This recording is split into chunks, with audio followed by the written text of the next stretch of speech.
Agnihotra Special, Healing Earth, Body, Mind, Spirit, and more.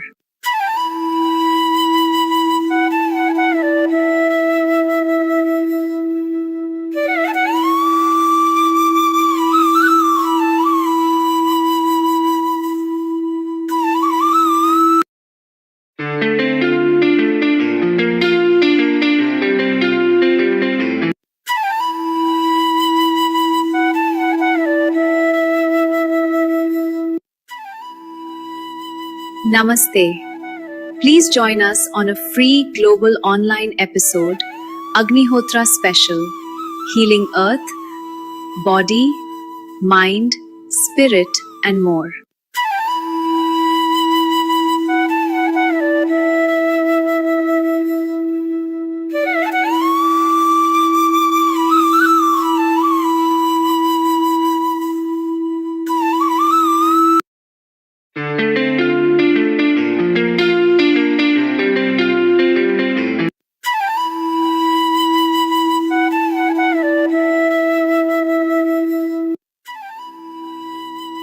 Namaste. Please join us on a free global online episode, Agnihotra Special, Healing Earth, Body, Mind, Spirit, and more.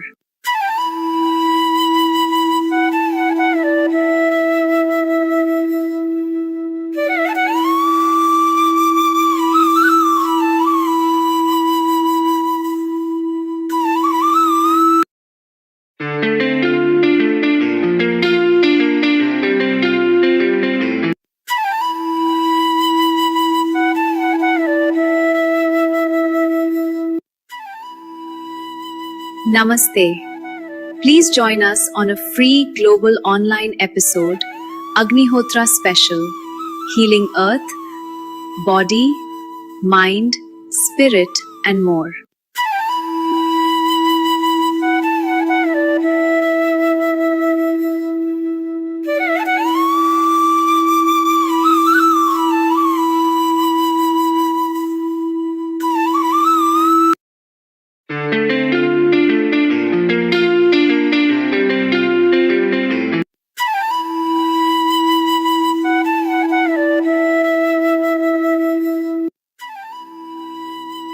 Namaste. Please join us on a free global online episode, Agnihotra Special, Healing Earth, Body, Mind, Spirit, and more.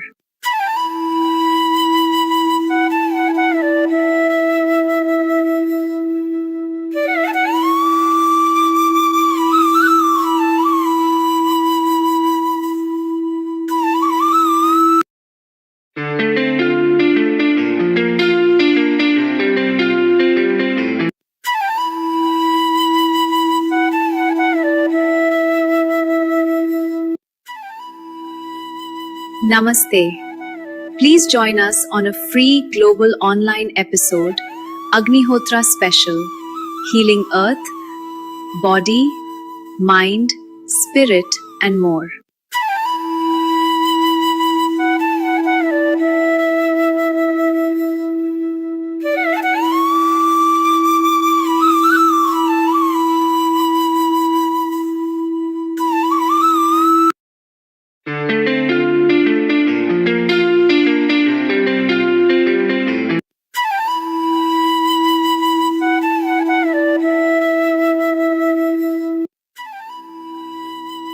Namaste. Please join us on a free global online episode, Agnihotra Special, Healing Earth, Body, Mind, Spirit, and more.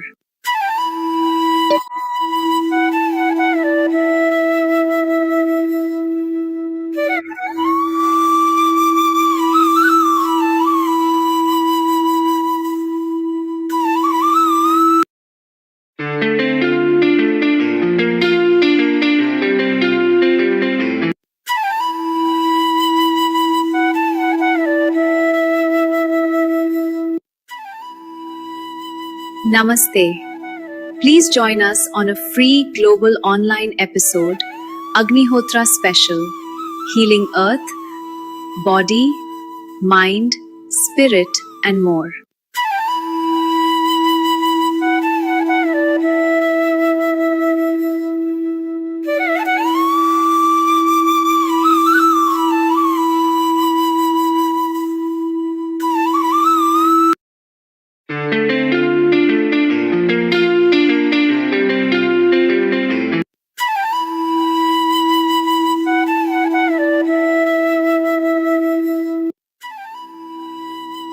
Namaste. Please join us on a free global online episode, Agnihotra Special, Healing Earth, Body, Mind, Spirit, and more.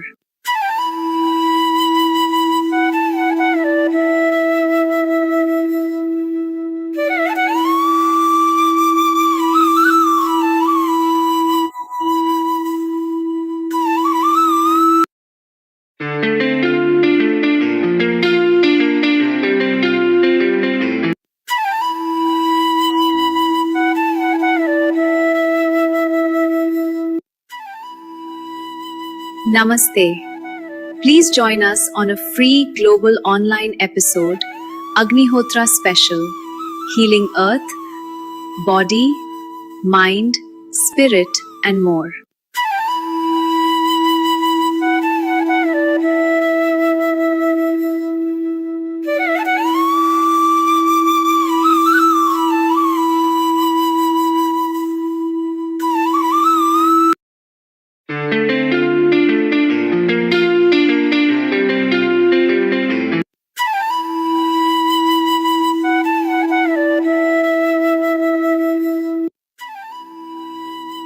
Namaste. Please join us on a free global online episode, Agnihotra Special, Healing Earth, Body, Mind, Spirit, and more.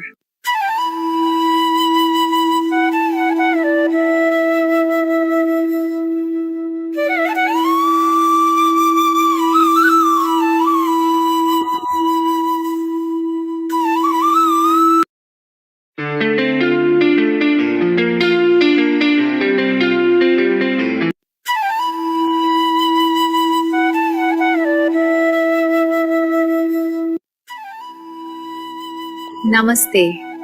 Please join us on a free global online episode, Agnihotra Special, Healing Earth, Body, Mind, Spirit, and more.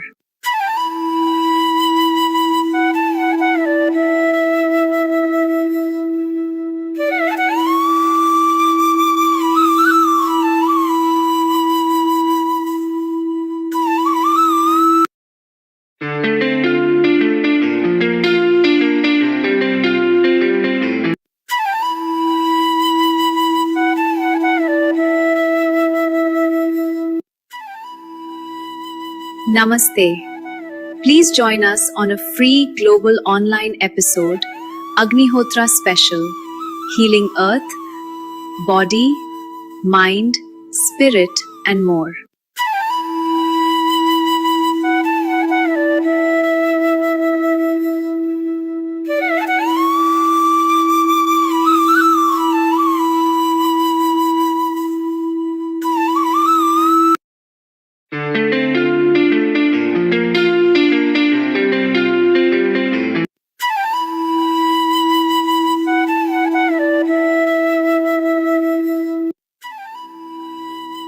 Namaste. Please join us on a free global online episode, Agnihotra Special, Healing Earth, Body, Mind, Spirit, and more.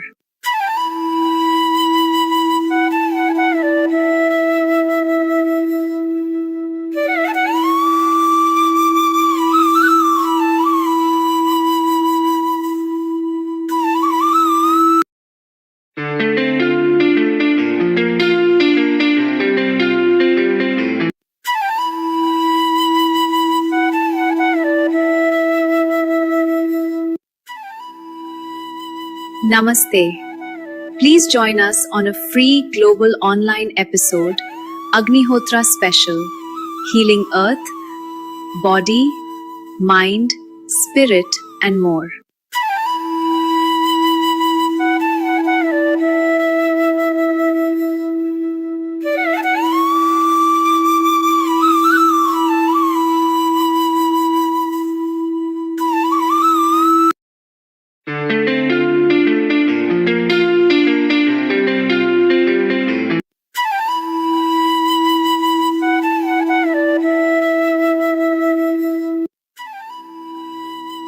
Namaste. Please join us on a free global online episode, Agnihotra Special, Healing Earth, Body, Mind, Spirit, and more.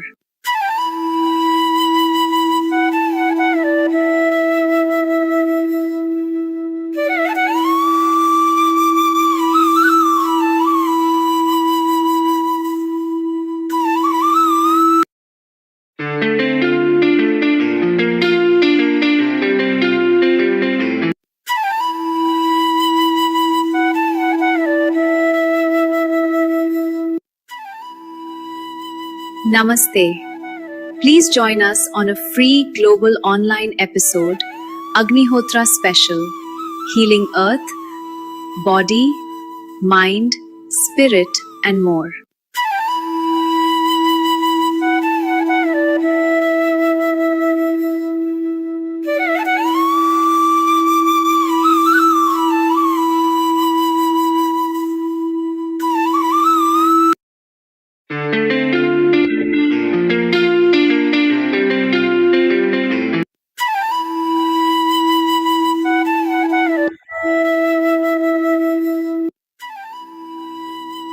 Namaste. Please join us on a free global online episode, Agnihotra Special, Healing Earth, Body, Mind, Spirit, and more.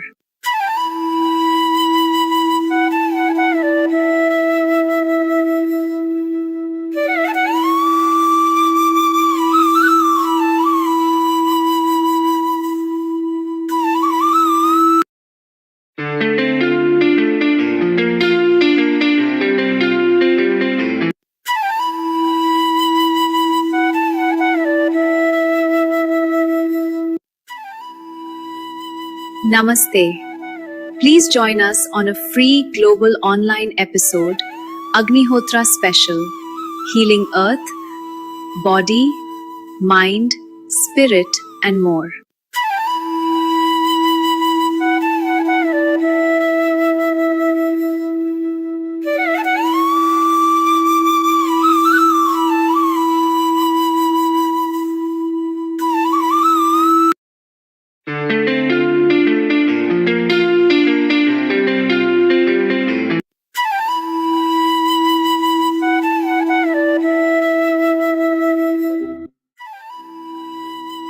Namaste. Please join us on a free global online episode, Agnihotra Special, Healing Earth, Body, Mind, Spirit, and more.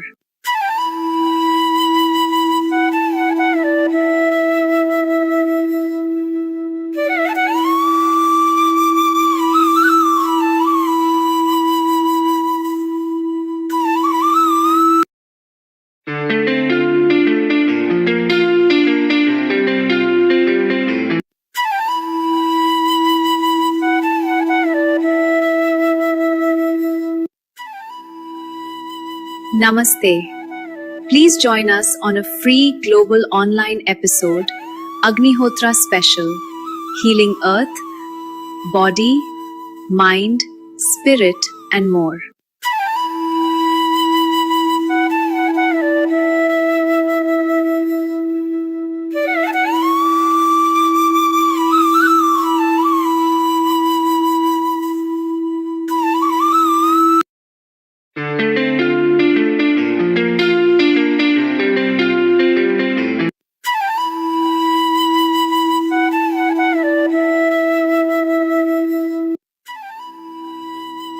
Namaste.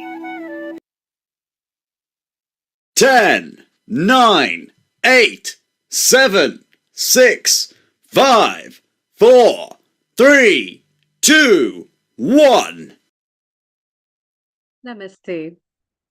Good morning, good afternoon, and good evening. I'm your host, Amrita, and this episode we are broadcasting to you on specific subject of Agnihotra. But before we talk about Agnihotra, we would like to wish all our viewers a very happy Holi, the celebration of colors, of vibrance, of spring, of love, joy that we all nurture and nourish and also spread with our and share with our loved ones, making new and old memories revive and also praying for the colorful life of everyone.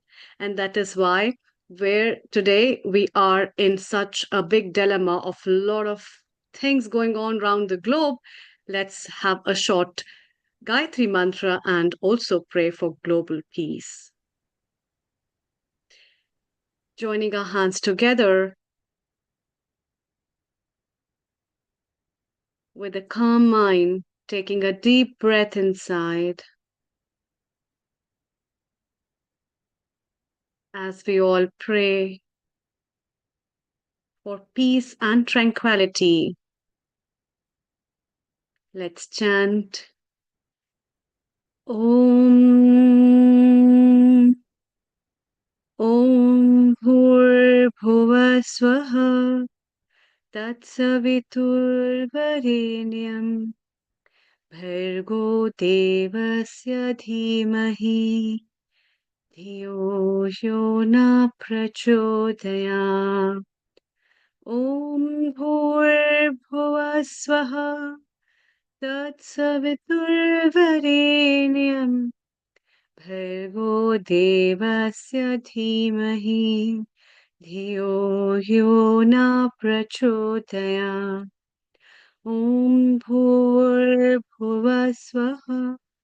Tatsaviturvarenyam Bhargo Devasya Dhimahi Dhiyo Yo Na Prachodaya Om Shanti Shanti Shanti.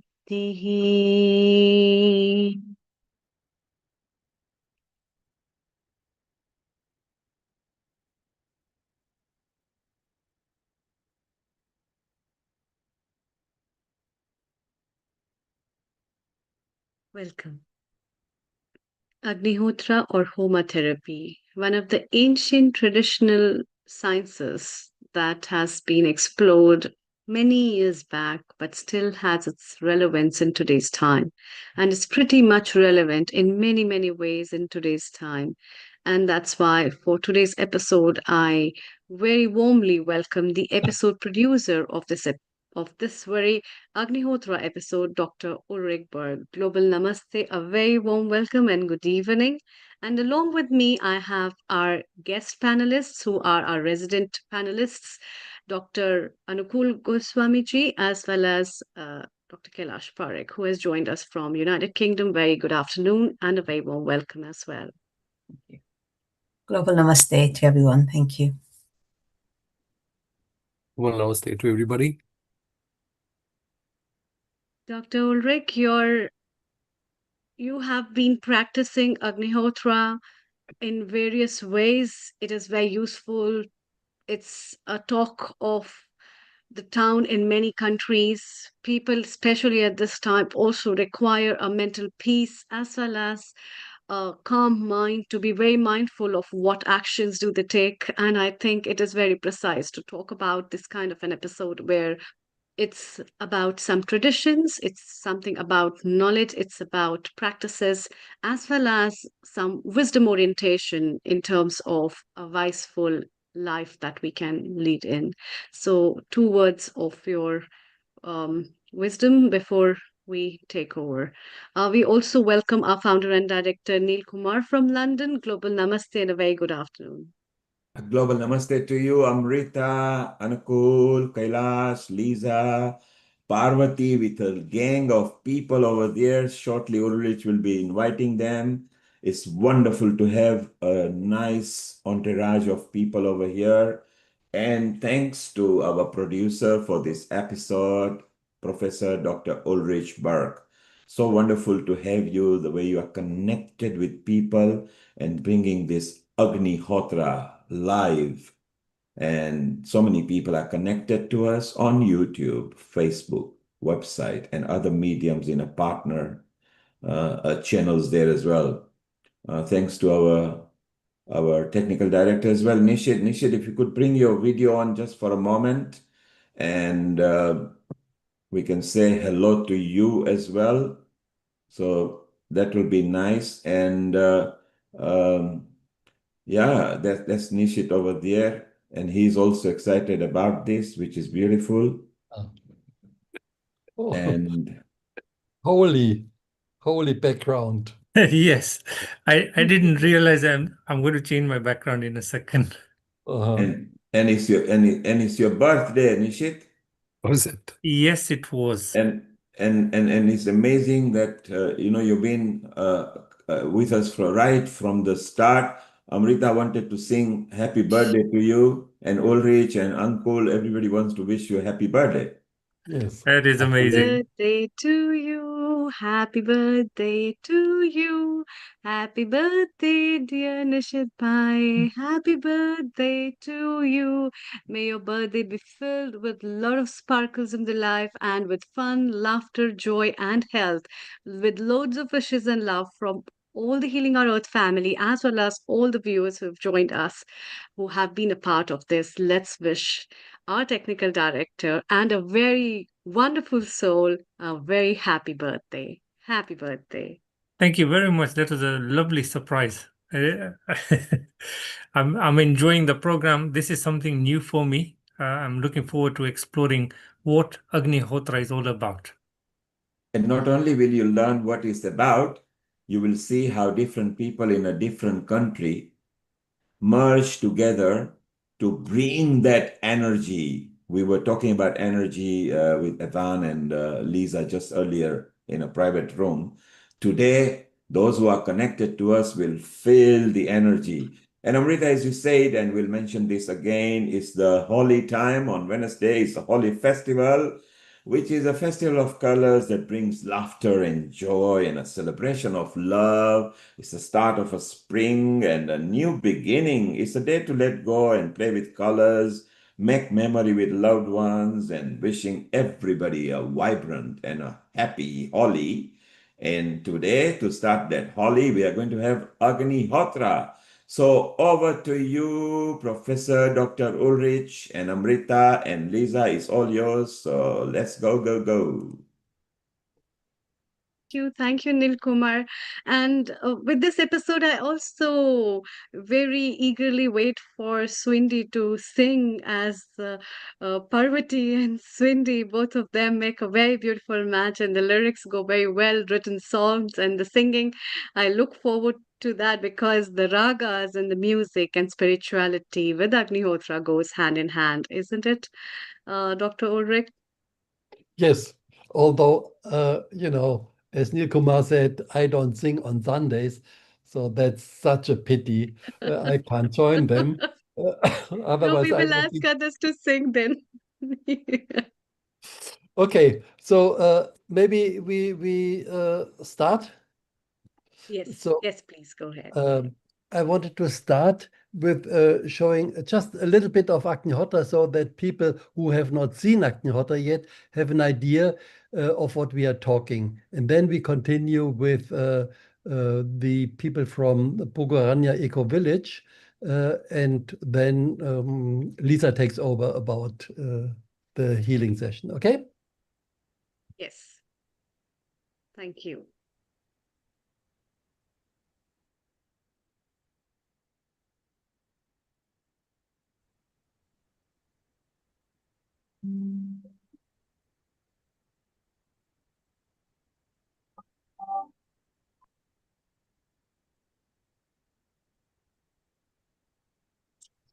Yaya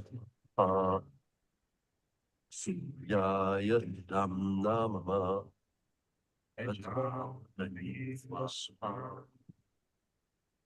Japataye Idam Namama.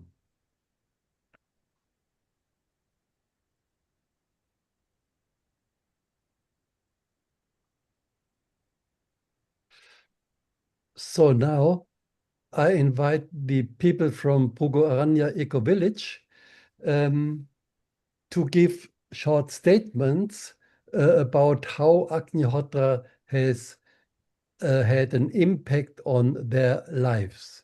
So they're all there. So you already know Parvati Rosenbitzberg. Then next to her Namaste, everyone.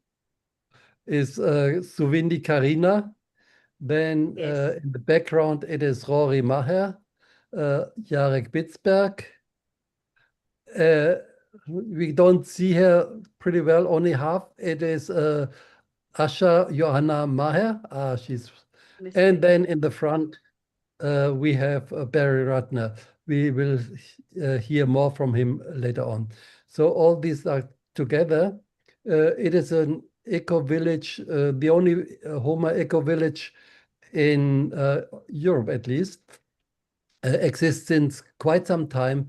And it's a wonderful place because they are performing the fires consequently since nearly 20 years, I think.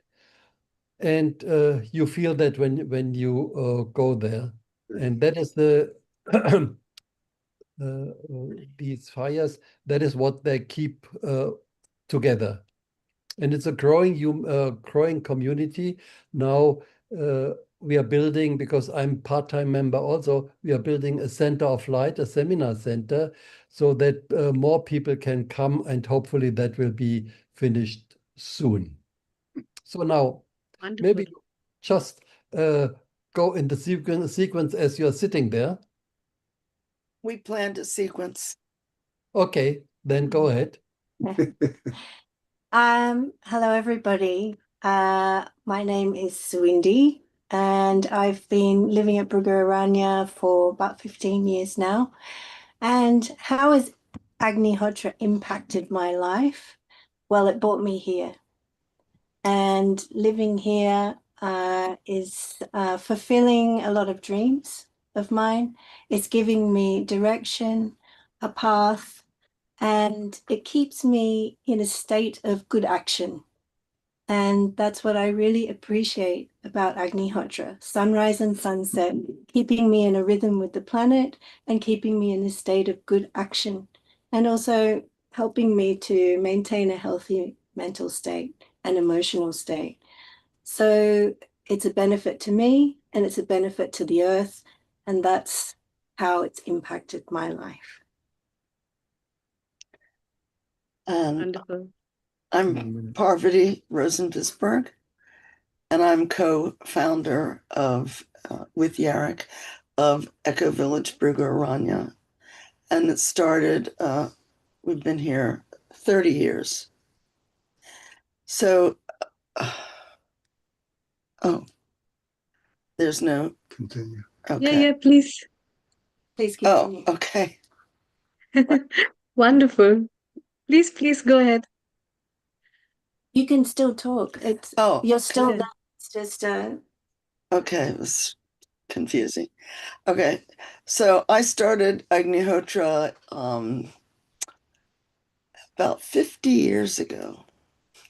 Oh, Yeah, I was wow. I was quite young, and I was I had suffered from chronic asthma, very, very serious asthma.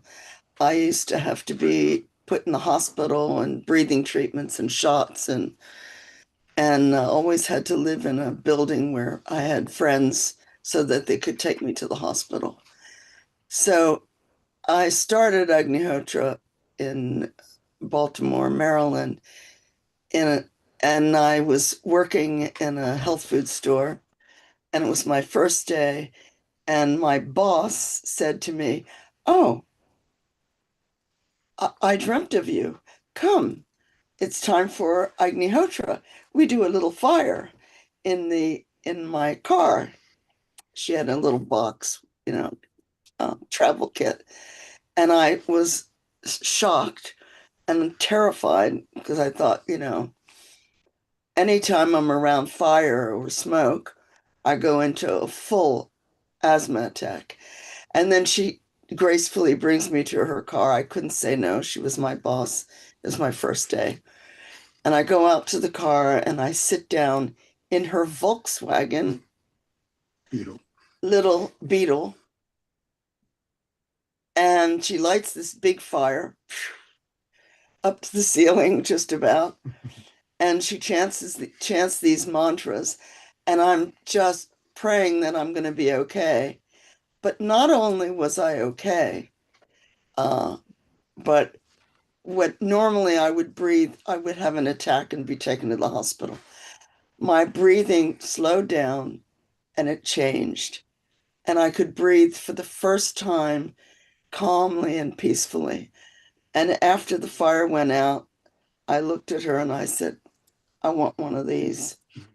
And I've been doing Agnihotra for 50 years this year, and I don't have any asthma, completely asthma free. And I also worked with children and used Agnihotra with children, and it had such a profound effect on very hyperactive children and troubled children. And I worked in Head Start in America, and I brought the children home and did Agnihotra with them, and they immediately calmed down. They were very kind and nice to each other, where they were usually fighting. And it had such a profound effect. I wrote a program, Yoga and Meditation for Children, and a book about yoga and meditation for children, based really inspired by the change that I saw in the children. And it has such a profound effect on children and also on animals and humans. And it's been such a blessing for me to be doing Agnihotra all these years. It's never old. It's never boring. It always gives me clarity of mind and peace that surpasseth understanding. It's a joy, and it's wonderful to be in this community where we maintain all the fires, Agnihotra, sunrise and sunset, 5 hours of Om Triambakam Yajna. Too long. And Rudra Yajnas, etc. And the energy here is alive and healing. Come visit. Wonderful. Very Beautiful. Next. Hi. Yes. Hi, my Hi. name is Rory. Rory Ma. I've been living here 26 years and doing Agnihotra 27 years. So not quite as long, but you know, what can I say? It's, you know, as soon as I started Agnihotra, it was a massive radical change, especially within 2 weeks, let's say. It had an amazing effect on my mind more than anything. I was quite self-destructive before, and also a bit not really accomplishing much in my life. And Agnihotra gave me purpose. It gave me, it fulfilled my spirit, what I was searching for in life, some way to help the planet, some way to help myself. And there are many holistic practices that call themselves holistic, but nothing that I know of that actually heals the atmosphere, so that when you actually have some kind of therapy and stuff, you're living in the atmosphere all the time. You're not going out into the pollution again and getting, you know, sick again. Here, you create the atmosphere with you, and you're living in that healing energy, and that has what has an amazing effect on my mind, on my body, on my health, and on my spirit. Yeah, that's my story. Thank you very much. I'm Jarek Bisberg, Parvati's husband and co-founder of this place, etc. And came across Agnihotra about the same time as Parvati, except I learned it in India from the Akalkot ashram, where it all started, Parama Sadguru Shri Gajana Maharaj's ashram. And then I was sent to Australia, so I continued experiencing various different New Age things, which were of interest to me before, which is why I went to India in the first place. And I went to all kinds of New Age schools and New Age centers and festivals, etc. And what I found Agnihotra did for me was that it kept me focused deeply and connected with Mother Earth, with nature. and similar sort of thing as Rory experienced in the connection with nature. And what I found with the New Age groups, which is still continuing today, unfortunately, but changing more and more, is that they were focused more on themselves and completely unaware of the natural environment.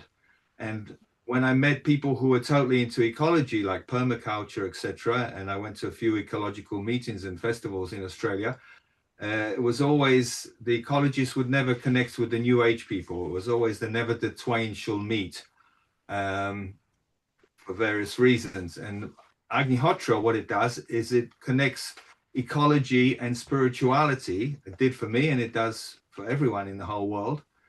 And so even though I continue doing all these New Age things like yoga, meditation, Reiki, all these hundreds of different things that arrived in Australia from America, from California mostly, I still kept this deep connection with Mother Nature, thanks to sunrise and sunset Agnihotra. And that is the most important thing. Of course, Agnihotra and yajnas are the first step of the fivefold path of the ancient Vedas. So it's a foundation for everything else that follows, which is all that New Age stuff. But without that foundation, I think people are kind of lost. So that's the experience I had, because it helped me in that direction, kept me grounded, so to speak. So that's it. Thank you. You, Barry? Hi, I'm Barry Raffner. People always ask me why I moved to Poland 16 and a half years ago. And first thing I told them is, well, I started Agnihotra in 1975 at the same time Parvati did. So I said, you know, wherever she goes, I go, even though it was 34 years later. I learned Agnihotra from a psychologist, and I was actually in a therapy session, a 4.5-hour group therapy, 22 people. And the psychiatrist of the group announced, whoever wants to go into the next room with Ross Ford, the psychologist, there were 2 people running the group, can go and meditate for like that. 5 people out of the 22 went. I was one of them. After 5, 6, 7 minutes, after Agnihotra, the first one I ever saw, October of 75, I went back into the room. And I noticed that all of a sudden, I didn't feel like a patient anymore. And I felt this inclination to help people. So other people in the group would say this and that, and I would say this and that. Well, how many? 18 months later, I got my master's degree in counseling psychology. So I continue with the counseling thing. I went to India in 1979. My first trip, I stayed there for 6 years. And I was enrolled at the University of Pune in the psychology department, doing PhD study. And here I am. Amazing. Thank you. Thank you Wonderful. for our stories. Asha is going to be presenting Yeah. medicines later, so she's not going to talk now because I know we're short on time. So you'll meet her later. Beautiful. Wonderful to hear everybody. And that's nice. Yes, Dr. Ulrich. Yes. Okay. So next thing will be the talk of Lisa Powers and Evan Grant. Lisa has been doing and teaching Agnihotra since 1973, also one of the first people. She is president of Fivefold Path Incorporated and editor of the Satsang online newsletter. Since 1981, she and her husband Richard have been caretakers of the Paramadam Fire Temple in Medicine, that is the first temple in the New Age. And Evan Grant, he obtained a bachelor degree in social sciences from the Johns Hopkins University and later a Doctor of Medicine degree from the University of Alabama School of Medicine, where he also completed a residency in psychiatry. And he's practicing Agnihotra since 1978. So now, please, Lisa and Evan, you start your presentation. Okay. Thank you, Ulrich. And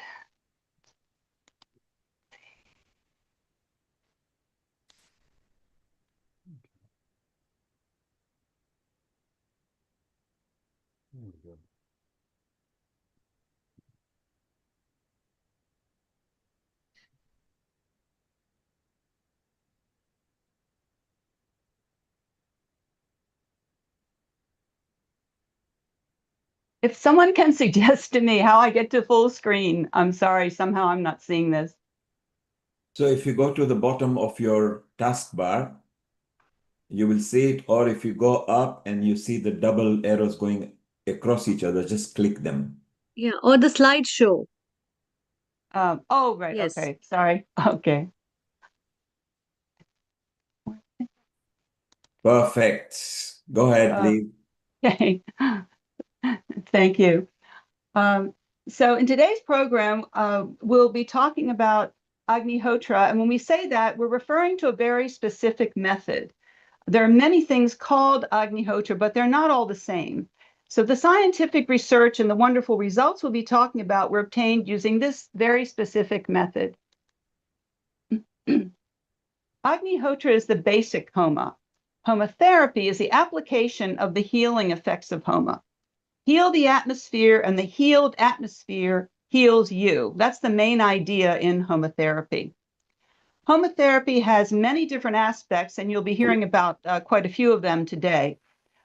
So using Agnihotra and Agnihotra ash home remedies for healing are aspects of homotherapy. We're not going to make any claims that Agnihotra or Agnihotra ash remedies will treat or cure any disease or malady. Everybody's different.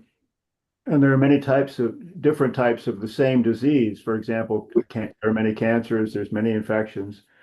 But many people around the world have reported cures or benefits from sitting or performing Agnihotra and using Agnihotra ash home remedies. So we want to share some information about what's been learned so far.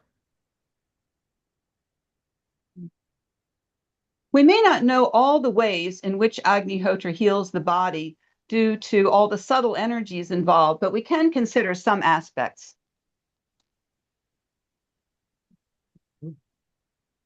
A number of experiments have shown that Agnihotra fumes will reduce bacteria in the atmosphere, and these photographs of medium plates are from such an experiment. Here they were exposed to the air. In each photo, we have a plate on the left that was exposed to the air, but then later not to Agnihotra. The plate on the right was exposed to Agnihotra, and you can see the big difference between them. And this is another experiment that was done at Ferguson College in Pune, India. And like the previous experiment, the medium plates were open in a room before and after Agnihotra and then incubated for 24 hours. The blue bar shows the colony count before Agnihotra, and the red shows it after. So we can see there's a big reduction.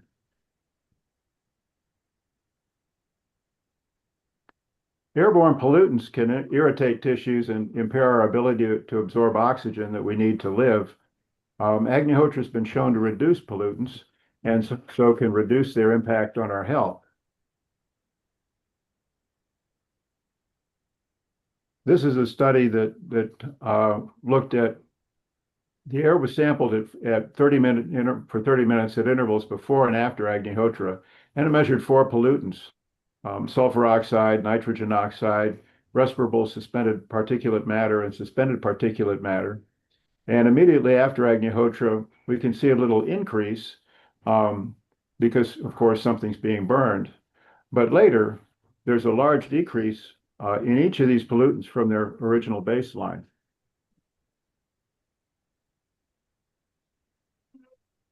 in heavily polluted cities, the concentration of oxygen can be inadequate, and gets worse with heat waves and atmospheric stagnation when pollutants are trapped near the ground.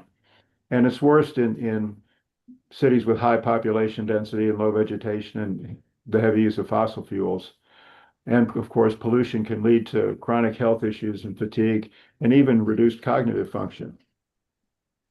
Interestingly, Agnihotra facilitates plants increase photosynthesis in plants, increasing oxygen.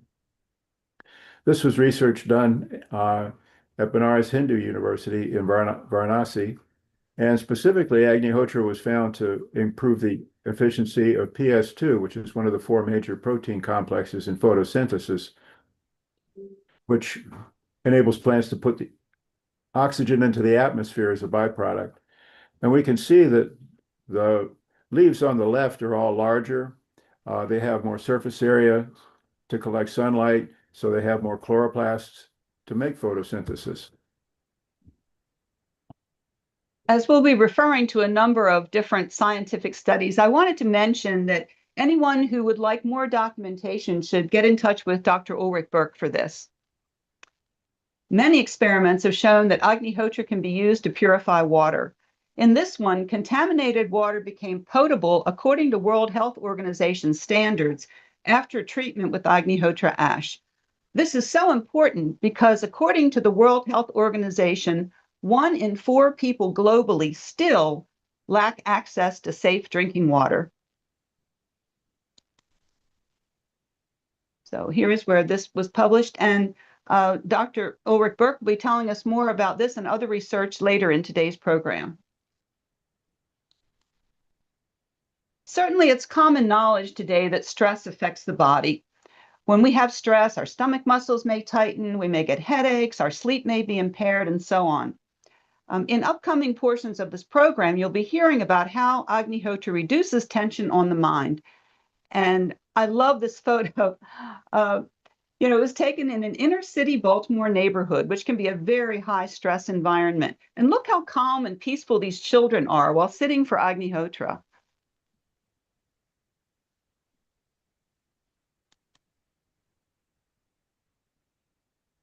The Vedic knowledge talks about various different subtle energies. We don't even have words in English to describe some of them, but subtle energies play an important part in Agnihotra.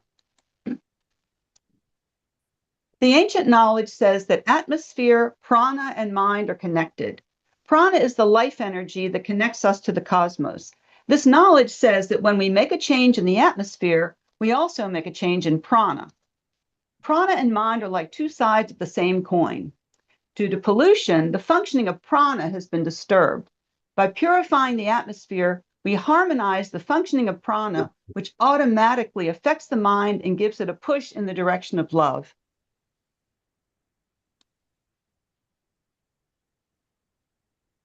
This diagram shows wonderfully what's going on at Agnihotra time. The solar energy and the subtle energies from the sun are captured at the Agnihotra pyramid and then react with the mantra and the fire. And energy is thrust into the atmosphere, clearing a channel that can reach up to 12 kilometers or 8 miles. And then prana is drawn down this channel. And then from the pyramid, it's dispersed to the entire vicinity so it can benefit water resources and plants and animals and people.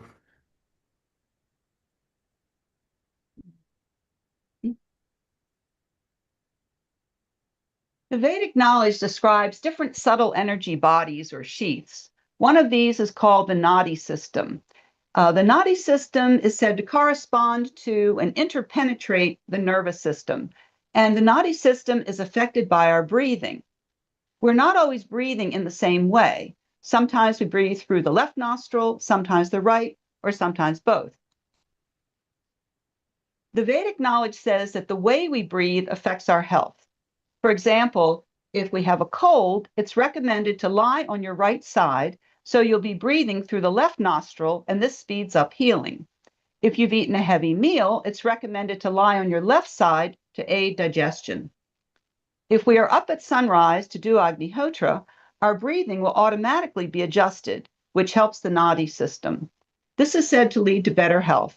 And this might be one reason people find that their health improves after they start doing Agnihotra.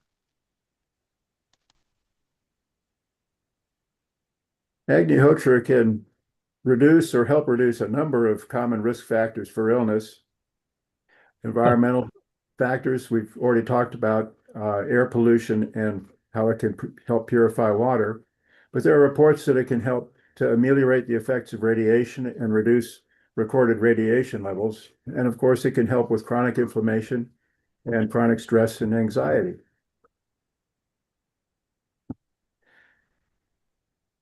And then, of course, as our risk factors are reduced, our baseline health can improve. And when we're healthier, it's harder for something to make us sick.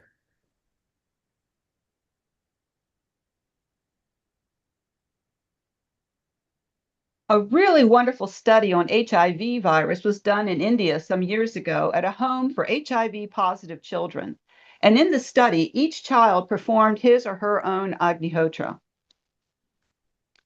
After some time, the children's viral load decreased significantly. CD4 cells are lymphocytes. With Agnihotra, the CD4 cell count increased. Normally, CD4 cell count decreases in HIV patients. The general health of all the children improved very noticeably, showing that their immune system had improved.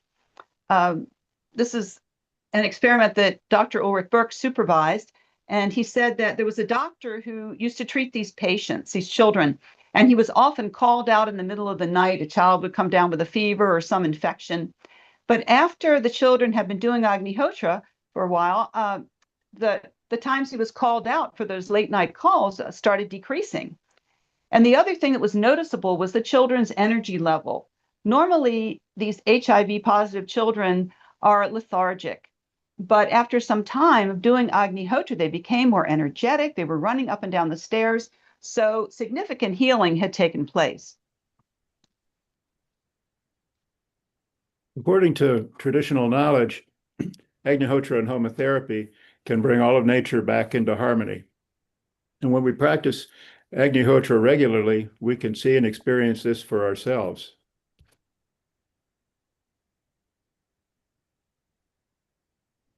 This study illustrates that harmony. This is how Agnihotra can help bring a vital sign back into a healthier range. And what's interesting about this is not only do we see people with high blood pressure having their blood pressure lowered, but we also see people who have low blood pressure having their blood pressure raised into a healthier range.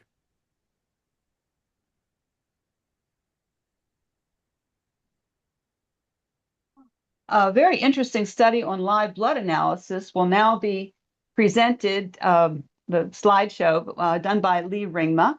Lee and her husband Fritz are certified homotherapy teachers trained by Sri Vasant Paranjape. They run the Homotherapy Association of Australia and a homotherapy center and farm in the Hunter Valley, New South Wales, Australia. They've been sharing Agnihotra throughout the Australasian region for about 30 years. This is one of the few centers in the world that manufactures Agnihotra copper pyramids and equipment on site and provides information and equipment through their website, www.agnihotra.com.au.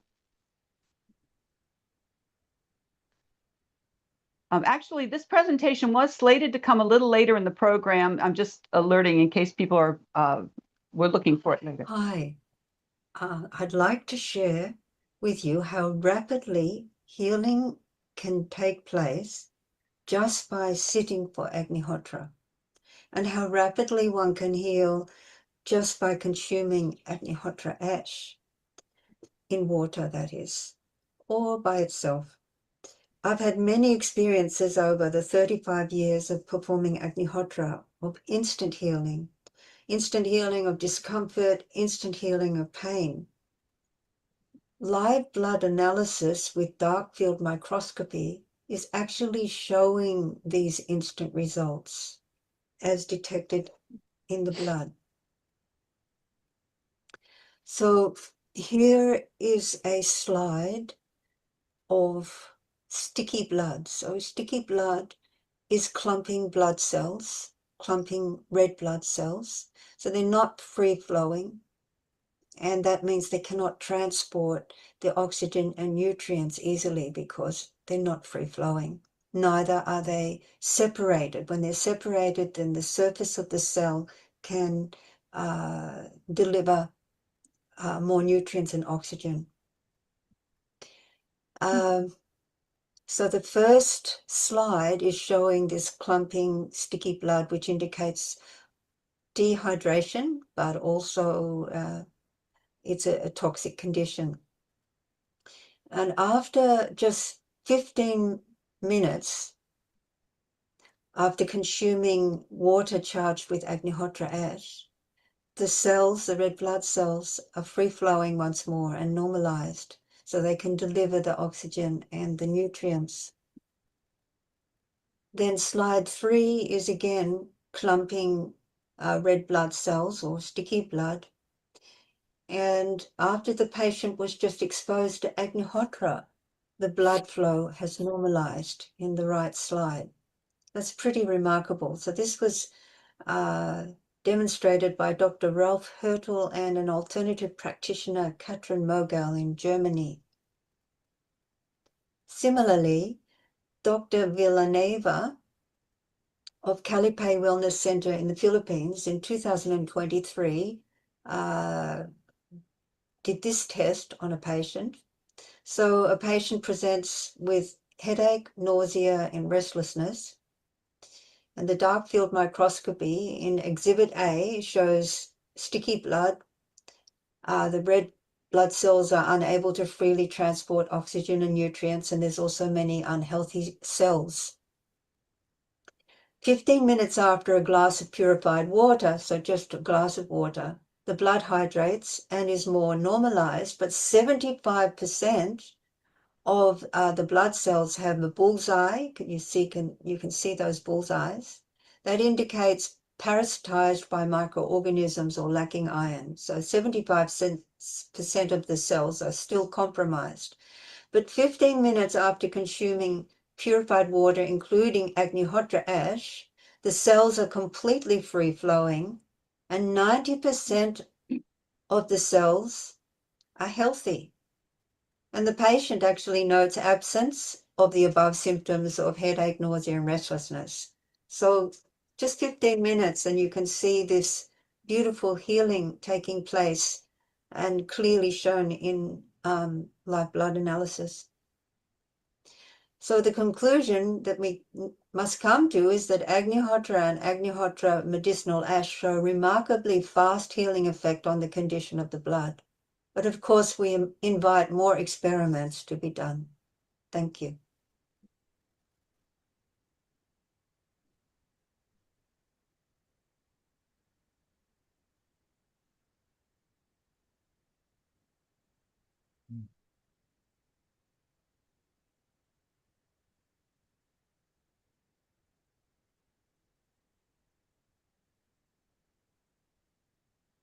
I wanted to call your attention to the homahealth.com website. It gives many, many testimonies of how people have used Agnihotra and or Agnihotra ash home remedies to treat a wide range of health issues. So this is what the homepage looks like. And then down here on the right on that page is this list of various ailments, health conditions, and people have posted their experiences using Agnihotra and these ash preparations. I mean, so you will simply click on one of these, any that you're interested in, and then you'll see however many reports people have submitted for that. I mean, I think this is a really amazing list. What a range of health conditions people have successfully treated with Agnihotra and or Agnihotra ash. I also wanted to mention that sometimes Agnihotra ash home remedies can be available from homotherapy centers, but these ash remedies are never to be sold. And when people at these centers are sharing them, this is as service. It is never for any money.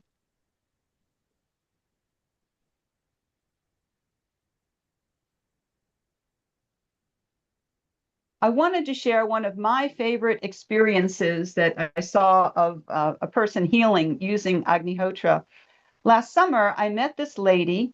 She was visiting her son in my neighborhood and overheard some people who were talking about Agnihotra.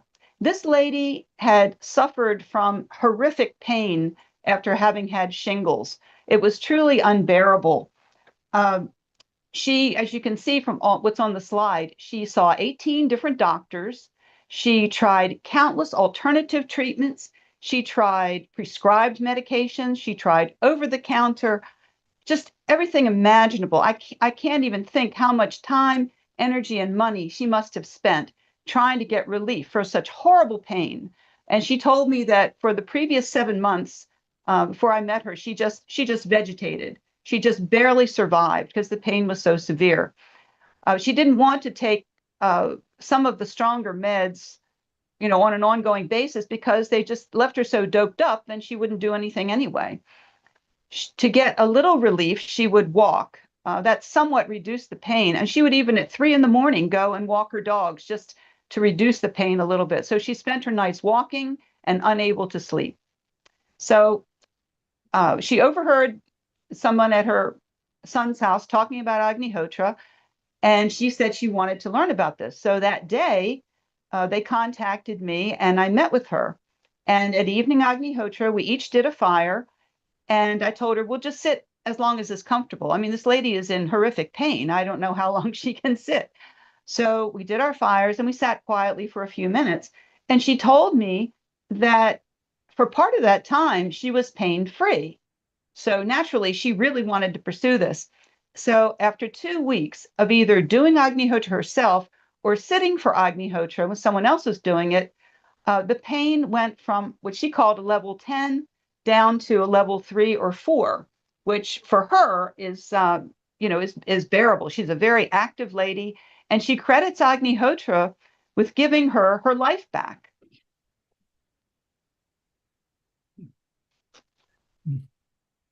Monica Koch is a German pharmacist who's a pioneer in the use of Agnihotra ash in home remedies that can be used for a variety of conditions. I believe she's coming up next. I don't want to steal her thunder, but her book is available free as a download at the link on the screen. Yeah. And if you just Google the title, it'll actually show up on several different platforms. Mm-hmm. All right. So Agnihotra is homotherapy, of which Agnihotra is the foundation, is truly holistic. It benefits not only our minds and bodies, but the life and environment around us. We've got a lot yet to be learned about it and about the science behind it. As Sri Vasant often said, believe what you experience.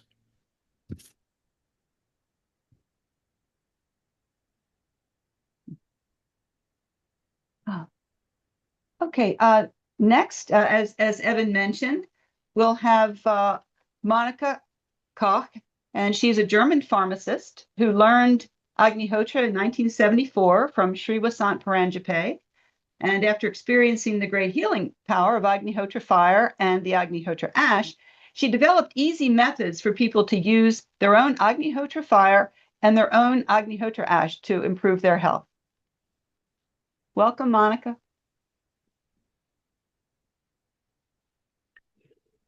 Please unmute yourself.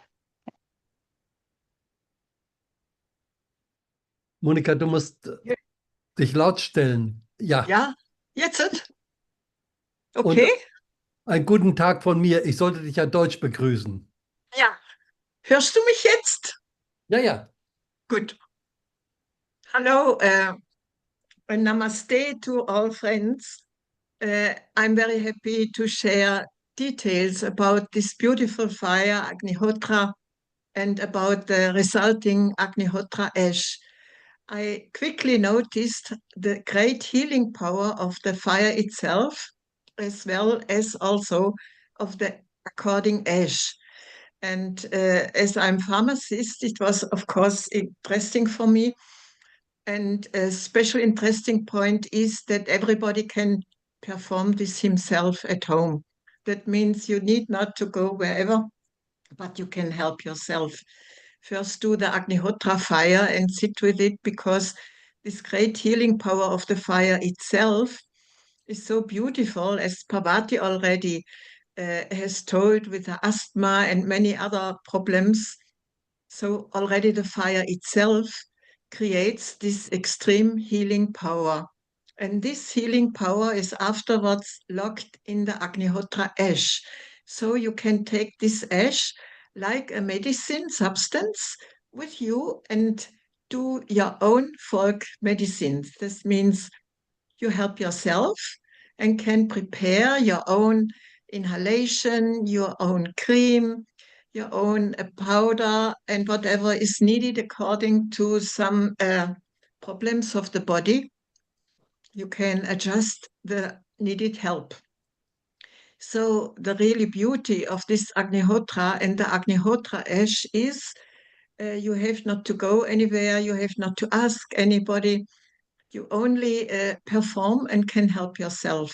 We afterwards will see, Ashia, how you can manage it yourself, how to do the different folk medicines. But not only these, and not only the preparations, which I describe in my book as already showed before, but also to some special disease which you might have, you can adapt the preparation. Means when you have problems with the nose or with the lungs, you can inhale nicely when you put the Agnihotra ash in hot water and put a towel around the head, then you have a beautiful inhalation. Or when you have a problem on the skin, then you can make different ointments, like together with ghee, together with honey, together with yogurt. You always can adapt the needed preparation to the problem which you have already. So the mentioned medicines, which Ashia will show you and which also are described in my book, are only proposals which you can try, but you can also invent your own preparation, how you can use it for your own special problem. And therefore, it is a possibility which is free of charge. The Agnihotra itself, you just simply perform it yourself, and also the Agnihotra ash, you take your own ashes, or when you take ashes from friends, it is always free of charge. So it is no problem of any payment, and you receive help on highest level. So therefore, I welcome Ashia to show you now how you can perform with your own Agnihotra ash simple medicines at home, and can apply it always as needed. Thank you. Thank you, Monica. And now I'm going to switch to a screen share of Johanna Meyer's presentation.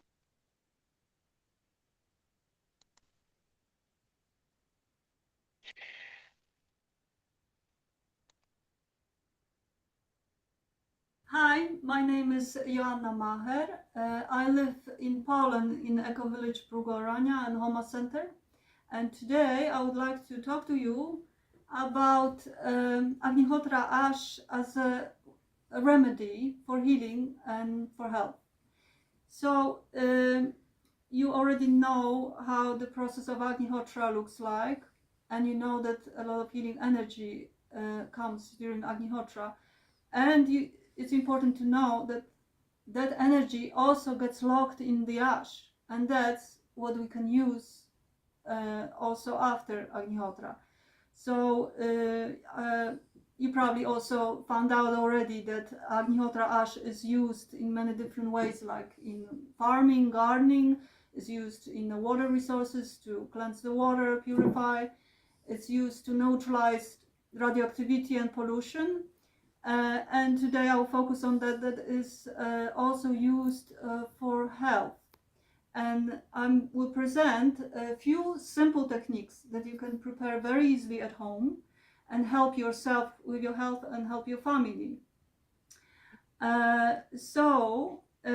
This, as you see, ash after Agnihotra, it has to be completely cooled down. It has to be properly handled and prepared before we can turn it into medicine. So very important is to know that storing ash has to be done only in containers. Like here I have a big jar of ash in a glass jar. That's a very good way. You can use containers made out of copper, of course, but no other metals. Can be gold as well, they say, but copper is fine.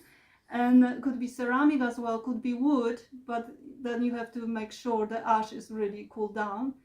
But I see people just most of the time use jars, and that's very practical. And when you handle ash, that's also important to use materials like, again, not a normal spoon that you have in your kitchen, metal spoon, but copper spoon is of course fine. And very useful can be ceramic spoon, like I have this Chinese spoon here, or wooden spoon. That's fine. Also, like here, I'll show you in a moment how to prepare ash powder. Here I'm using a plastic tool, which is okay when you're handling it just as a tool, when you're working with it, but storing in the plastic, like a plastic container, I wouldn't recommend it. It's maybe only if there is no other way, but plastic is not the healthiest thing, so we're trying to avoid it. If I would have a copper sieve, then I would use a copper sieve, but that's quite rare, I think. So before we can use this ash in any preparations, we have to turn it into very fine powder, because here we still have sometimes unburned pieces or pieces of rice that are kind of hard. So what we do, we just put it through the sieve. And like you see, it turns into very, very fine powder, very delicate.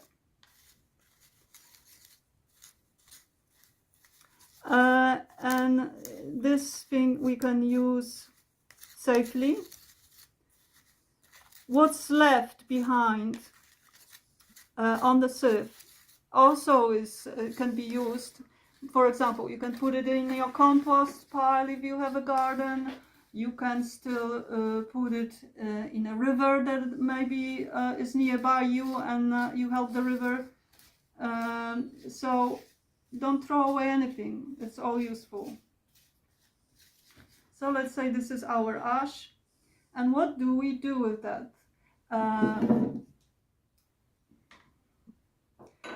First of all, this as it is could be just used directly, so you can put it in a spoon and directly into your mouth. But often people have a bit trouble because it's very dusty, so it can go down your throat and you start coughing. So easier way is actually putting it in the water. So if we have a jug of water, I'm going to prepare Agnihotra ash water, that's what we call it. So per 1 liter of water, it's enough. About half a teaspoon to 1 teaspoon of ash is enough. It's completely sufficient. You see the ash will go down to the bottom after a while. And it's best to leave this kind of water with ash for at least 12 hours, so the energy can really settle in. And that is water that helps you to alkalinize your body, helps you to energize it, and also detox. So very gentle detox, not very strong. So this is very good thing to drink throughout the day. So I suggest, my practice is I fill up a jug like that in the evening, I put ash in it, leave it overnight, and throughout the day my whole family just uses the water to drink throughout the day. And what's very important to know, that because we live in a world which is all the time bombarded by some kind of pollution. Is it air pollution? Is it water pollution or electromagnetic pollution? even radioactivity pollution. It's good to protect yourself from that by taking this ash 3 times a day. This is like, let's say, preventative dose. It can be very little amount, but this way you protect your body, you protect yourself. And if you have more acute syndromes, like let's say you have a high fever, you have maybe diarrhea or something that is it's quite intense, it's good to take ash more often, even every hour, until the problem symptom subsides. Yes, so that's the easiest thing, easiest way to take ash water. But there are other ones, like very useful to know is Agnihotra ash ointment. And for that you use ghee, which is a very good material, well known for its healing properties as well in Ayurveda. It has very good ability to carry all the healing substances deep into your tissues through the skin. So it's good to use, and ghee, which is well prepared. It means it was properly done, and all the water, all the proteins, all the milk is removed, and and the most important, it's ghee made from the cow's milk. That's very important. Then you can this kind of ghee lasts for a very long time. It has to be stored out of light, but it doesn't have to be stored in the fridge. And nothing bad should happen to it. So it doesn't need any preservatives to keep well. So it's ideal really to make ointments. So there's simple method of doing ointment is more precise method is by using the scales. So in this method you use let's say 1 gram of ash to 9 grams of ghee, and this is more precise. But I know sometimes people don't have even scales, or you are in a situation where you are somewhere outside and you can't use it. So there is a different method that is using volume, which is maybe not so precise, but it's about the same. So I'll show you that very quickly. So in this method you use 1 part of ash by volume. So in this case I will use that spoon. So I fill it with ash, and let's make it flat so that will be more precise. And I'll put it in a bowl here, and then I use 2 parts of ghee. So let's do that.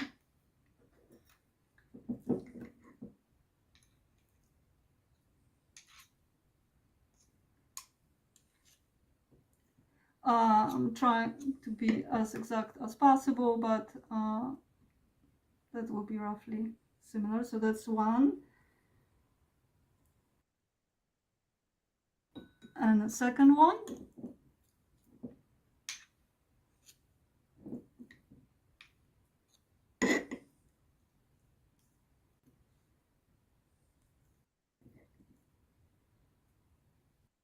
Okay.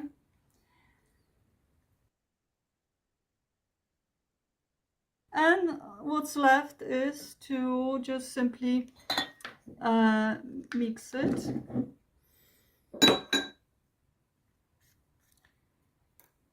You have to remember as well that when the ghee is kept in a room in a very warm temperature, it will turn liquidy. In a way, it's later easier to mix with ash. And if you keep the ghee in a very cold place, it turns quite hard, and that makes it much harder to mix. It's possible, but it's a bit harder. So you might make sure you warm up your ghee a little bit to make it easier. This ointment looks quite black, but do not be deterred and afraid of that. I'll show you this is very easily absorbed by the skin. Like here, actually, I had a broken wrist many years ago, and sometimes it hurts. So I like to put it on this this part, and I just massage it in. I actually put quite a lot of it. So it looks black on the beginning, but as you see, it just gets absorbed very quickly and it just disappears. This kind of ointment can be used for any skin conditions like eczema, dry skin, scars, the types of wounds, and also if we have a problem inside, like here is my broken wrist, but also like you have a liver problem or heart problem or lung problem, then it's good to massage it in these areas because the ghee will carry the healing properties deeply into your tissues. So you can also ingest it. You can take it internally.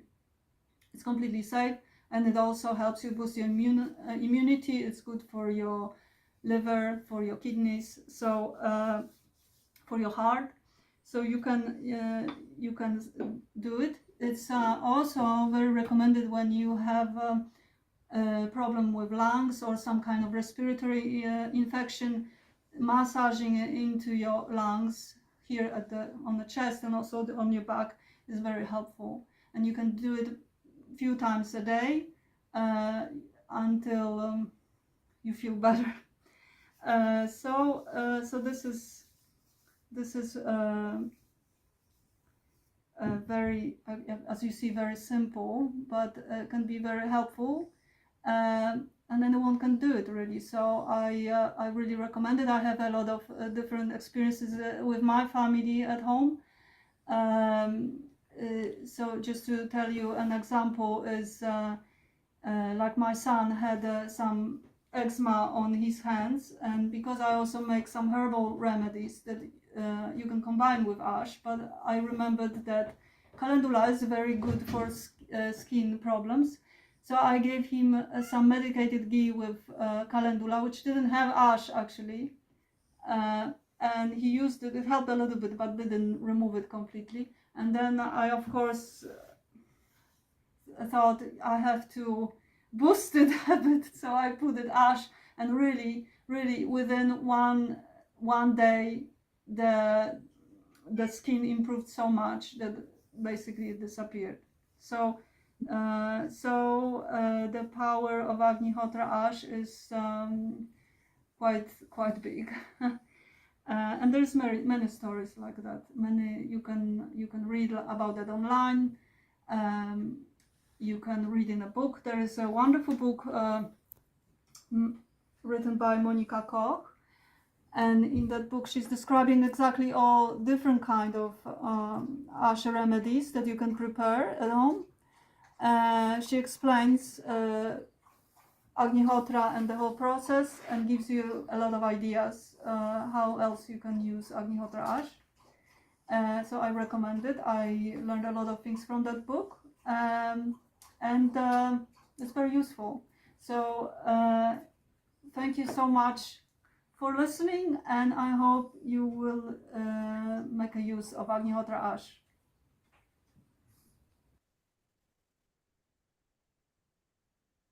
Thank you, Johanna. Very nice. Johanna resides at Eco Village Brugorania, and she's a member of Homotherapy Foundation Poland. She and her husband Rory manage the community vegetable gardens and specialize in growing medicinal herbs. They give workshops on natural remedies combining herbs and Agnihotra ash.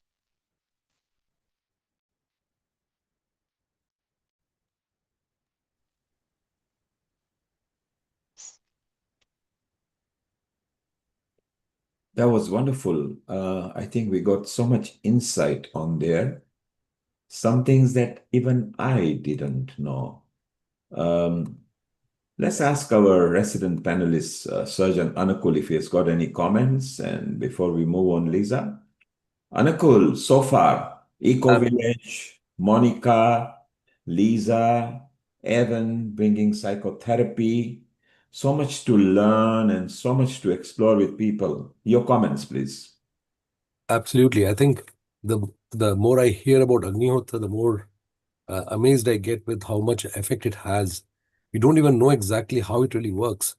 But I was just thinking in terms of, first of all, I think I'm absolutely certain that sometime in the immediate future, I'll be visiting this place in Poland and even Dr. Ulrich and see how they're doing it, because it's a whole ecological system, the environment, the psychological bit, all this put together. But one thing I want to ask is, what is it that brought people to go for Agnihotra, say about 50 years ago? And why did they go into it?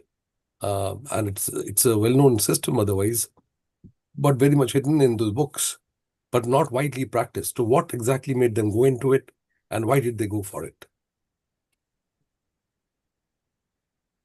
Well, I can share some things about the beginning in the U.S. Sri Vasant Paranjape brought it to us, and he just met with small groups. He came one Sunday to a very informal group that used to meet on Sundays that discussed yoga, meditation, things like that. And so that was the group that I started with. It was just maybe a dozen or so people probably started from that. But when people started, and he met with church groups and I don't know, yoga groups, whatever, anyone who would listen, and it just kind of spread. When people experienced it, that was really the key. It was what people felt when they sat for it, because back then we had no brochures, we had no literature, there was no internet, the websites or anything like that. You know, he just came, told us, taught us, and that was it. There was nothing available like now we can share information so easily. Another thing was, back in those early days, a number of the people who first became interested in Agnihotra were recovering from serious drug addiction. There was certainly a handful of those people as well. And that has been shown down through the years that Agnihotra is a wonderful tool for helping people get out of this terrible clutches of alcoholism and drug addiction. I think it's really amazing the way it came. And so, Lisa, presumably you were still in America at that time, were you? Yes. And so, was it a temple that organized this, or was it a university, or was it a society that brought this event? Because at that time, we didn't have social media, smartphones, so word of mouth. We didn't even have emails 50 years back. Well, that first meeting that I went to, it was just a network of friends. Like I said, it was a very informal meetings on Sundays, and someone who was connected to that group had met Sri Vasant, and when he had one of his first visits to the U.S., he was visiting some church groups too, who were interested. I mean, you know, he was always talked about love thy neighbor as thyself and fill all the spheres with love, and that Agnihotra is a tool for this. So someone from that he met brought him to this group that I was attending on Sundays. But there was nothing by any organization or university or anything like that. It was just totally grassroots. Amazing how we communicated at that time. Another Lisa, question. Ulrich, just sorry. 1 second, Anukul. Let's welcome Lee Ringma. It's very early morning there in Australia. I think it's nearly about 2 o'clock in the morning. Thank you very much for being awake. Lisa, let's welcome, because you did her presentation in a moment back. And Anukul, you noticed, because it was to do with the blood sample as well. So you got two comments, one comment now and one comment for Lee Ringma, because Lisa included that in the presentation. Over to you, Anukul. Yes, I want to ask was, here of course, in USA, it is, I think you may be relatively closer in your community. I'm talking in UK itself. If I were to introduce this therapy over here within the system and the concept of Agnihotra here within the community, what actions would you advise me to take? How would you allow me to sort of, how should I approach the community That's number one. And number two was Lee Ringma's, those presentations were just fantastic. But were there any, any controls used in this particular thing? I thought there were one or two things which did show controls, but what are the controls to see that the therapy really did a difference with the water after it was used with the ash?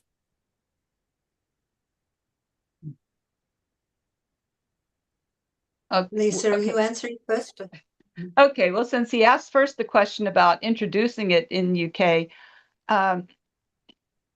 well, people actually go at this so many different ways. A lot of times we might start by contacting organizations that maybe, you know, alternative healing people or people interested in yoga, meditations, who might be somewhat, you know, like-minded, aware of things like prana and energy, and that might be one way.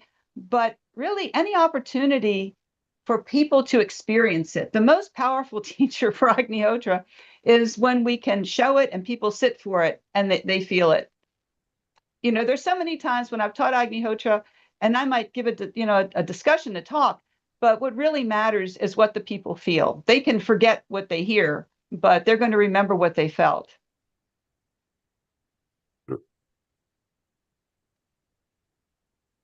So, thanks, Lisa. That was a beautiful and appropriate answer. Fantastic. About live blood analysis. So I'm not a scientist, but in the experiment with taking a glass of Agnihotra ash water, 20 minutes after that blood tested, and you see the amazing results. That did not take place when the patient simply took a glass of water without Agnihotra ash. So that was the control. In relationship to Agnihotra, it's obvious. Without Agnihotra, the changes don't take place. With Agnihotra, the changes take place. That's amazing study. That was amazing study. It really, it has, it's shaken my foundation as to how something like this could make a major change the way the cells behave. Amazing. Thank you. It truly is amazing, like in our family life, because we've been doing Agnihotra and bringing up 3 children over a period of, you know, we started 35 years ago. And the only medicine that we took was Agnihotra ash medicine. And the only medicine we gave our children was Agnihotra ash medicine, plus herbal medicine from the garden. But the garden was potentized with Agnihotra atmosphere and Agnihotra ash, which is shown to potentize the properties, the nutritional value of the food and the medicinal properties of herbs, for example. And that was it. My children never went on antibiotics. We never went on antibiotics. Agnihotra ash was the immediate remedy. And especially with pain, we found that pain often just disappeared almost immediately by rubbing ash and ghee over a painful area or taking the ash water. Even headaches disappearing, taking ash water. Not all the time, but a lot of the time. A very significant amount of time that it took place. How long would you keep this ash preserved? I have quite a few of this. I've saved quite a bit of it. But if I'm to use it anytime future, can that be used anytime? Or should it be used soon after it has It can be been used anytime. It doesn't lose its potency.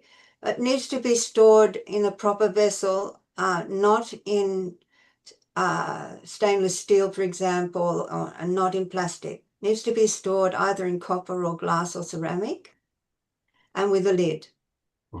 And basically that ash will be potent forever. Anakul, you asked a question about UK and how it can celebrate.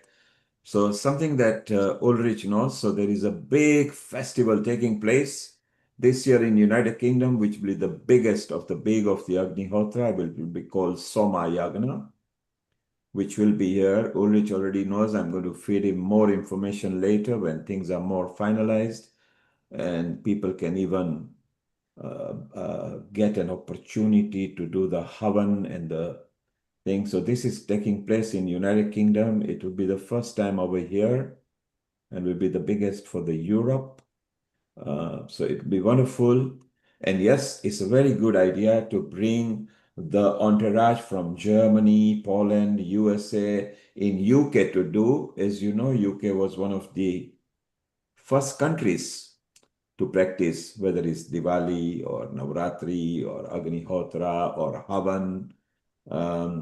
Swami Ramdev practiced it over here as well. So it's so wonderful that we are united with a group of people here from a different continent as well. Lee, thank you very much for still being awake over there, and stay around because we've got time to chit chat. We still got a few minutes before we go to our, so Lisa, Ulrich, whatever you want to discuss before we go to our next couple guests, I think, if you can just ping them. And that is Abel and Aleta, I think. Yeah, I want to say something. Please go ahead. It's all yours. Dr. Anukul, you asked about control. And as Lee said, yes, they did one test with just water, one test with Agnihotra water. But you are a doctor of medicine.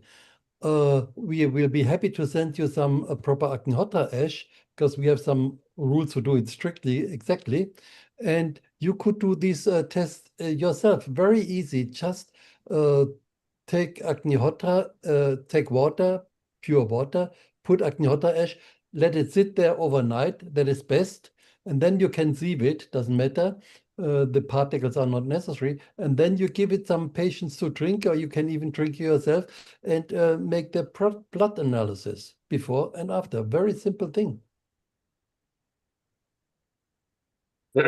Thank you. I think that blood analysis, it is just under the, it is under the, what you call, just on a slide, or is it on a flow meter?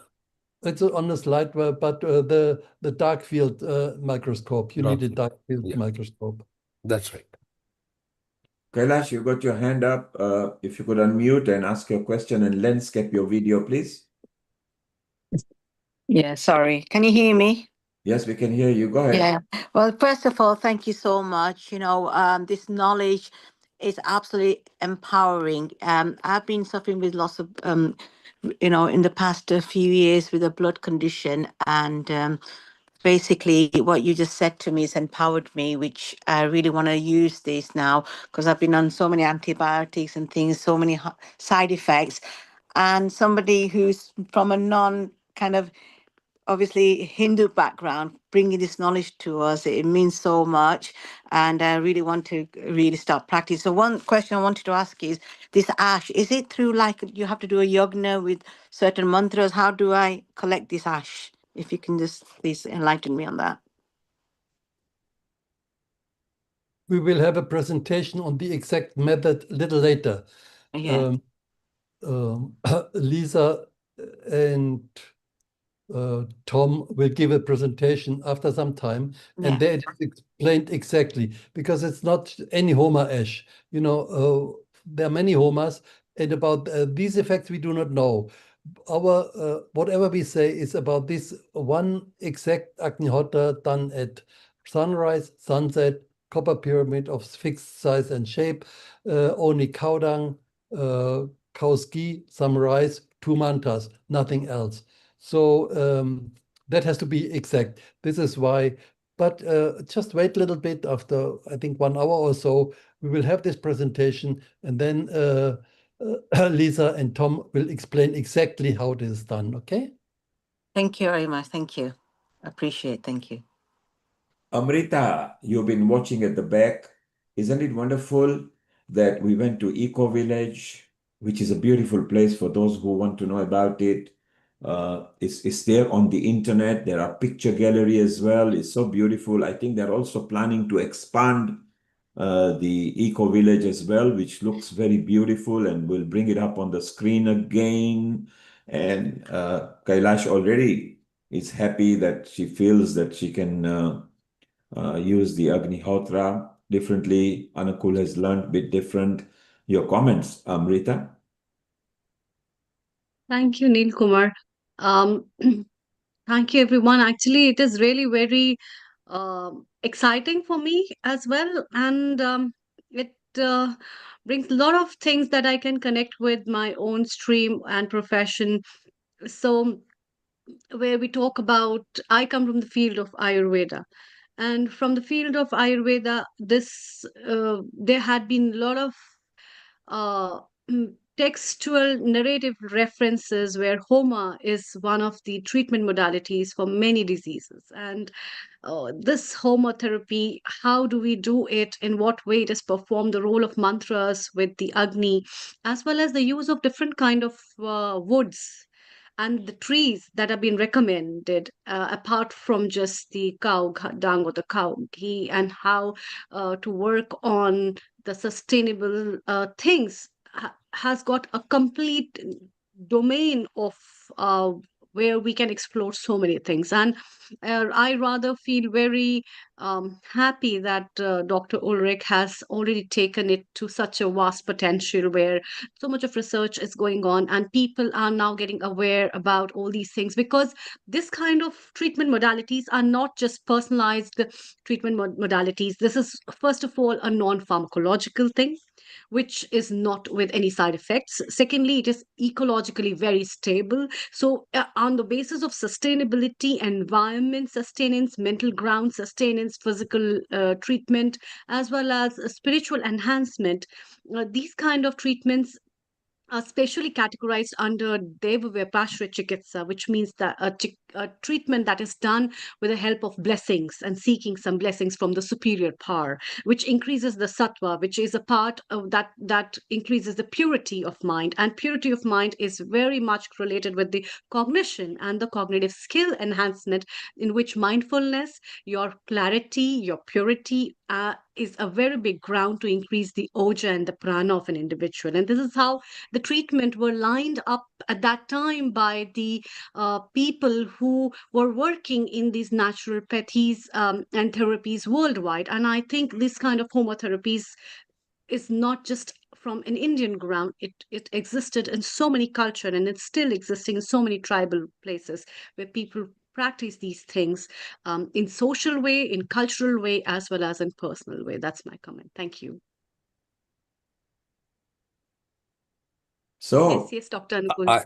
I have a very interesting point to put on, secondary to what Dr. Amrita just said. There are a few terms over here, I'll just use them. One, something called routine. We just tend to get up and do certain things routinely. They're just a part of the sequence of events that we through. Like we get up in the morning, brush our teeth, or take a shower. These are part of routine work. But the next part is what we call as a habit. We just do things unknowingly just because it's a part of our life. We just do the things by habit.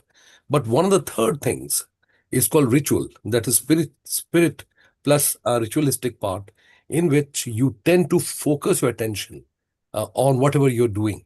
That focused activity is something which is certainly connected to Agnihotra. Now, when it comes to Agnihotra, as opposed to what you call the Agni as a way of doing things like using different wood, Agnihotra is so specific to a specific time of the day, in the morning and in the evening. It raises quite a few interesting points about how you're focusing your energy at a given time of the day. So it is something worth looking into in much bigger detail, which I was not aware of until I came in contact with Dr. Ulrich's paper. And just to let Dr. Kailash Parekh know that when we'll be meeting sometime very soon, we'll be discussing this very issue and how to implement this within our area itself. It's a part of my activity that I want to expand on, because I do it myself and I can give her my ash, the ash from here itself. Wonderful. That's very nice, Dr. Anukul. And I would like to add on this. So the dinacharya and the daily routines are not just the part of making up your routines and the habits, but making these kind ritualistic, which has also a very key role in neuroplasticity. Neuroplasticity is a stage where new neurons are built up in the brain. And apart from that, Dr. Anukul, have you noticed all the people who have joined us for Agnihotra, they have a glow on their face. Did you notice that? And all of them are so senior citizens in their country, but I don't find them to be senior citizens virtually. And I find their glows much more better than the youngsters of today's generation. And that's the fact. And now see, this is what is one of the essence, and which is called as the prabha. the Tej. Yes. The Tej means the illuminance. The illuminance that you see that comes naturally due to a sustainable lifestyle and due to a practices that people just follow in a particular way. And that doesn't need any proof or evidence. Yes, exactly. You see this thing. So that gives one of those prior evidences of a particular ritual or a particular routine that has been followed as a part of their daily life. Amrita, exactly as you mentioned, look at Lisa. She has been practicing for over 50 years. Evan, Lisa doesn't even look 50 years now, so she must have started at the birth, I'm And maybe, 70. sorry? I'm 70. So you're 50 plus VAT. Because for 70, you'll have to produce your passport to convince us. So you've done very well, Lisa, on that. And it's just amazing that from so many years, of course, Agnihotra and Agni and Havan used to be practiced even when the Indian god Ram Bhagwan, so we're talking about 10,000 years back. So Havan is a part of every Hindu ceremonial celebrations and festivities. But you see, because us being Indians and it was naturally there, we never went to study in depth or never practiced every day. So this meditative practice of Agnihotra, it actually calms your mind and changes the energy. Evan actually mentioned that the energy change, which is very useful in here. So an absolute point that when you follow some kind of either rituals or ceremonies, it brings the mind in a meditative state, which brings it beautiful. In today's day and age, mind needs to be calmed down so much. So that's really wonderful. So Ulrich, Lisa, we are waiting for Peru couple to come, or is it the presentation you are doing? Ulrich? No, that is Lisa. Lee, yes. Lisa will show that. No, Lee will show that. Brilliant. Maybe we can kick that in right now. And again, we'll break into chit chat whenever we get few moments. Let's keep on going and bring these beautiful vibes of Agnihotra. Lisa, over to you.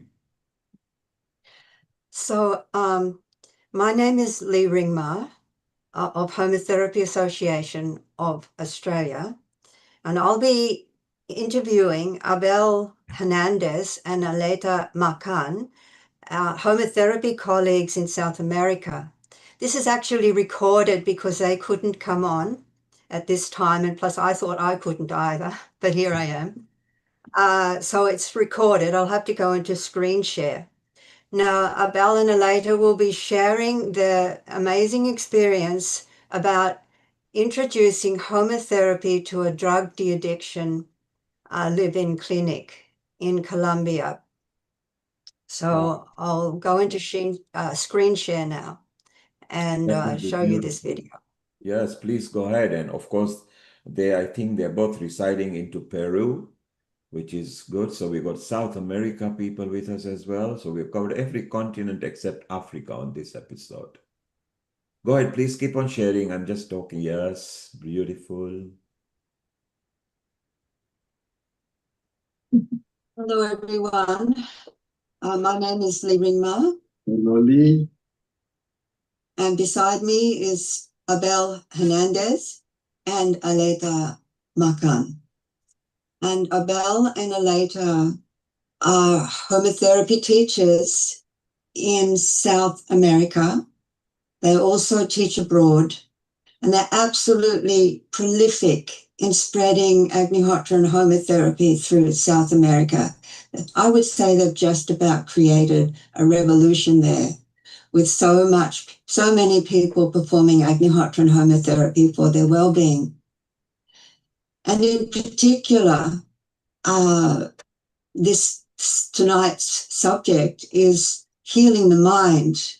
And Abel and Aleta had an amazing experience of helping heavy-duty drug addicts in a drug addiction rehabilitation center in Colombia called Phoenix. This program went on for 2 months with tremendous results. In fact, the people who ran the center, they said it would take at least a year to see minimal results, minimal changes. But in 2 months with homotherapy, massive changes took place in so many participants and including family members. Okay, so the subject is healing the mind with Homa lifestyle. And then we're going to show the extreme situations, how even drug de-addiction can be healed. So what is Homa lifestyle? So Homa lifestyle is performing Agnihotra twice daily, at least 1 hour Om Triambakam Homa daily, if possible. Taking Agnihotra ash medicine throughout the day. Working in nature is important for grounding the high energies of Homa. And optional, there's 15-minute Homas at intervals throughout the day. So I believe all of these things were in the program. So how does Homa heal? Well, environmentally, Agnihotra sunrise and sunset creates a healthy atmosphere, and a healthy atmosphere impacts our minds in a healthy way. And for personal well-being, Agnihotra really facilitates meditation, clarity, equanimity, and healing, transformation. Environmentally, when we add Om Triambakam Homa, this Homa fortifies the atmosphere created by Agnihotra, which is full of life force. It creates more peace, more vitality.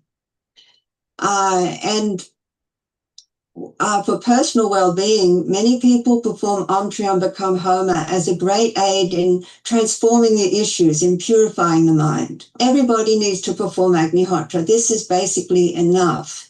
But if things are more problematic, or the environment is in a difficult situation, or your life is stressful, adding Om Triambakam Homa is a great help. And then consuming Agnihotra ash medicine throughout the day helps detoxify and balance the body. It even influences the mind to be more balanced. And then working in nature helps with grounding and integration of the high energies. And if possible, regular Homas through the day, it helps to be more balanced and more attuned, more centered. So a powerful demonstration of healing the mind is in drug de-addiction. How did the Phoenix Rehabilitation Center come to allow you both to conduct the Homa drug de-addiction program there? Well, we must say, since we travel continuously, in one of the trips that we have in Colombia, 2 families came to us and inquired about the benefits, the possible benefits of homotherapy in drug addiction cases. And we say, it is possible, we have that can be done. And they say they have relatives who have been into drugs, and they have been going in and out of rehabilitation centers. And it seems like it's a quite challenging problem. So they say, we would like to try out homotherapy, but they're very difficult cases. We will do anything that you require. So we say the best will be to have these people residing with us, staying with us, because at the beginning it is very important to have a keep close supervision of the process. So they arranged they found a rehabilitation center. They have psychologists, they have all the experience of years and so on. But as we said before, normally they manage to recover, so-called recover, while they're inside. Once they come out, 99, well, or maybe 96, 97% of the people fall back into this drug addiction. So it's no one time. There was a person, that will have been 22 times in and out of rehabilitation centers. So you can see how difficult that is. When you first went there, I remember you telling me the story about performing Agnihotra with all the participants. Please tell us what happened in that situation. We went to talk to them and have a practice with the Agnihotra. When we arrived there, we saw most of them in a room, all disturbed, and the managers, the director of the place says, no, I'm sorry, we cannot do it because these people have 2 days without sleep. And we tell the people, well, there is nothing to lose, we'll do Agnihotra. There was such a change in the expression on the face of the people because they were like in panic and anger and all these mixed emotions, negative emotions. And all of a sudden it was blissful. It was just another atmosphere. That was the very first experience. So that was definitely, they wanted to know more about how that happened because that brought peace to them. That's incredible, Abel. So just one Agnihotra and you saw this tremendous change in people and they felt it. And so I guess this gave them the motivation to cooperate with the program you were about to share with them. That's correct. That's what happened. Could you just quickly reiterate what the daily program involved? Homotherapy is the base and it's everything, really. Everything is based on the fires, on taking Agnihotra ash several times a day. These people got every water they drank was mixed with Agnihotra ash. Put even Agnihotra ash in the water where they took showers and everything. So it was completely cooking. Everything was with Agnihotra ash. Agnihotra, like you mentioned, 2 times a day, morning and evening, and always showered with clean clothes.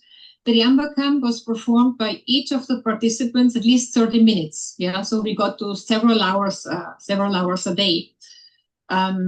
Yeah, and they were not alone doing Triambakam. They were always accompanied by a Homa volunteer. There was daily yoga program, which was very important for the structure of the physical strength, because many have physical problems. And for the calming down the mind was pranaya. Day by day there were changes.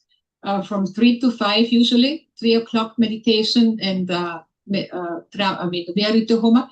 And then for 2 hours, the mind trainings program with Abel. Artistic expressions was very important. Was also an important bit of art. It was at least 1 hour in the afternoon where we did drawings, we did mandalas, we did murals with flowers, with everything we could find in the area.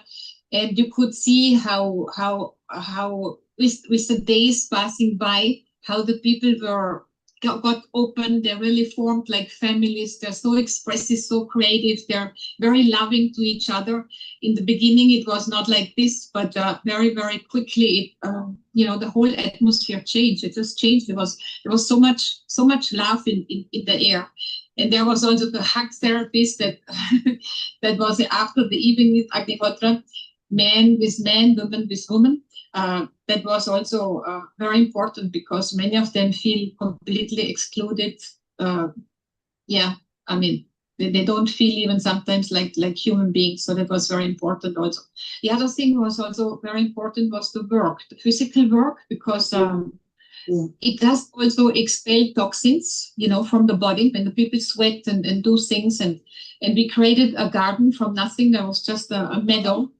And it had to be taken out. It was a beautiful mandala garden. The gardening work, I assume you included homotherapy principles like putting Agnihotra ash in the soil and preparing the seeds with Agnihotra ash water. Yeah, it was also very joyful and very funny because how they got the cow's urine, the fresh cow dung, that was part of the work also to make, because we needed a lot of cow dung cookies for the constant fires. But when you mentioned cow urine, that the cow urine is utilized in soaking the seeds.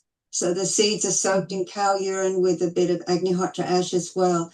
And this fortifies the seeds, reduces the possibility of any fungal disease transferring from the seed into the soil and into the plant. So it strengthens the plants. And then, of course, you're talking about the cow dung, and the cow dung has to be patted out and dried for the humus. So they were also involved in that. Wrapping the large seeds for planting in cow dung balls, that's also part of home organic farming. One thing got really stuck in my mind was a young man who had a family. He said he bought some food for his children and for his family. He gave it to his children, the fruits. He was very happy that he could give it to them. That was before. And then suddenly stroll syndrome became so strong that he practically took the fruits out of the children's hands. He packed it up again and he went to sell it on the street, So strong is this addiction, The children cried and that has changed completely. I mean, homotherapy is such a game changer. It really does lift the vibrations, and the highest vibration is love, and we could just experience that. So it was so beautiful to be with them. It sounds like an incredible comprehensive program. Everything was covered, and it's very clear that the atmosphere changed. How quickly would you say that the atmosphere changed? We saw it shifts every day, all the time. It just gradual changes, but the changes were there all the time. Remember, most of these people, they can feel some relief and they fall back. However, we could see that in the atmosphere, in the Homa atmosphere, this anxiety that goes with this withdrawal of the drugs started to decrease. The frequency of this anxiety decreases to a point, and when it was very hard, they already knew what to do. Triambakam, Shanti Triambakam, Agnihotra, ash with water comes down. So what you're saying is that when people did have issues come up, when they were feeling anxious or cravings or going through withdrawals or just freaking out a bit inside, immediately they knew to turn to Om Trambakam Homa. So they would start performing Om Trambakam Homa and taking the ash medicine. Everybody's constitution, physical and mind constitution, is different. So in some people, the effect with one Agnihotra can have an effect for several months, just one Agnihotra. Some other people, it might much more. You create a discipline, and the discipline, as it is performed, the effect is more visible. First, we saw that the expression in the face changes.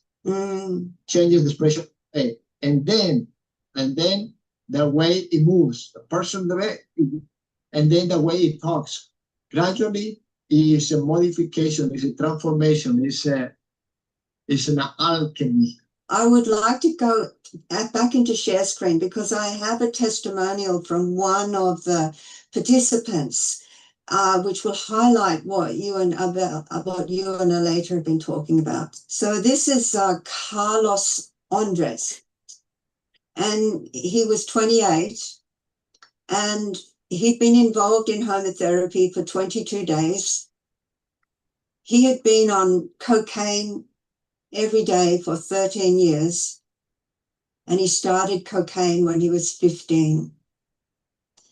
But he's saying with homotherapy, he feels at ease, he feels lighter.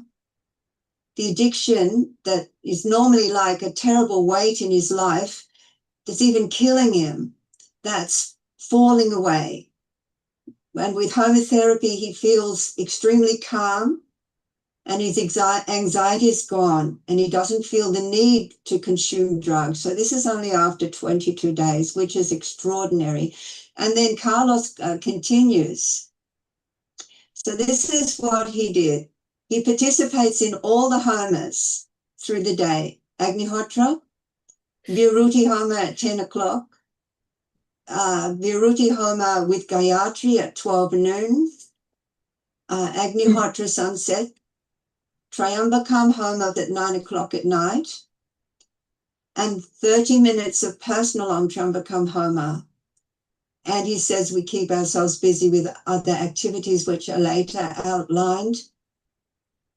And he had difficulty sleeping normally. He would only sleep normally for 2 to 3 hours and he'd wake up depressed. But now, after 22 days of homotherapy, he has a very peaceful sleep until he gets up for sunrise Agnihotra. And he also takes a half a teaspoon of Agnihotra ash after each homa, so that's 6 times a day. That's important for detoxifying the body. And he also said that taking the ash medicine helped his mind. It helps him to clear the anxiety and the obsessive thoughts of the drug. And he says, look, I feel so good about myself that I think I can go out into the world and not fall again back into drug addiction. And he says that he's so happy that he can do Agnihotra with his own kit and Om Trambakam Homa. And sometimes till late at night, he performs Om Trambakam Homa just because he wants to, because it helps him, and with great enthusiasm. Yeah, I would just like to say that sometimes, these are very beautiful souls, very, very creative souls, very sensitive people, some of them. And you can see how the society can really block the people out, really put them in schemes, put them in drawers where they cannot escape, And that is also a dilemma because what we need in this world is more humanity. It is really more respect of others, how they are, what they can express. And the highest thing is just love, it is love. And many times they have not received that from nobody. But once they get that and it's in the air and it's palpable, and so these people change completely. They are really, they can communicate, they can express, they can work together. It is just a real life, a life like you think it, like it should be, but only with this aspect that the atmosphere is different and supplies all this. And of course, they received love from everybody. Every problem was we must say that the following. You see, when it comes to love, everybody knows that mother's love is unique. The love of the mother is unique. However, some of these people, some of these patients came to us. I have been in such a situation, I have been doing so many things that not even my mother wants to know about me. Yeah. So it can get to a point that the person will do anything, even hurt the mother, hurt anybody, do anything out of craziness. And the idea of having or supporting somebody like that is out of, they have to be spelled out and throw out and something like that because they can't. So this idea of love is there, but when it happens spontaneously with this process, bioenergetic process, that it awakens the love within.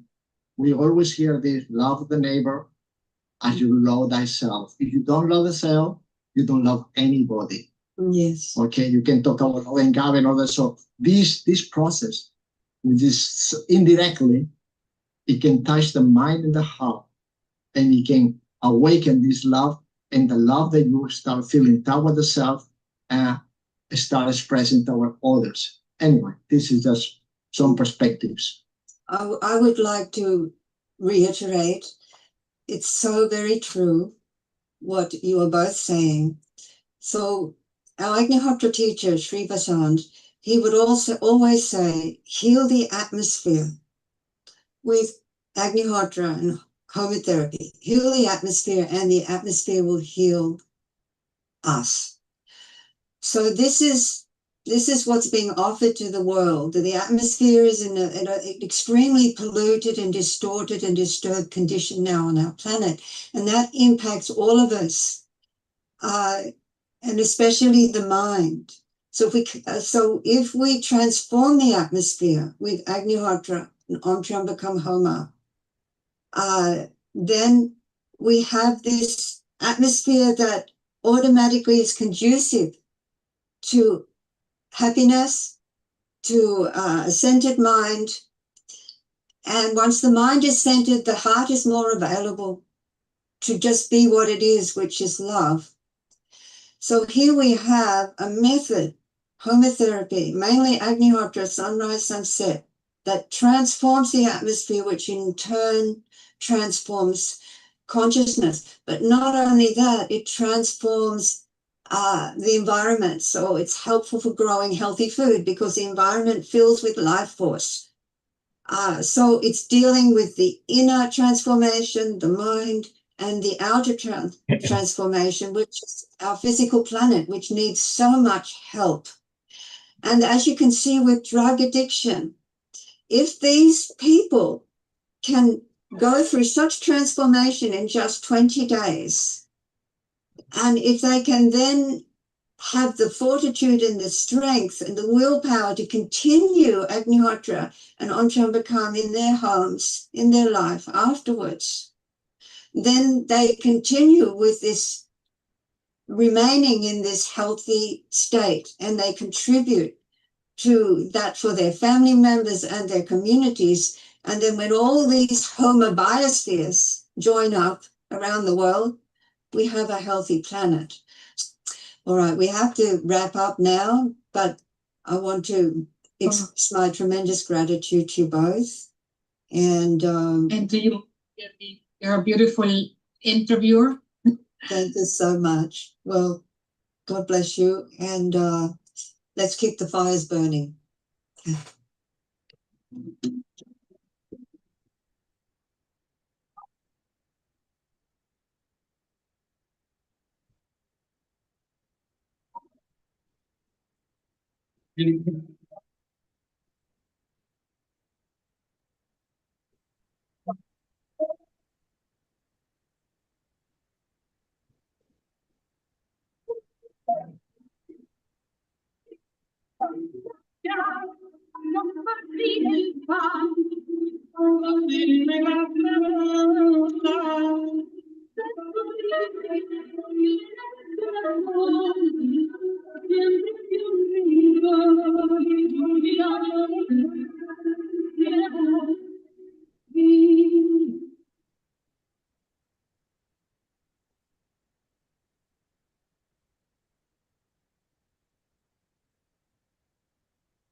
Wonderful. We can make comments and chit chat before we go to Suvendi. So nice of Lee to get that interview done and be here at this very early, for her, a very early hours. Anukul, your comment first. I have a few questions for Lee. One is, what is Gayatri Homa? Is it just putting the whole Gayatri recitation while you're doing the Homa? And what is Om Triambakam? Do you chant the whole Om Triambakam Ajamahe, the entire Shiv Srotam, along with the Homa? Is that correct? First of all, I want to stress that it's Agnihotra, sunrise and sunset that is the most important in this situation. In fact, for most people, that's all that is required. We mentioned all the other homas because it's a heavy-duty drug de-addiction program and more needed to be added. But the reason that that Agnihotra, sunrise and sunset is so important is because it's a bioenergetic process. It's not just a discipline of being there at sunrise and sunset. When you are there at sunrise and sunset and perform it in this Vedic scientific fashion, then a great flood of life-sustaining energies comes in, which is what sunrise is. And this goes about filling the environment with life force and all the electromagnetic spectrum and beyond, everything that's required for keeping nature healthy and abundant. And it basically transforms the atmosphere, which in turn transforms the mind. But it's only Agnihotra at sunrise, this incredible, amazing bioenergetic moment called sunrise, where this transformation can happen so instantly and on such an enormous scale. So that's the most important thing. So we want to stress that. About the other homers, we can discuss that privately, or you could ask Ulrich. There's another point is for these particular programs, did you go to the mental health institutions to do it there, or you call them in some part of the community to do it? So in this particular program that Abel and Aleta ran, they ran it in an already established drug rehabilitation center, and the psychologists were there, the psychiatrists were there were assistants there who could help when people freaked out. Sometimes they'd freak out so badly you'd have to hold them down until they calm down. You have to know all those sorts of things. So you wouldn't run this program without having a crew of professionals with you. And how were anybody able to take support of the psychologists and the psychiatrists or the whole unit? Did you make prior presentation? Were they aware of it? How did they accept this particular thing as a modality to be tried out on the patients? Well, as Abel explained initially, two families came to Abel and Aleta and said, look, we have family members who are heavy-duty drug addicts and they've been in and out of rehabilitation centers. We've heard that homotherapy can help. If we find an already existing drug rehabilitation center who would agree to allow you to conduct this program alongside them, would you go ahead and do it? And they said, Abel and Aleta said, yes, of course. So the family did find this center, and then they went to them and they presented the program to them and they performed Agnihotra. And that was a clinch moment when they performed, because everybody was they hadn't slept for 2 days because a lot of disruption had been taking place. Some people had been freaking out. And for 2 days, staff and patients, nobody had slept. They were all in fearful states. And they weren't actually going to allow Agnihotra to take place because they were inviting a priest to come and do some blessings to try and help everybody, because in South America it's Catholic, right? The priest didn't turn up. So that's when Abel said, let's do Agnihotra. What have we got to lose? So they performed Agnihotra, and instantly everybody calmed down. Everybody became peaceful. And of course, this was the perfect introduction and the perfect motivation for the staff, the directors, etc., to accept that HOMA program. Also, in my own experience, South America has been a very open place for introducing Agnihotra. That the medical establishment there has been far more open than like here in the US and other countries. There is a place, I believe it's called Tiriasu Clinic. It's a 5-story hospital. And in the courtyard, Agnihotra has been performed there for years. And the patients, and this is something, Abel and Aleta this is one of their projects, of introducing it there. And so the patients would come and their symptoms were reduced. It helped their recovery. So it's just a different situation in the society. I actually joined Abel and Aleta some years ago and was assisting for a little while in teaching. Well, we had a parenting program, so I was kind of introducing that. But certainly the openness in the society there is very different than in some countries. I must say that I have a specific interest in this particular field, not only because as a surgeon, of course, I come across many patients who have these kind of issues. But the place where I live, I won't tell the name of the place directly, but the incidence of alcoholism and mental disorders as well as drug addiction is much higher than the rest of the UK. And some of the things I recently found in the last few months while I was exploring the various data. And it's something worth exploring where I can go out to a place like Colombia or Poland and see how these things have brought about changes and how we can influence the local authorities to implement this. And maybe I will take help of Dr. Kailash Parekh. Then we can approach various people and see how we can get the right type of place where we can do this gardening and things like that, get them involved in much more proactive activities, and of course, initiate Agnihotras and all. We'll have to see how it works out. It's worth seeing. Thank you very much for wonderful presentations.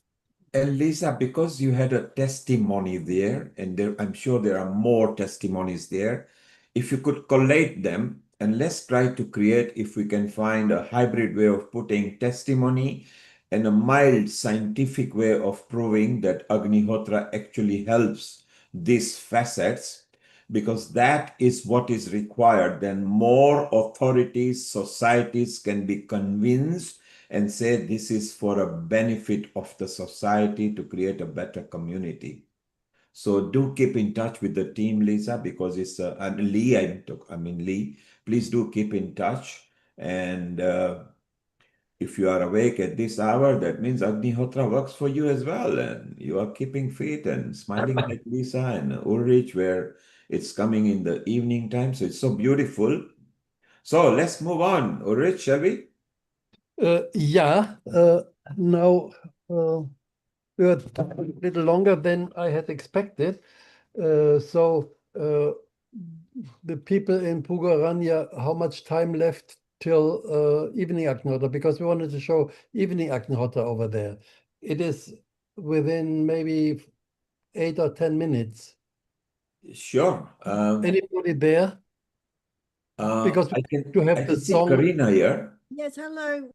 I was expecting Ulrich's talk, and sorry, before the song. So, can you hear me? Yeah. Speak a little louder, then it's better. Okay, I was expecting your talk before the song, so I can change things around and do the song now. Is it still time for your song before Agnihotra? That would be wonderful. It's 11 minutes now. Yeah. Then go ahead and do the song. Others can prepare the fire. Okay. Go ahead and what? Do the song now. There's nobody here. Well, it's you and me. So it's wonderful. And Ulrich, maybe after a song, you can quickly brush up with what you want to do. When the fire is ready, let's show it live. So it's a good idea. Energies are exchanging nicely over here. And while Wendy is preparing for the song, Ulrich, what was your topic that you were going to talk about? I will now talk about some experiments showing the effect of Agnihotra on our mind, on brain waves, and on stress and anxiety. And do you think it's more meditational? Does it bring mind calmness, and it brings the mind into a state of stability? Definitely so, yes. Very important in this day and age time with mental stress. Well, Karina is ready with her guitar, and let's go for a nice sing song. And then, Rich, we do want to listen about the effects. And if the fire is ready, we'll go there and we come back to you. It's all one family. We can adjust the time how we like. It's perfect. So, Indy, if you are ready, we are ready for you. Adjust your Zoom so it can pick up the guitar as well. So Ulrich, have you practiced with people subsequently to see if the minds have come down? Do you do test before and after, or blood pressures or anything? Yeah. My blood pressure, Lisa has shared one slide, but okay, Yes. now, Karina is ready. Let's listen to her. Can you put her on spotlight so that Yeah. it's... Let's go ahead and do that. Okay. 8 minutes. 8 minutes until Agnihotra. Yeah, go ahead. Enough time. Okay. I just put it on live music. Okay. So this song was written by Parvati. She wrote the words and I wrote the music.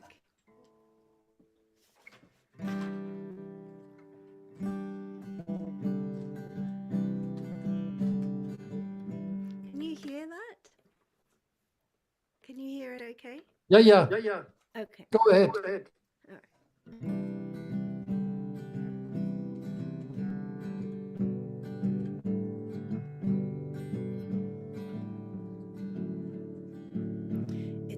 just about us. It's not just about us. It's about ours. It's not about our fancy cars and movie stars, our wants, our needs, or our desires. It's about our planet's fate, our Mother Earth in dire straits. Rise up in prayer, rise up in prayer. Healing circles everywhere. We need to come together now as one. We need to come together now as one. We need to come together now as one. It's up to us. It's up to us to take a hand, to take a stand.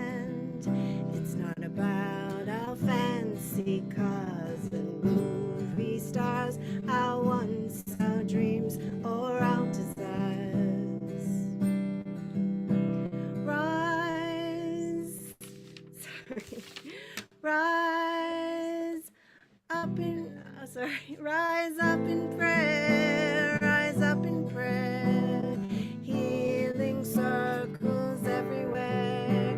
We need to come together now as one.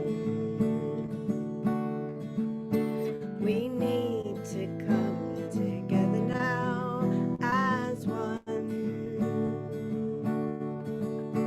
We need to come together now as one. Rise up in prayer, rise up in prayer. Healing circles everywhere. We need to come together now as one. We need to come together now as one. We need to come together now as one.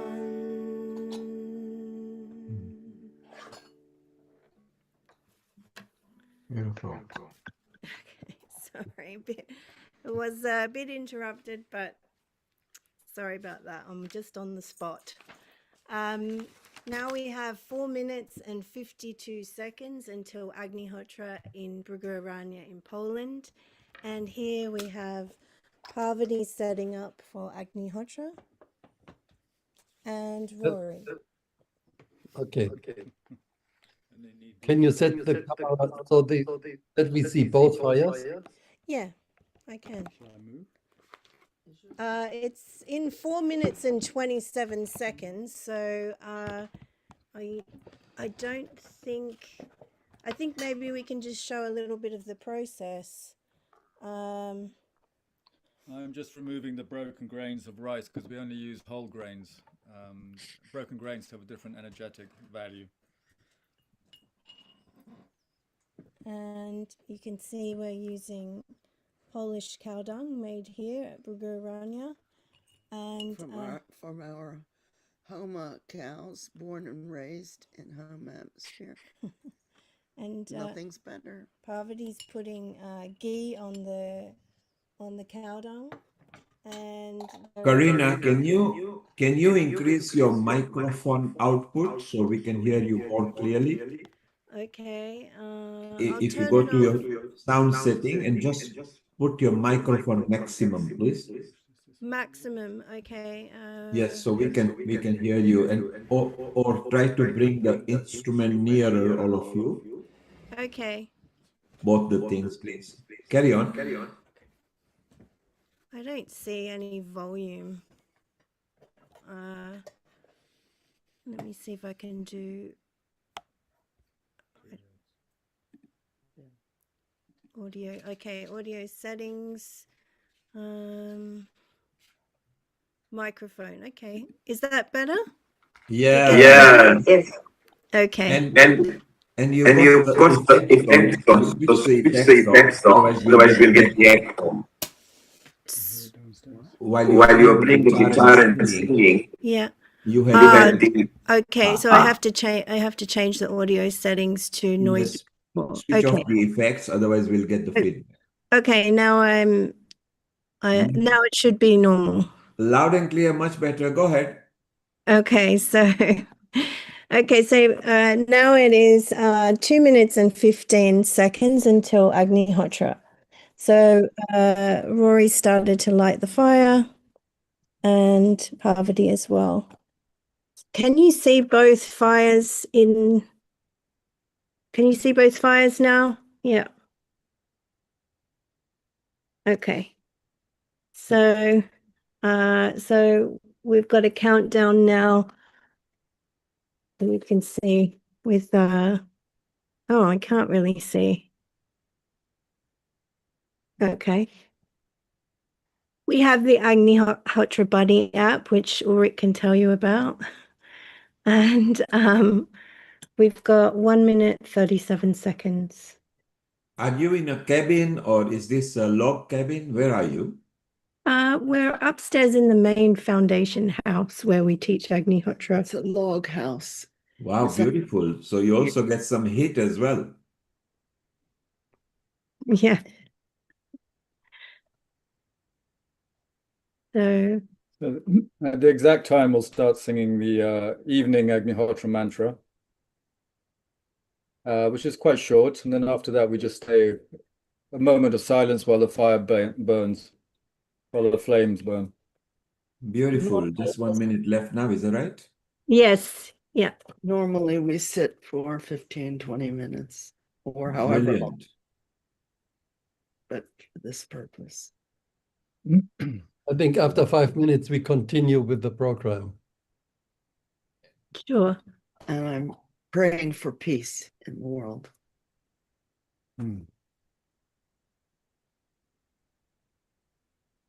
One fire at a time.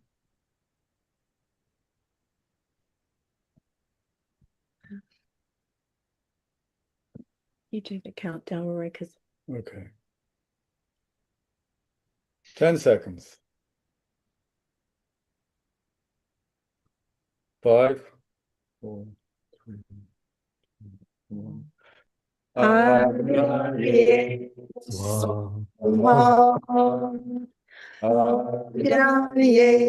idam namama prajapataye swaha prajapataye idam namama.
So that's our evening Agnihotra in Poland, and we thank you for joining us.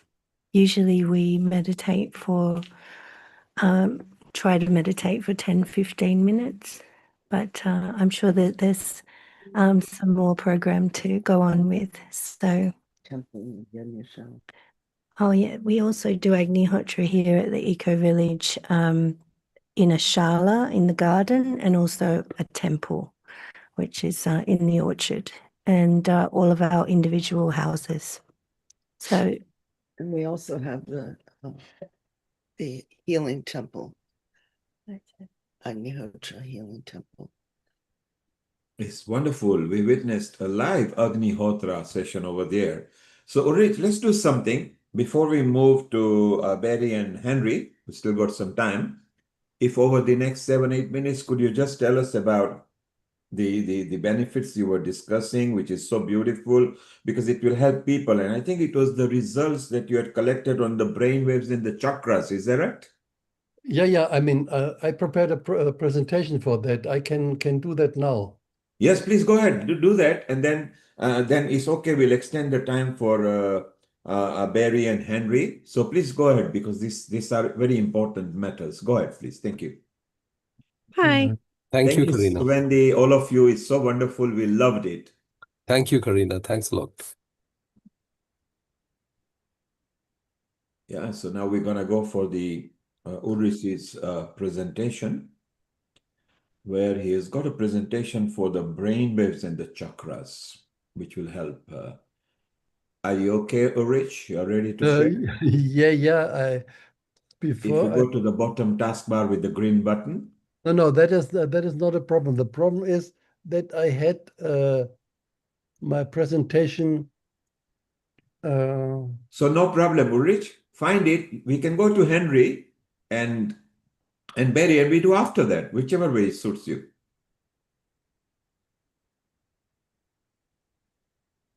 Shall we take Barry and Henry and do it after their session? No. Oh, we got it. Yes. Ready to go. Oh, sorry. Yeah. Okay. So it's the effects of Agnihotra on human mind. And the question is, how can Agnihotra and Homa therapy help? And in the Vedas, it said that Homa or Yajna is the process of purification of the atmosphere through the agency of fire tuned to the specific rhythm of nature. And Agnihotra is the basic healing yajna. We know there are many others also, and that is something which is forgotten nowadays often. People do all kinds of homas, but they forget that the basic thing is always Agnihotra, sunrise, sunset. And then you can do other things which would complement that, but first is always Agnihotra. And what is the modus operandi? How does it work? With Homa therapy, we purify our atmosphere, the environment, and it's stated that by inducing a change in the atmosphere, you bring about a change in functioning of prana, the life energy, and this has very beneficial effects on our mind, as prana and mind are like two sides of the same coin. They're immediately connected. So if you have an effect on prana, immediately there's an effect on mind, and vice versa. So normally we want to be full of love all the time, but it's not so easy to say, okay, I will want to be full of love. Influencing the mind with the mind is very difficult. It is like having a thief to control thieves. That's not going to work easily. But you can, by influencing the atmosphere, have an effect on the prana, and then immediately is the mind affected. And how to influence the atmosphere? That is with the help of Agnihotra. So Agnihotra purifies the atmosphere, then the flow of prana is harmoniously, and immediately the mind is affected. And we can show that. That was one thing, Kirlian photography, that is developed, I think, 1980 approximately by some Russian scientists, the Kirlians, husband and wife. And you see here, left side, They just put a finger on a plate which is electrically charged, and you see at the left side there are some missing parts. There is no energy lines going there. And after Agnihotra, just 3 minutes after Agnihotra, right side, you see a big difference. And even more clear it is here. That is a person with depression. And you see black holes in their energy field. And after Agnihotra, they are nearly closed. Just one Agnihotra has such a big difference. That was a study done in Moscow in Russia.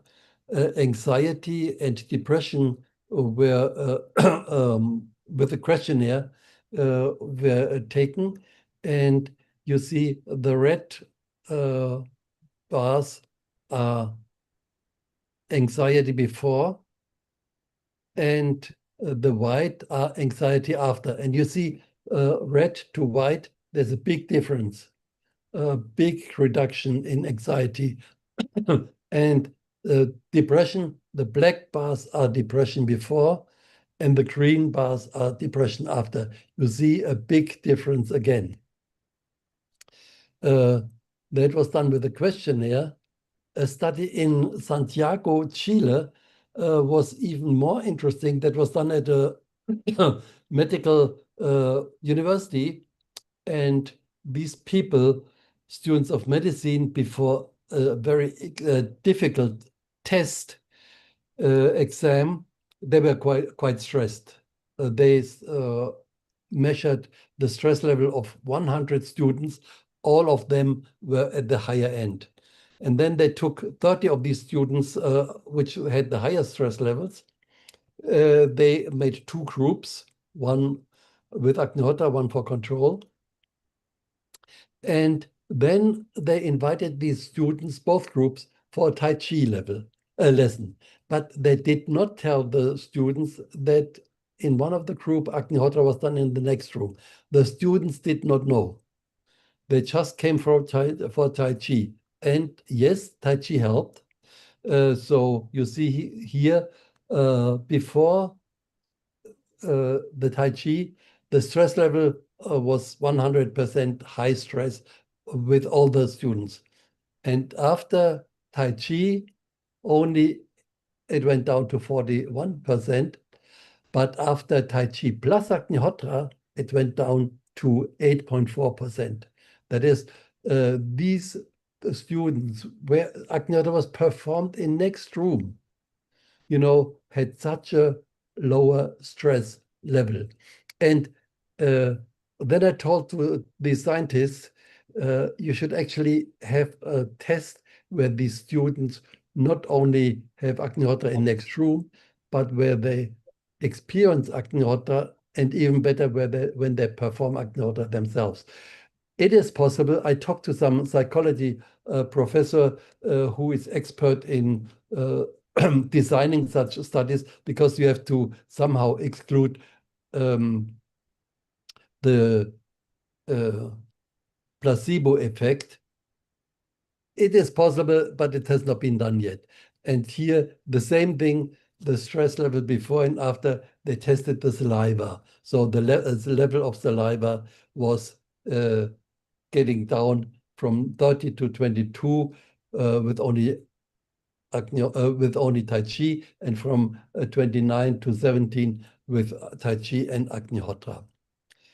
So another interesting experiment was done in Moscow again. Dr. Dmitry Yudin, he did an EEG of patients before and after Agnihotra. And you see, before Agnihotra, the brain waves were mainly in the beta range. Beta is there for activity and also for stress. Alpha, only 17.6%. And after Agnihotra, again, after only one Agnihotra, see, alpha went up to nearly 57%, and beta went down to 23%. So that is a very nice example of how Agnihotra helps to calm down the mind. Another thing is the chakras. That is a method developed by another Russian physicist, Professor Korotkov, you put in the fingers one by one into the machine, and this machine measures the energy field of the fingers. And as the tips of the fingers are related to the organs, you can then calculate the energy field of the person. And you can also see the chakras. And here you see that was one person, one woman, who did not perform Agnihotra. It was their first Agnihotra. So that was before Agnihotra. And then we did the same reading after Agnihotra. You see, the chakras are now nearly all in one line. Only the throat chakra is a little bit at the side, but it is also better. Here it touches the line, and here is some distance away. So all chakras are better, and nearly all are in a perfect situation. So that is only one Agnihotra. It has a big impact. We did a lot of measurements with people who perform Agnihotra, and those people, even before Agnihotra, normally the chakras are well aligned. So there's not such a big difference in before and after, because the chakras are normally already quite in a good situation.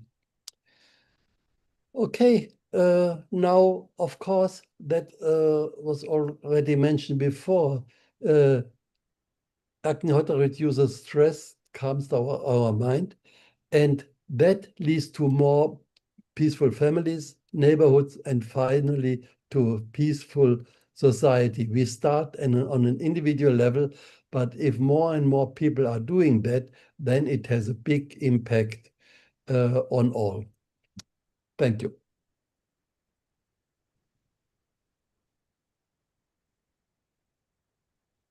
Wonderful presentation, Ulrich. This will be so useful because we can see that there's also scientific evidence over there and testimony as well, and completely done in a different country again. So Anukul, make a note of this. This will be very useful. Absolutely. And Ulrich, introduce Barry and Henry. Okay, I think that was no. Okay, no. Barry will introduce Henry, and Henry will introduce Barry. Brilliant. Let's go for it. Barry, unmute yourself, and over to Barry and Henry for the next round. Thank you. Barry, you need to unmute. Yeah, that's perfect. Okay. So you saw me earlier when we were talking about Bugararanya. Henry. Who is Henry? Henry, Dr. Henry Gregory, is a PhD in clinical psychology, has over 50 years of experience providing therapy and training clinicians to do so nationally and internationally. He retired as a professor at the University of Maryland and currently serves as the president of the Baltimore Homa community. Okay. And Barry Raffner. Barry is a clinical psychologist, originally from the US, currently living in Bugararanya in Poland. And we started our journeys with Agnihotra and in clinical psychology about the same time with the same mentor, Ross Ford. I actually learned Agnihotra from him, and we did projects together, we did research together, wrote papers together, and are still continuing to document the work of Agnihotra. Some of this I'll share with you in a moment. Okay. So a place that I might want to start to follow up on Aleta and Aleta's piece on substance abuse. We did a study on Agnihotra here in the US in Baltimore about 4 years ago. It's called Agnihotra and Mental Wellness. And what we did, for the control group, we used a group that was already together, that was doing Qigong, Tai Chi, meditation. And we had about a dozen of them, a small group, dozen of them. And then we had about 12 folks who were doing Agnihotra for 2 weeks. For 2 weeks. Many of the folks was doing Agnihotra. Some of them knew about it, but this was the first time they did it regularly.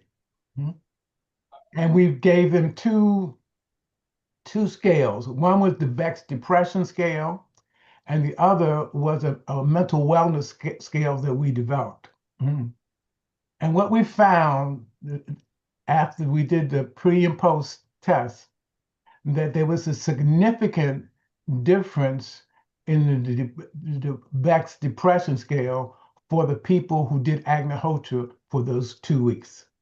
The other folks, they're doing Tai Chi and Qigong and meditation, fine. But the ones that did Agnihotra, talking about lowering stress, calming the mind, they had a more significant difference.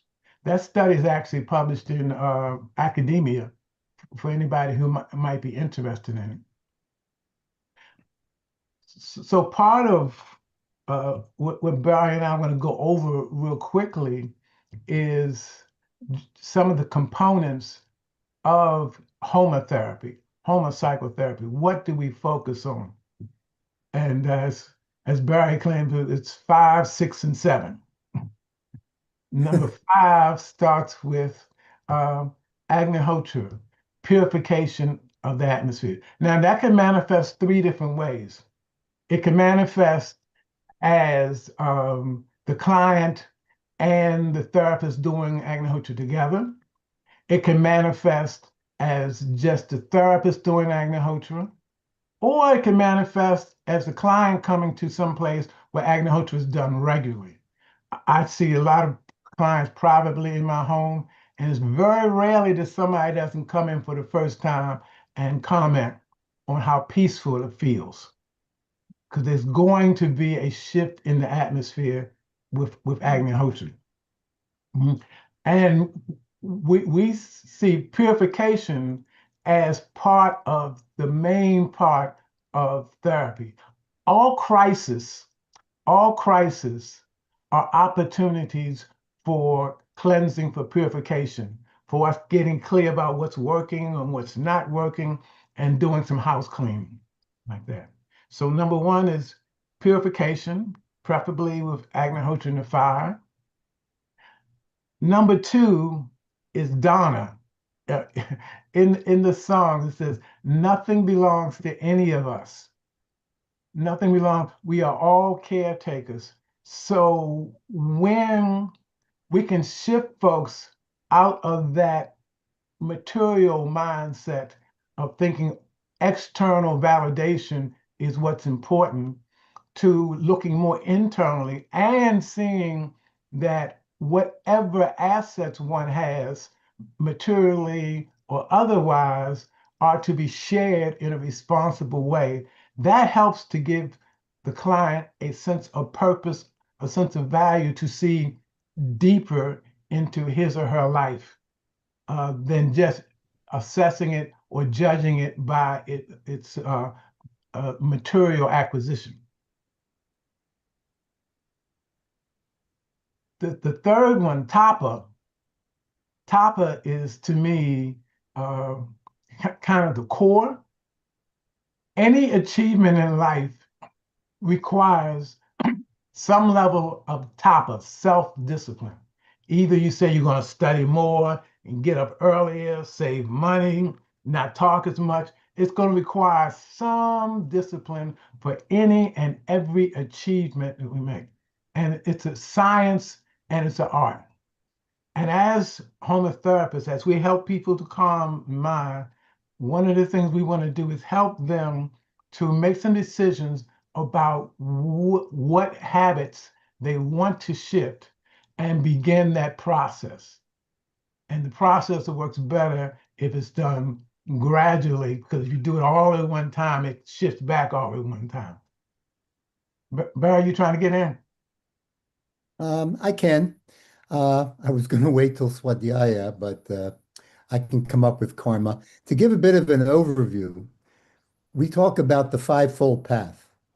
And what Henry has just enumerated are the first three steps of the fivefold path. Yajna, mainly Agnihotra, Dana, Tapa.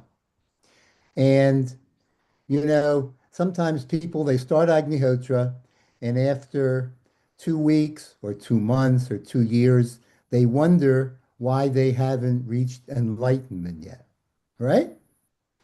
I've been wondering that myself for a while. Now,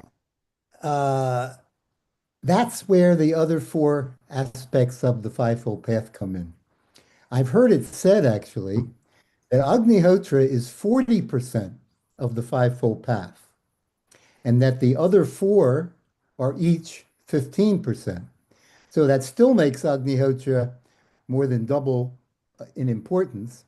But if you do Agnihotra, let's just say the doors are open to doing dana. You will be less attached to material things just by doing Agnihotra. Then tapa. A lot of us young people, well, I used to be young, when we started in the 70s, we weren't big on self-discipline. We were big on other things, some of which are legal now and were not legal then. Then there's karma, number 4, which is basically the law of you reap as you sow, okay? And then you come to a big one, swadhyaya. Swa means self, the adhyaya means study, self-study, self-study. Now, what is that? That's especially important for homopsychotherapy. It's an attempt to answer the question, who am I? Who am I? And you need to go within to find that answer. And this is what I came across this morning. Neti, neti is a Sanskrit expression which means not this, not that, or neither this nor that. It's found in the Upanishads and the Avadhuta Gita and constitutes an analytical meditation helping a person to understand the nature of Brahman by negating everything that is not Brahman. So, Swadhyaya, you can look at in a couple different ways. And one of the ways is this neti, neti. And if I can find this, I'm going to read you something, if I can find it. Not luck. The point is this. I, Barry, Henry, Ulrich, all of you, all the humans watching, you're not your personality. You're not your personality. You're also not your job. You're also not how wealthy you are. This is neti, neti. Okay, I'm not this, and I'm not that, and I'm not that. So that gets me closer to figuring out who I am, because I've eliminated 3 or 4 or 5 or 5,000 things that I'm not, and what's left is me. You can say my soul, you can say my inner fire, whatever. But swadhyaya is very important, especially these days, because with the internet and with fake news and with this and that, sometimes people get a little confused, especially young people, as to who they really are, who they really are. And if you add on to that, for example, the fashion industry, where they try to get us to feel that I will be a better person if I dress this way as opposed to that way, you can see where the maya, the illusion, can quickly add up. So that's the fivefold path. You do Agnihotra, do dana, do tapa, do karma, do swadhyaya. And then, if you're doing all those things, you can complain that you haven't become enlightened yet. And we'll talk about that. If I could go back just for a second on karma, yeah, most of us have an understanding of karma, but when I work with clients, I like to take it to another place. Karma is a representation that everything in the universe is ordered. There's no such thing as accidents or coincidences. So part of the intention is to help clients to learn to listen to the universe, to read the universe and respond to it, to communicate with it. Because life through our karma is talking to us, trying to give us guidance, trying to support us all the time. So when we see it as an active process that we have some agency in, then it can be even more informative. And by the way, the Swadhyaya number 5, we learned in the very beginning that Swadhyaya is a 24-hour process. You can do Swadhyaya every moment of your life, because depending on your point of view, there's something for you to learn, or there's something for you to unlearn, like this neti, I'm not this, I'm not that. And that's the fivefold path. And then Henry and I wanted to talk about what we also learned back in 1970s. 6 crocodiles. 6 crocodiles. Now, the 6 crocodiles are always like snapping at our minds and bodies, like a crocodile, right? And what are those 6 things? Attachment, greed, pride, envy, lust, and which one did I forget, Henry?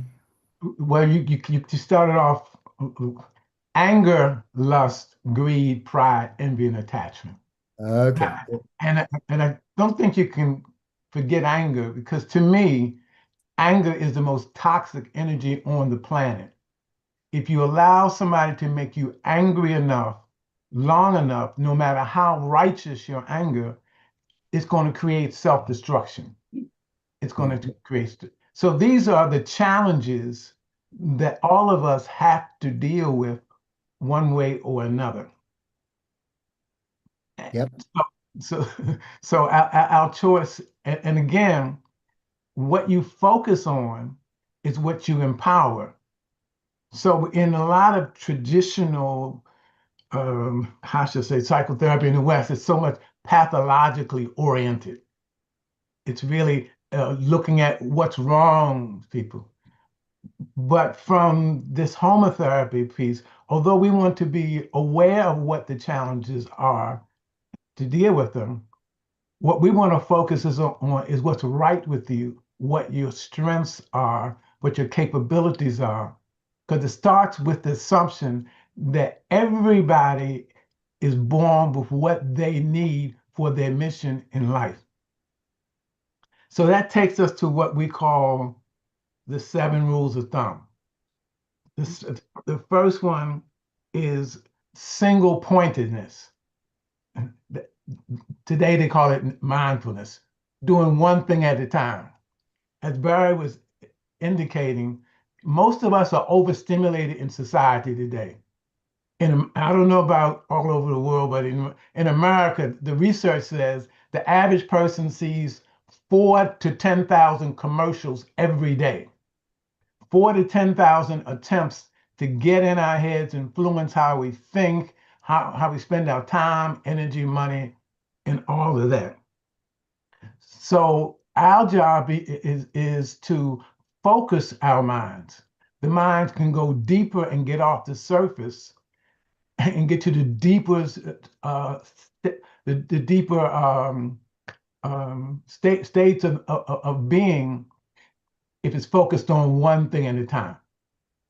So like I say, now we call that mindfulness, but it's about helping people to be focused, to be present, and to be responsive rather than reactive. Reactive is being in the back of the brain. That's fight, flight, or freeze. That's on automatic.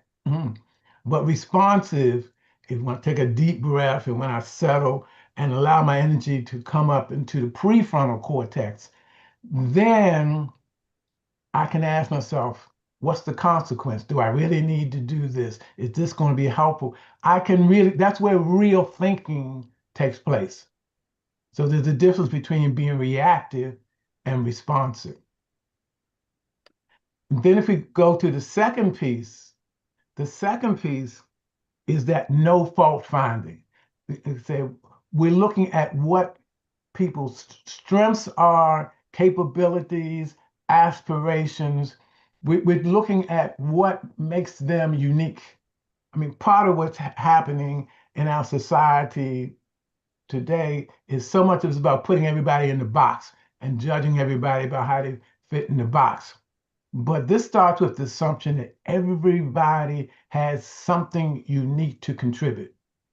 Well, Henry just said a very important word, judging.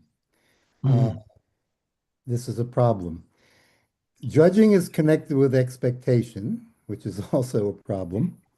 But the way I always feel about that one, I have a very strong tolerance for misbehavior.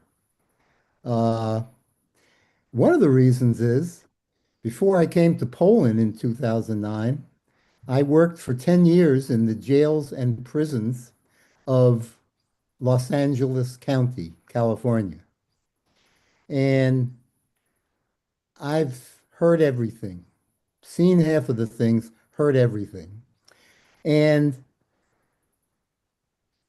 I also like the biblical quote of people who live in glass houses should not throw stones.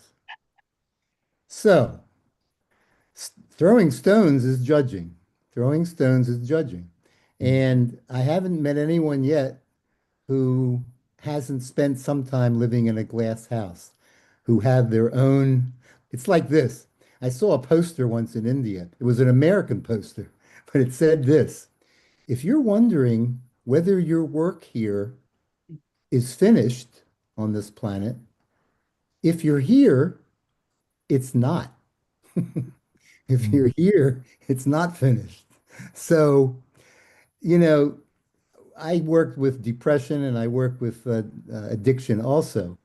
And for example, in Alcoholics Anonymous, they have a no tolerance for alcohol. Zero.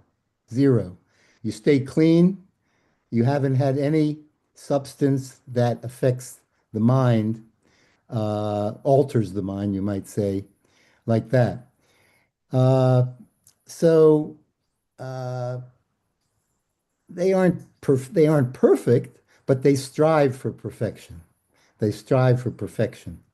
So, and this is connected closely, I think, with number 3, Henry, discrimination, freedom of choice. You want to wax on that? The only thing we really get on this planet as humans is freedom of choice. Not about what happens to us, but again, about how we respond. And a little earlier in the conversation, when I first got on, I could hear people talking about the heart and the mind. Real discrimination is not just being logical in your left brain. The right brain integrates stuff, and that doesn't do it all by itself. You gotta let the heart play.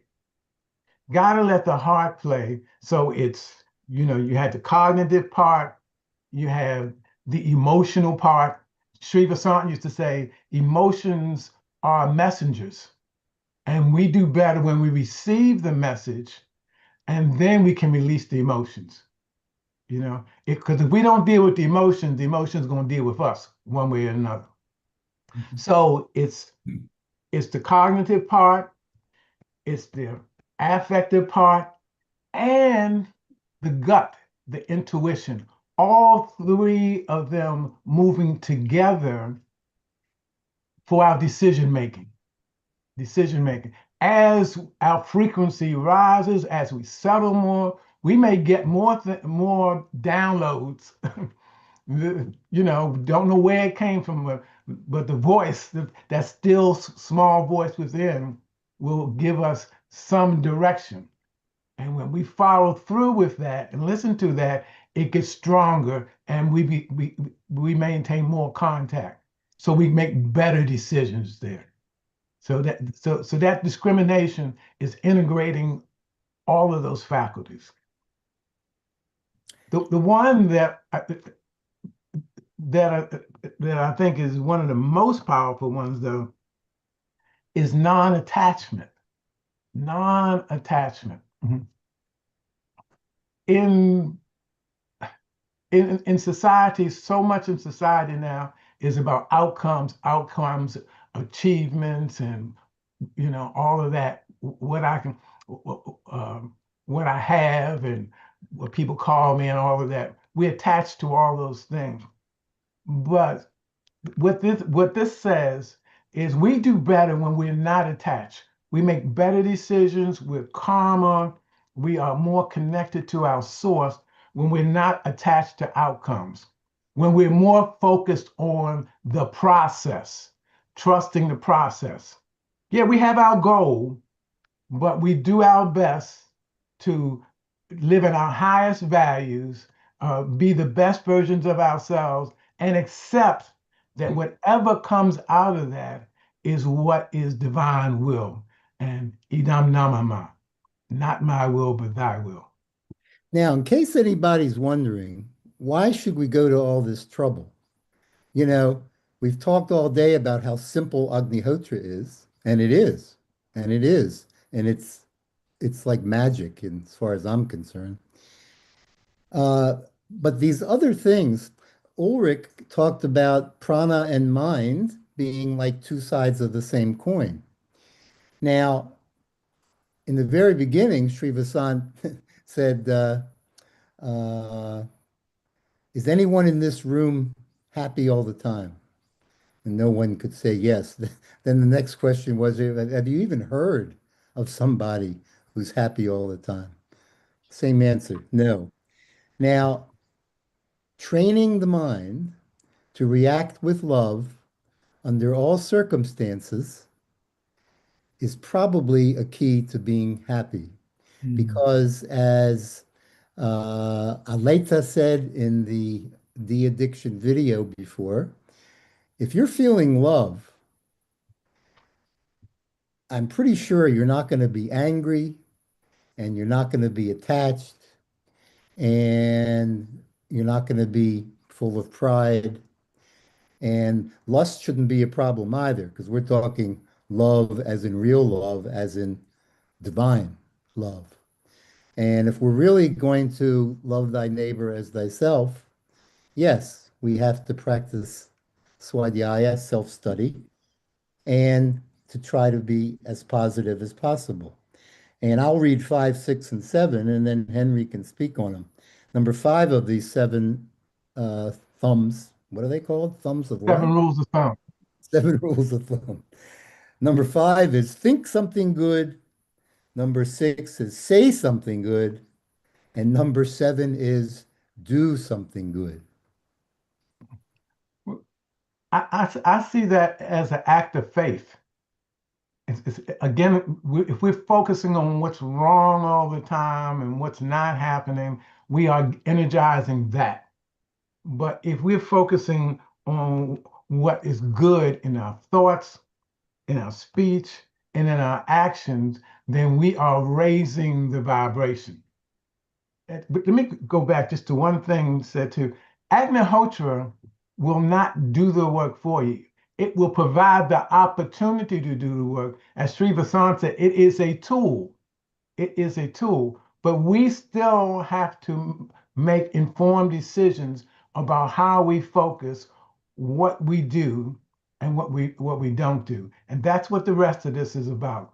And as homopsychotherapy, it's about not telling people what to do, but gently helping them on a road of self-discovery, because everybody has it inside of them, but helping them to listen to that voice inside, get clear about what their attributes are. I've been working in substance abuse 50 years, and I hear clients who just got out of jail and they and been addicted for years and whatever. And when you sit down with them and you start asking them, say, how did you survive all that? He said, huh? He said, so yeah, or what do you like about you? When you start to talk like that, it shifts the whole conversation because now you're saying, yeah, you've been to jail and you've been addicted, but you must have done something right in order that you're still breathing and you're sitting in front of me right now. So let's start unpacking that. And when we start unpacking that, that's when things shift. The other thing I just want to say about the addiction piece, it's my experience is that addictions are about trauma. Whether it's food, whether it's sex or drugs, it's about trauma. And trauma is not what happens to you all the time. It can also be what doesn't happen for you. If you don't have anybody saying, I love you, or supporting you, or nurturing you, that can be traumatic too. Now, but earlier I said people in glass houses shouldn't throw stones. I just want to say one more thing about glass. We have a choice, and we've alluded to it, but we haven't said it. Is your glass half full or half empty? Half full or half empty? You have got a glass in your hand and it's full of water and it's half. So somebody asks you, do you have enough water? You say, well, my glass is half empty. I need more. And somebody else says, my glass is half full. I don't need any more. So this is attitude. Now, we don't have too much more time, but I just wanted to make it clear that when I see patients, I see results. The video about addiction from Abel and Aleta spoke to this, but even with less dramatic cases, families that are in crisis. I was trained in what's called structural family therapy. And one essence of that is to go for the love. When you have the family in the room, go for the positive, go for the love. You don't want the mother sitting there saying, I don't like my teenage son because he does A, B, C, and D. We want her to say, I love you to her teenage son. And as simple as that sounds, it's profound. So I think we're at pretty much the half hour that was allotted to us. If any of you have questions and the time allows, we'd be happy to address them.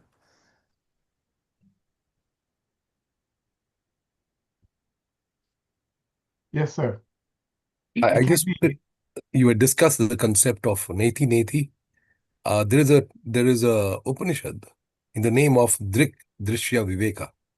Fundamentally, it says there's a difference between an observer and the observed. That these two things are different. We tend to differentiate that. Now, the reality is that it is that particular observer which we are not aware of. So it is not my hand, it's not my heart, it's not my mind, it's not my thought. What is actually beyond that is something called the consciousness, or which we call it as Turya, Turya. That is the thing which is actually the observer. Behind our eyes, behind our mind, behind our brain, the one that's actually observing is the Turya. And Turya tells us you are sad. But by itself, it does not have its own sadness or happiness. And once you reach that particular point, that is when you become aligned with the concept of consciousness. And that's where resident consciousness is. And to reach that place, the concept of happiness comes Sat Chit Ananda. That means I realize that I am not this body, I am not this mind, I am not this physical self, but I am something beyond that. So that Turiya concept comes from Drik Drishya Viveka. It is a part of the conventional Vedic system anyway. Now, to approach that, one of the first way that they suggest is the concept of Chetana. That means you try to very much concentrate, meditate, and focus your attention on trying to recognize this Turiya. And that concept, I believe, when it comes to doing something like Agnihotra, you're actually focusing your attention on that particular point. But and it does not come with academics. It also comes with a greater inner thinking, understanding what we are all about, and as you said, through concept of love. Other Well, point, being an observer, in my mind, we say twice in Agnihotra mantras, idam namama. That's right. That's Not right. my will, but thy will be done. So, I'm trying to take myself out of the equation. In Alcoholics Anonymous, step three is I'm turning my life over to my higher power. That's right. And he or she can take the reins. So, yeah. It's Thank you, also Barry. also Thank you, another Barry. interesting point that I got to know was the concept of anger and frustration and all these things and lust. But it's interesting to note, when I was going through much deeper studies, they were saying one of the biggest things that impedes your ability to understand the Turiya is actually your self appreciation a bit too much. Somebody says good about you and you feel very elated about it, and so to forget your identity is very, very important. That's what they suggest. Yeah. Thank you, Anakul. Thank you, Barry. Thank you, Henry. What a wonderful session. We learned so much. I want to ask just a quick question before we go to Lisa and Tom over here. And we are okay. We'll extend the time as well. Barry and Henry, do you feel, and just a quick 30-second answer will do. Do you feel that you are at the stage because of your seniority and age and you've captured wisdom? Do you think that the youngsters can be taught to understand this without the experience of a wisdom? And Henry, you hit the nail on the head. When you say we are attached, we can be attached to our profession, our car, our TV, our house, our wife, our spouse, our daughters, our son. That is when we get drawn down because you are weighed down of your possession. Once you are completely unattached, you are a very powerful soul that can fly higher than a kite and travel further than a butterfly, because butterfly can go up to 3.5 to 8,000 miles. So Henry, that was a very good point. Now, Barry and Henry, a quick answer. Is it because of your wisdom for accumulating this salt and pepper hair that you are at this stage now? Or do you feel we can find methods that we can teach youngsters to adopt now rather than waiting for the salt and pepper hair? Over to Henry first and then to Barry. Yes, it's a journey. At every stage, there's something to learn. And like I say, if there's nothing for you to learn, we're going to know, because you're going to spontaneously combust and disappear. But yes, it makes a difference when we are exposing the young people to some of these concepts, when we're helping them to move through their traumas, when we're validating them by helping them understand what we see as their strengths and capabilities. It makes a difference. So everybody can be in a higher consciousness at whatever stage. Every stage has a different challenge and something else to learn, but everybody can maximize their stage with the right support. Thank you, Henry. Superb. Barry, your wisdom. When I started Agnihotra in 1976, I thought I was on top of the world in 76, 77, 78. And I thought I knew a lot. I thought I was pretty wise, right? Well, 50 years later, I see that not only was I not as wise then as I might have thought I was, but I've still got a long way to go. Still got a long way to go. So my salt and pepper hair might remind me that I should not act like a teenager at least half the time. But all I can say is that Sri Vasant says, believe what you experience.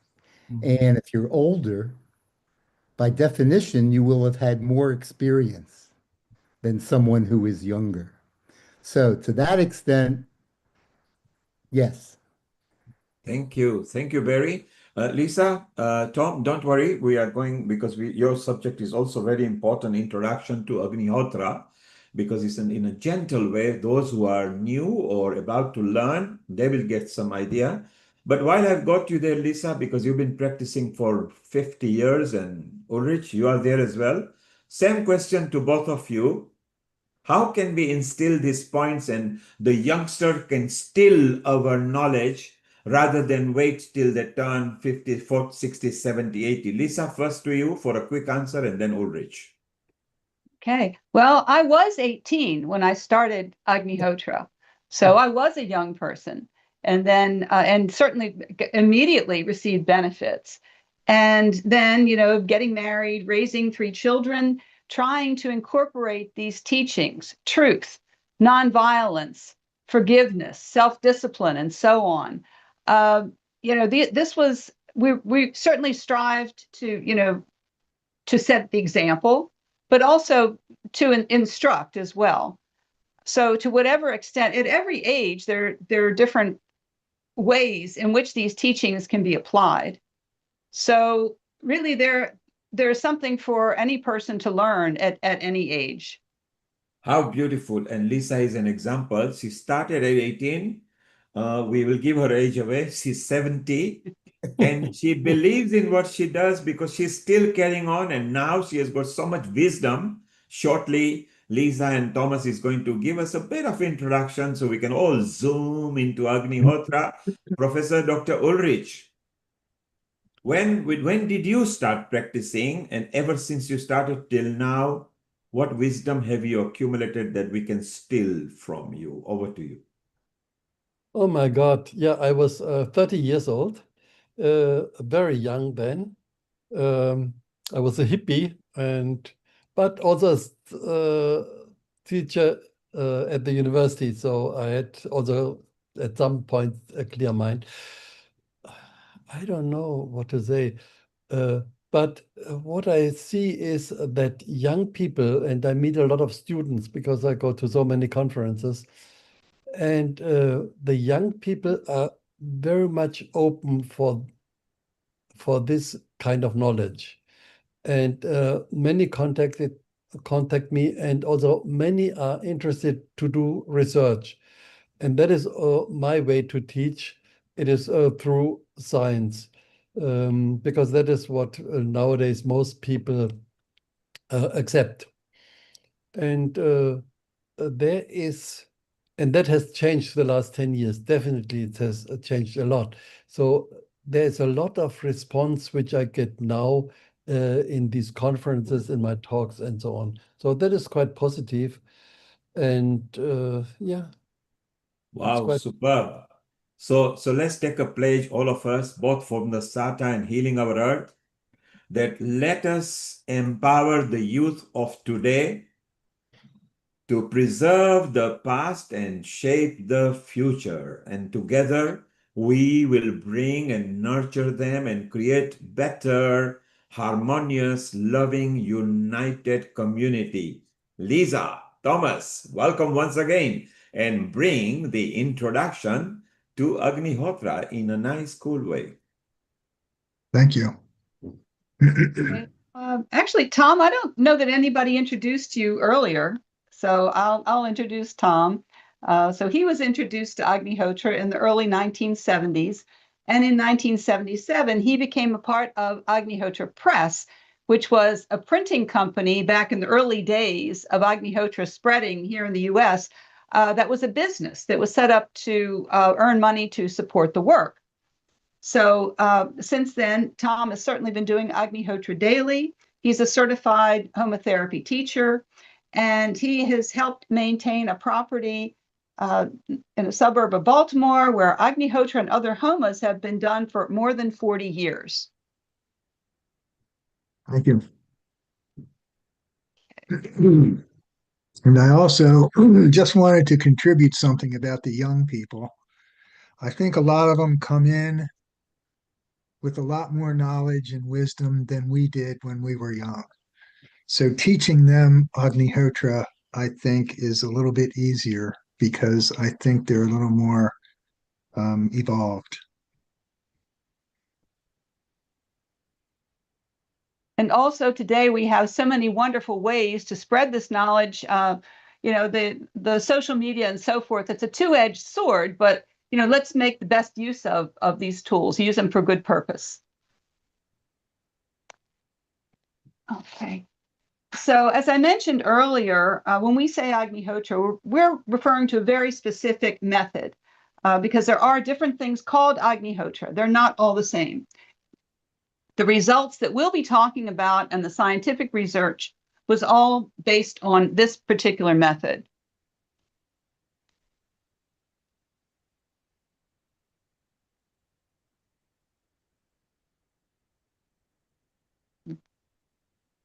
Tom? You want me to start? You want me to start with number one, or do you want me to start with the screen? I'm sorry, did you not hear me? I just did number one, so I'm sorry. With what's on the screen. People all over the world have experienced wonderful benefits from doing Agnihotra. It's being used to heal the environment and neutralize the effect of pollution. And you'll be hearing about scientific studies on this later in the program. Also, Agnihotra is used in a number of countries in organic gardening and farming. And as we've been hearing today, Agnihotra is used in many ways for personal healings. And as we said before, we make no claims or promises, but so many people around the world have successfully used Agnihotra to treat many different health issues, and home remedies can be made from the Agnihotra ash. It's been a common experience. I'm personally my own experience, and from people I've met from all over the world, that Agnihotra reduces stress and calms the mind. And it creates a peaceful atmosphere in the home or wherever it's done. This calming effect can be a great aid to meditation. And as we heard earlier, people have also used Agnihotra to help overcome alcoholism and drug addiction. Agnihotra is a process of purification of the atmosphere through a specially prepared fire performed at exactly sunrise and sunset. Agnihotra, as we observe it, comes from the Vedas, the most ancient knowledge known to man. Remnants of Vedic knowledge can be found all over the world. Virtually all ancient civilizations had some form of purification through fire. In the course of time, the science was lost, but due to conditions we are in today, this ancient knowledge is being revived to undo the effects of pollution and restore balance to the planet and its life forms. This is ancient universal knowledge that all people can use for their own benefit. Agnihotra is open to all people. There is no restriction by sex or gender. There are Christians, Jews, Hindus, Buddhists, Muslims, and followers of other faiths who do Agnihotra. A person may follow any guru and do Agnihotra. An atheist or an agnostic may also do Agnihotra. There are no prerequisites to doing Agnihotra. A person doesn't need to become a vegetarian or stop drinking alcohol or smoking cigarettes and so on before they start Agnihotra. And actually, it's been the experience of many people that their habits become healthier after they start Agnihotra. And as we also heard many examples earlier, that Agnihotra can be a tremendous tool in overcoming drug addiction and alcoholism. It's also important to note that Agnihotra is always taught for free. The three inputs of Agnihotra are specific materials, specific timings, and specific mantras. Nothing is to be changed or added. So the materials we're using are the copper pyramid, dried cow manure, raw whole grain rice, and ghee, nothing else. The copper pyramid is an important part of the process. The Vedic knowledge states, just at morning Agnihotra time, all the electricities, energies, ethers are attracted to the pyramid in its shape. At sunset, these energies are thrust out in the same shape. The size and shape of the pyramid are very important. Back in the 80s, People did experiments with pyramid-shaped objects. They found that fruits stay fresh longer when stored in a pyramid-shaped vessel. One Eastern European scientist said that only a genius could have designed the Agnihotra pyramid. He found so many amazing mathematical relations in the pyramid, such as several ratios containing pi. Copper and gold are used in Ayurveda. Very little difference in the effect. In recent years, there has been research on copper's antimicrobial properties. Some hospitals in the United States have installed copper on frequently touched surfaces to reduce the spread of hospital-acquired infections. Dried cow manure is another requirement. Cow manure has been used in folk medicine traditions all over the world. It inhibits the growth of some kinds of bacteria. Cow dung and ghee for Agnihotra may be from any breed of cow.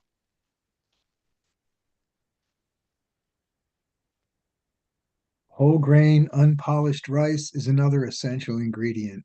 We want only whole grain. Chemically, broken grains and unbroken grains of rice will be the same, but the ancient knowledge says that the subtle energy structure is not the same, so we need unbroken grains for Agnihotra. According to macrobiotics, rice is the most balanced food grain with equal parts of yin and yang. Ghee, or clarified unsalted butter with nothing added, is also required for Agnihotra. It's an important ingredient in many kinds of Ayurvedic medicine. According to the ancient knowledge, it's the only substance which does not lose weight when burned. Ghee is said to transport the healing effects of Agnihotra fire into the atmosphere. Accurate timings for your location are absolutely essential for proper practice of Agnihotra. Agnihotra is done at exact sunrise and sunset. If the timing is missed, it is not Agnihotra, and all the beneficial effects will not be conferred. Agnihotra is done to the second. Get timings for your exact location. And one of the best, tools for that is Agnihotra Buddy on having that downloaded onto your phone. The sunrise-sunset cycle is said to be the most powerful biorhythm that affects man. At sunrise, a flood of purifying energies goes from the sun to where the sun is said to rise. Of course, the sun isn't actually rising and setting. That's just the way it looks to us. So at sunrise, we want to catch this flood at its peak in order to make use of this enormous energy. At sunset, that flood recedes. Sunset is another important time in nature. We could say that nature is in a state of imbalance at sunset. The growth rate of some kinds of harmful bacteria increases at sunset. Many people feel worse around sunset when they have a cold or virus. Also, people who work with Alzheimer's patients find that those patients become more agitated or disoriented around sunset. The medical term for this symptom is sundowning. So clearly, a change is taking place at sunset. By doing Agnihotra at sunset, we purify the atmosphere and help restore the balance in nature until morning Agnihotra. Now it's easier than ever to get exact timings for your location with the free Agnihotra Buddy app available for iPhone and Android. And there are a lot of things you can do with this. You can set reminders and countdowns. You can set timings for multiple locations. It's really a wonderful aid. If you're going to be out of cell phone range, you might need to go to the old school timesheet or calculate the time. You can calculate the timings yourself online. If anyone needs help getting a timesheet, then you just contact a homotherapy center and we'll be happy to send that to you. The third input to Agnihotra is mantras. It is well known to science that different vibrations have different effects on living things. For example, if you play certain kinds of music to cows, they yield more milk. If you play certain kinds of music to plants, they grow better. This knowledge says that there are vibrations that exist everywhere. Where there is a vibration, there is also sound. When we speak these mantras, the sounds we utter activate these special vibrations, which then creates a certain atmosphere of effects. Sanskrit is a language of vibration, and the vibrations of the mantras are an essential part of Agnihotra. So the morning Agnihotra mantra. Suryaya swaha, Suryaya idam namam, Prajapataye swaha, Prajapataye idam namam. Evening Agnihotra mantra. Agnaye swaha, Agnaye idam namam, Prajapataye swaha, Prajapataye idam namam. So that sound file that I just played is on the Agnihotra Buddy app. It's also online at our website, agnihotra.org. Under the Agnihotra section on that tab, there is a line for mantras. So the combination of burning specific materials in the copper pyramid, the exact timing of sunrise and sunset, and the vibrations of the mantras produces the effects of Agnihotra. And I also want to mention, because we've seen a number of different images of Agnihotra fires today, in case anyone's wondering, it doesn't have to be a huge fire. It can be just enough so that these 2 pinches of rice and ghee burn quickly and completely.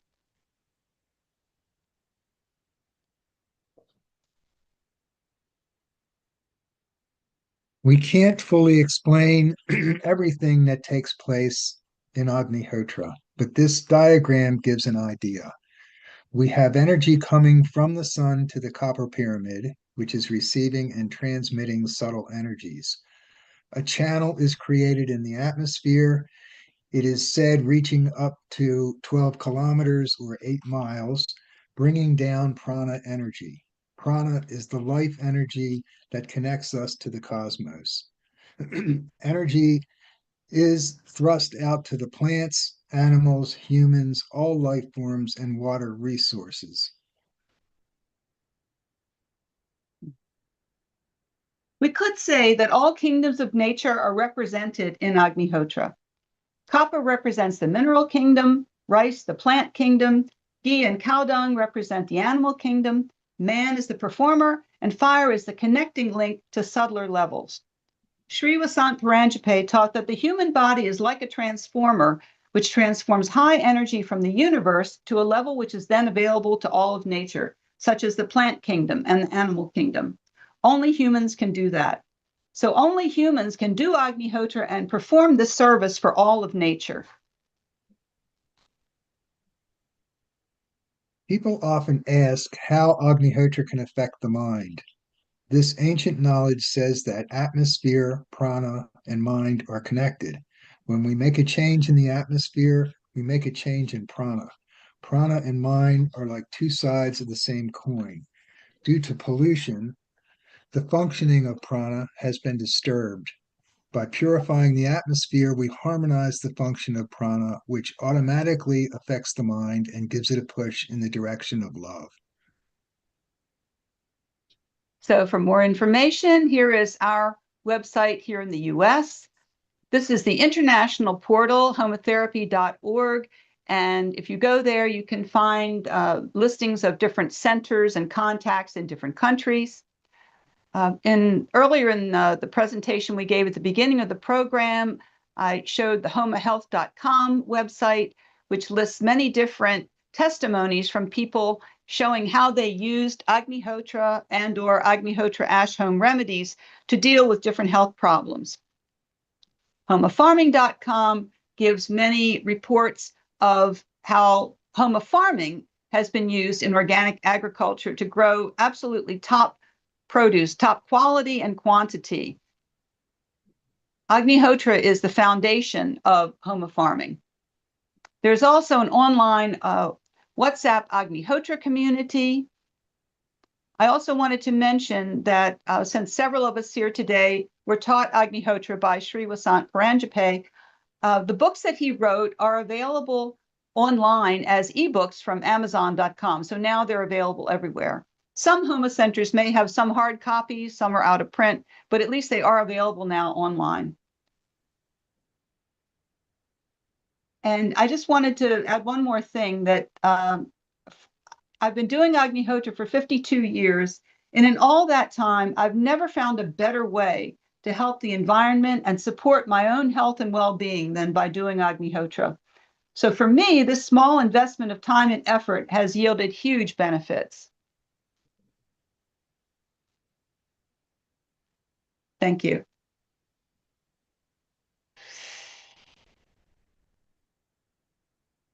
I'm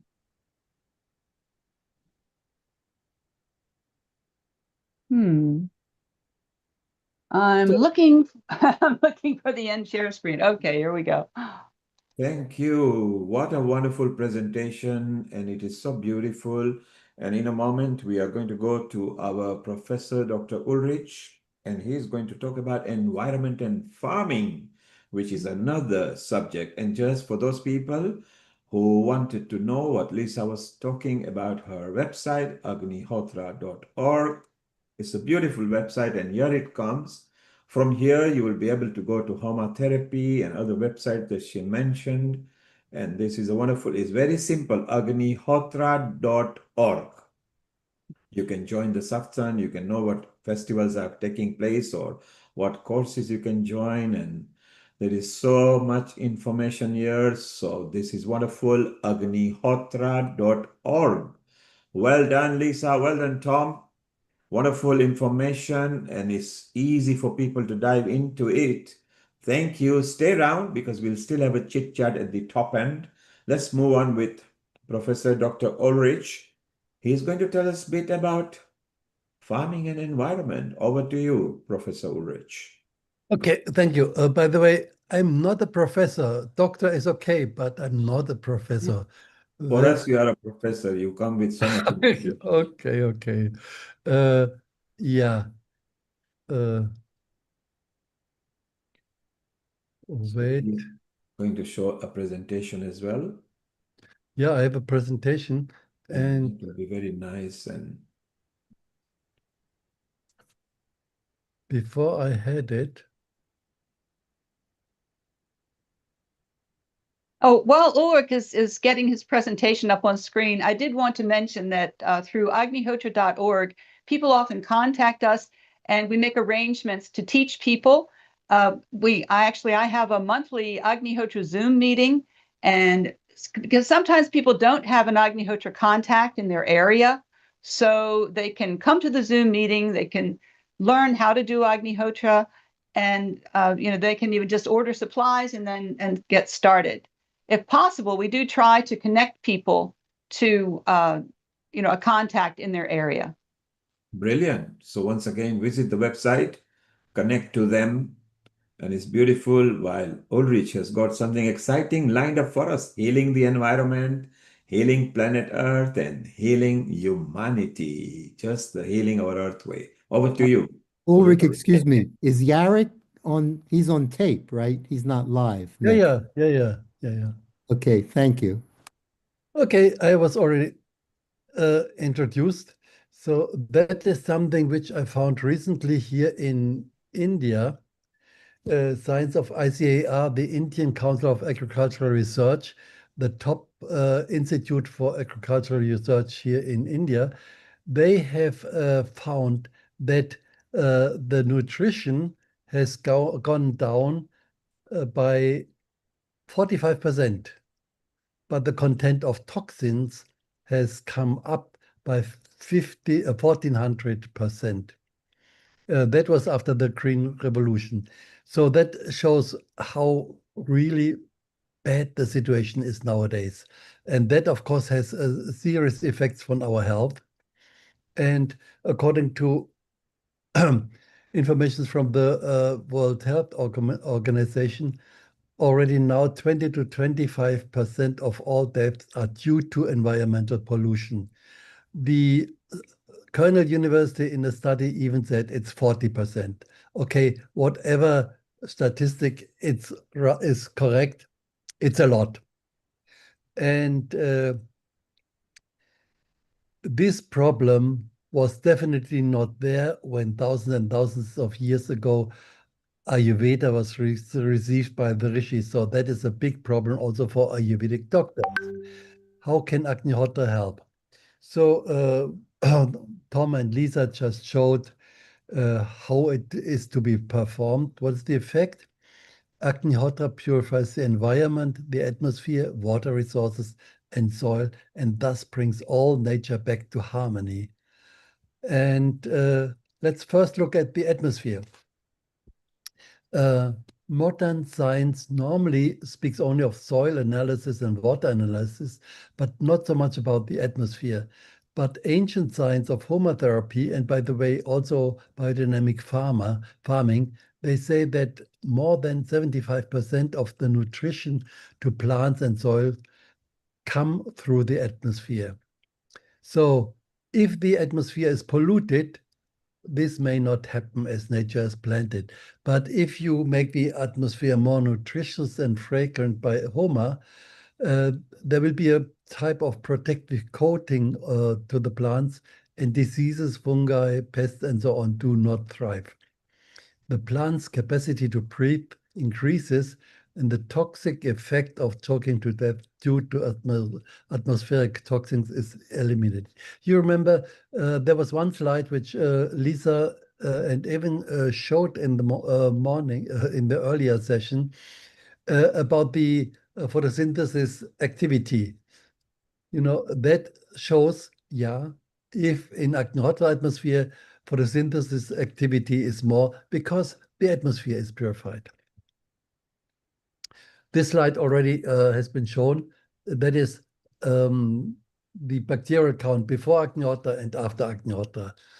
And that experiment was done several times. Also here, it was mentioned before, SOx, NOx, and particulate matter go down with Agnihotra. One thing is negative ions in the air. Negative ions in the air, they sound negative, but actually they are very positive. They are an indicator for fresh air. And normally, a smoke reduces the amount of negative ions. We had done 40 years ago an experiment in Germany. I went to the man who had the instrument to measure negative ions. And when I said, there's a fire, and he said, there's smoke. And I said, yes. He said, we don't have to measure. Any smoke reduces the number of negative ions. I said, okay, let's try. And to his utter surprise, there were more negative ions in the air. So now we have done some exact measurements recently in Germany. And you see at Agnihotra time, by performing Agnihotra, there were big peaks of negative ions by Agnihotra. And that may also explain why Agnihotra reduces the atmospheric pollution. Water resources. This experiment was done in Pune. The water from a river was taken.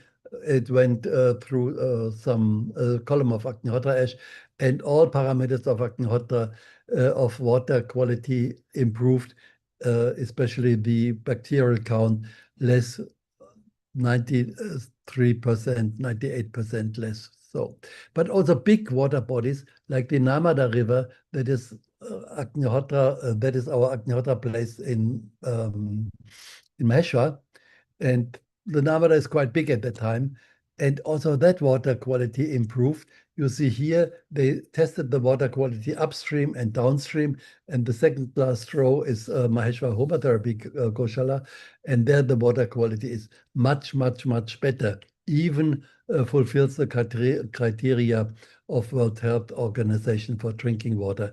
And you look, coliform count is 500, 600, or 700, but Maheshwar Homotherapy is 100, just within the range of what WHO says. Okay, effects on soil.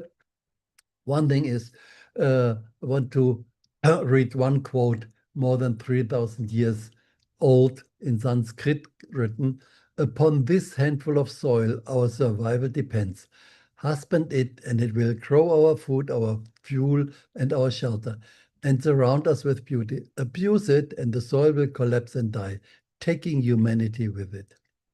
And now the FAO, Food and Agriculture Organization of United Nations, says already 1/3 of the world's soil has been degraded compared to 2060. And they say if we would continue with the agricultural methods which we have now, using all the chemicals, in the year 2050, we would only have a quarter of the soil per person compared to 1960, and that will just not be enough. So we have to do something. We have to rejuvenate the soil with HOMA methods. The rejuvenation starts from the level of viruses, bacteria, fungi, algae. A healthy microflora and microfauna is created. And we've seen that. That was an experiment done more than 40 years ago in Denver, Colorado. They measured the quantity of water-soluble phosphorus. You know, normally phosphorus is one of the main nutrients. And normally there's enough phosphorus in the soil, but it's there in a not water-soluble form. If it's not water-soluble, plants can take it in. It doesn't help. And they measured, if they add Agnihotra ash to the soil, there was 3 times, 4 times more water-soluble phosphorus in the soil. Now, the question is, how come? And one hypothesis, well, it is because of the activity of some bacteria, and that has been confirmed. Some experiments showed if you add Agnihotra ash to the soil, these phosphorus-solubilizing bacteria, they increase even 1,000 times, and nitrogen-fixing bacteria, that is another major nutrient, increase 100 times. And on the other side, pathogenic microbes are controlled, as you can see here. And positive beneficial microbes, they thrive. Also, sodic alkaline soil comes back to normal, as well as acidic soil. And for that, we have the statement of our friend Jarek So Bisberg. in 1996, we started gardening here. Of course, the soil was extremely acidic, clay, stone, so we had to use compost. And in 2003, we took the soil to be sample tested at the agricultural laboratory in Krakow, and they told us that no way we can grow any vegetables in this kind of soil until we use 2.5 tons of lime, potassium, phosphorus, nitrogen, and then we can perhaps grow some vegetables. What they didn't realize is that thanks to homotherapy farming and organic composting, we were already growing every kind of vegetable, all kinds of greens, like you can see now, everything. And this is the beauty of homotherapy farming. It goes beyond logical, monocultural, even beyond ecological permacultural farming. It speeds up the process of regeneration. So we did sunrise, sunset Agnihotra, lots of Triambakam every day, and lots of Agnihotra ash. That's the key. So in 1990. So, and that is some pictures from Bogorania in Poland. Now, effects on climate change. Many people talk about climate change, but they forget that climate, and they talk then about the CO2 content, the greenhouse gases. But that is only one aspect of the global pollution. Anyway, conventional agriculture is one of the biggest net emitter of carbon.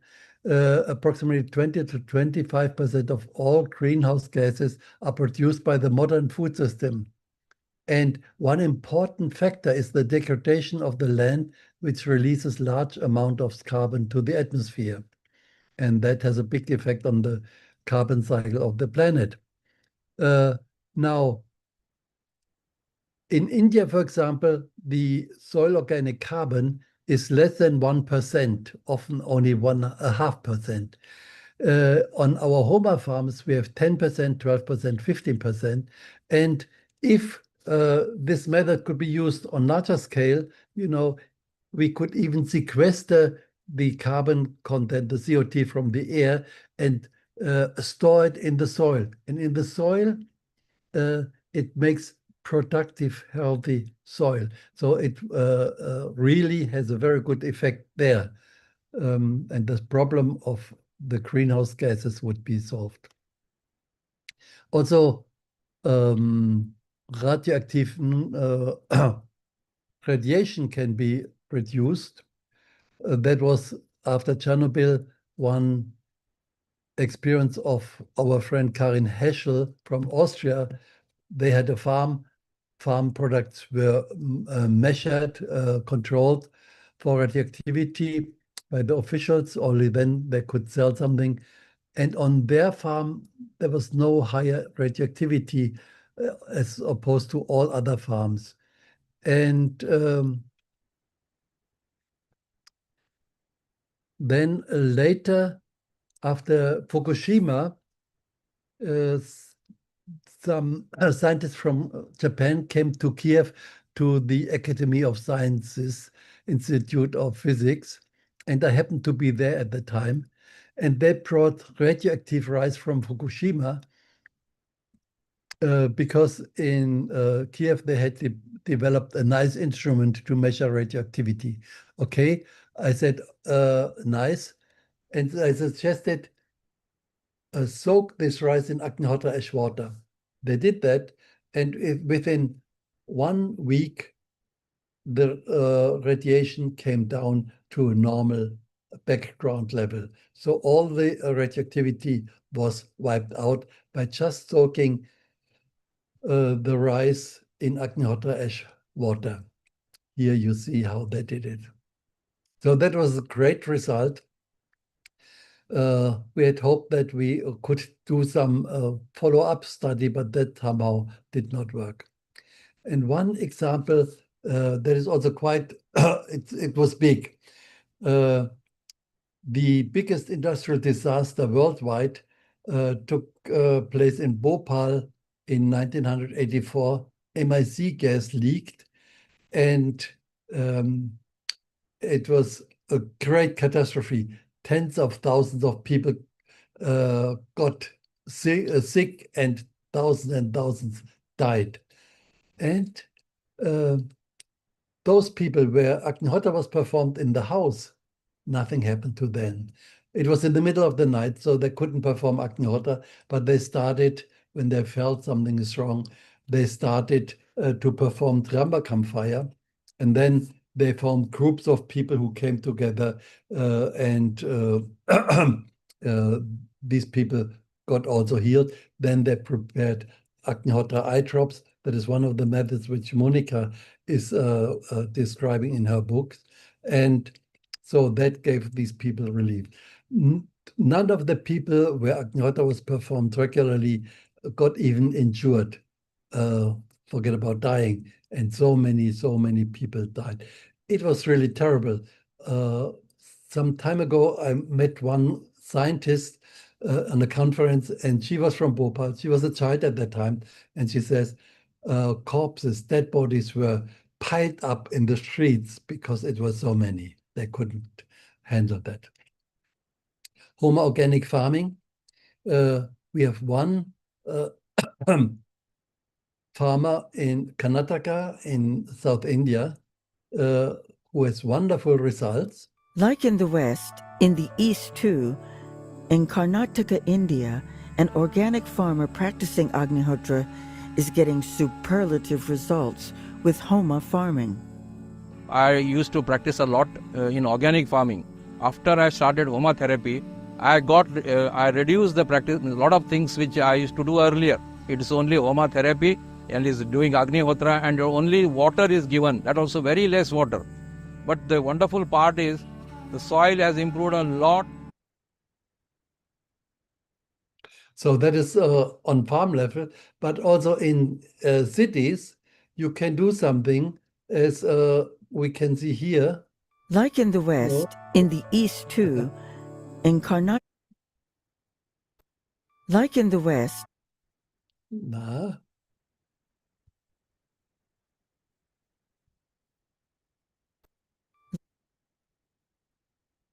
Okay. No, this slide I don't find. Anyway, that was Arun Anand from Indore. He has a nice garden on his rooftop, and he has wonderful results there. So we have several farmers in India, especially, but also in Europe, in Germany, in Poland, in South America, many, also on big farms in South America, in North America, some. But there were some controlled experiments also. Some were at the University of Palampur in Himachal Pradesh, North India. And they compared Agnihotra ash with other organic fertilizers, produced lemongrass and Tagetes minuta, and found with Agnihotra quantity increased, oil content increased, and the disease resistance was higher.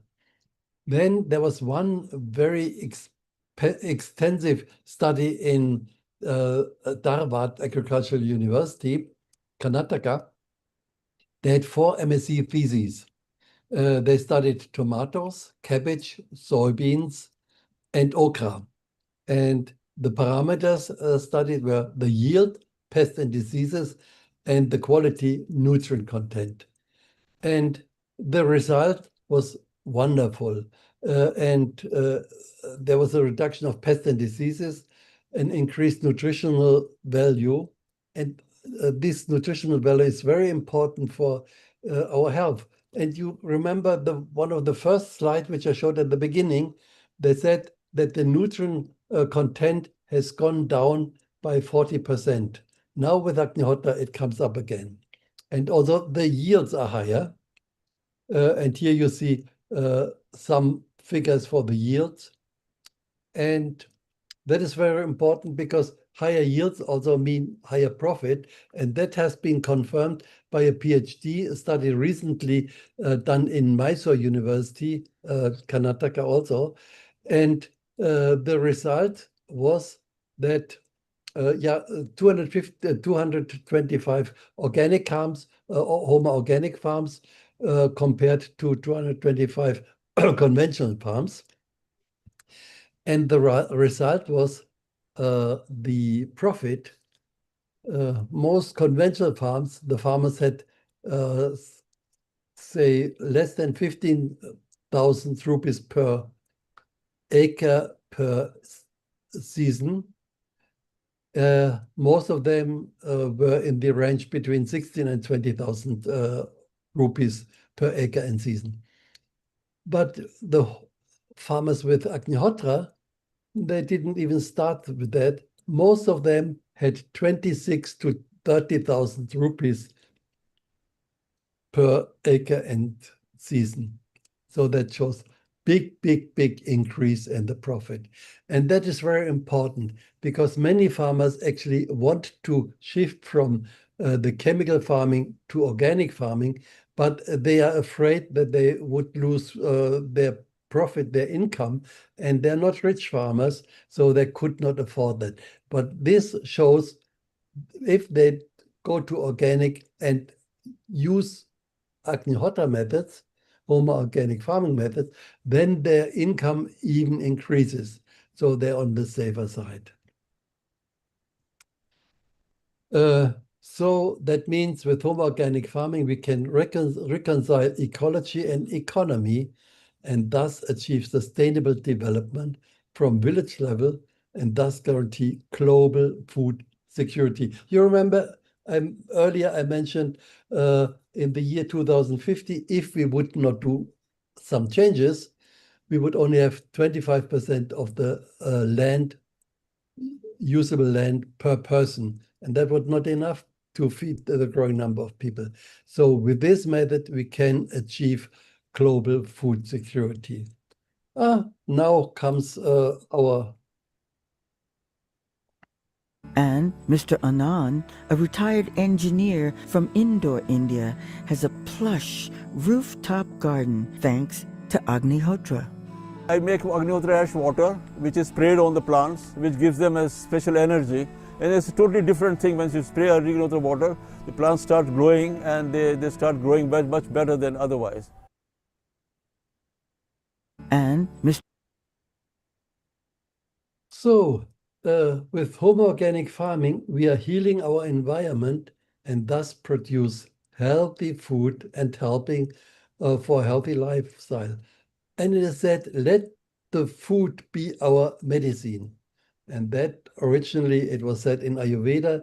It was also said by some Western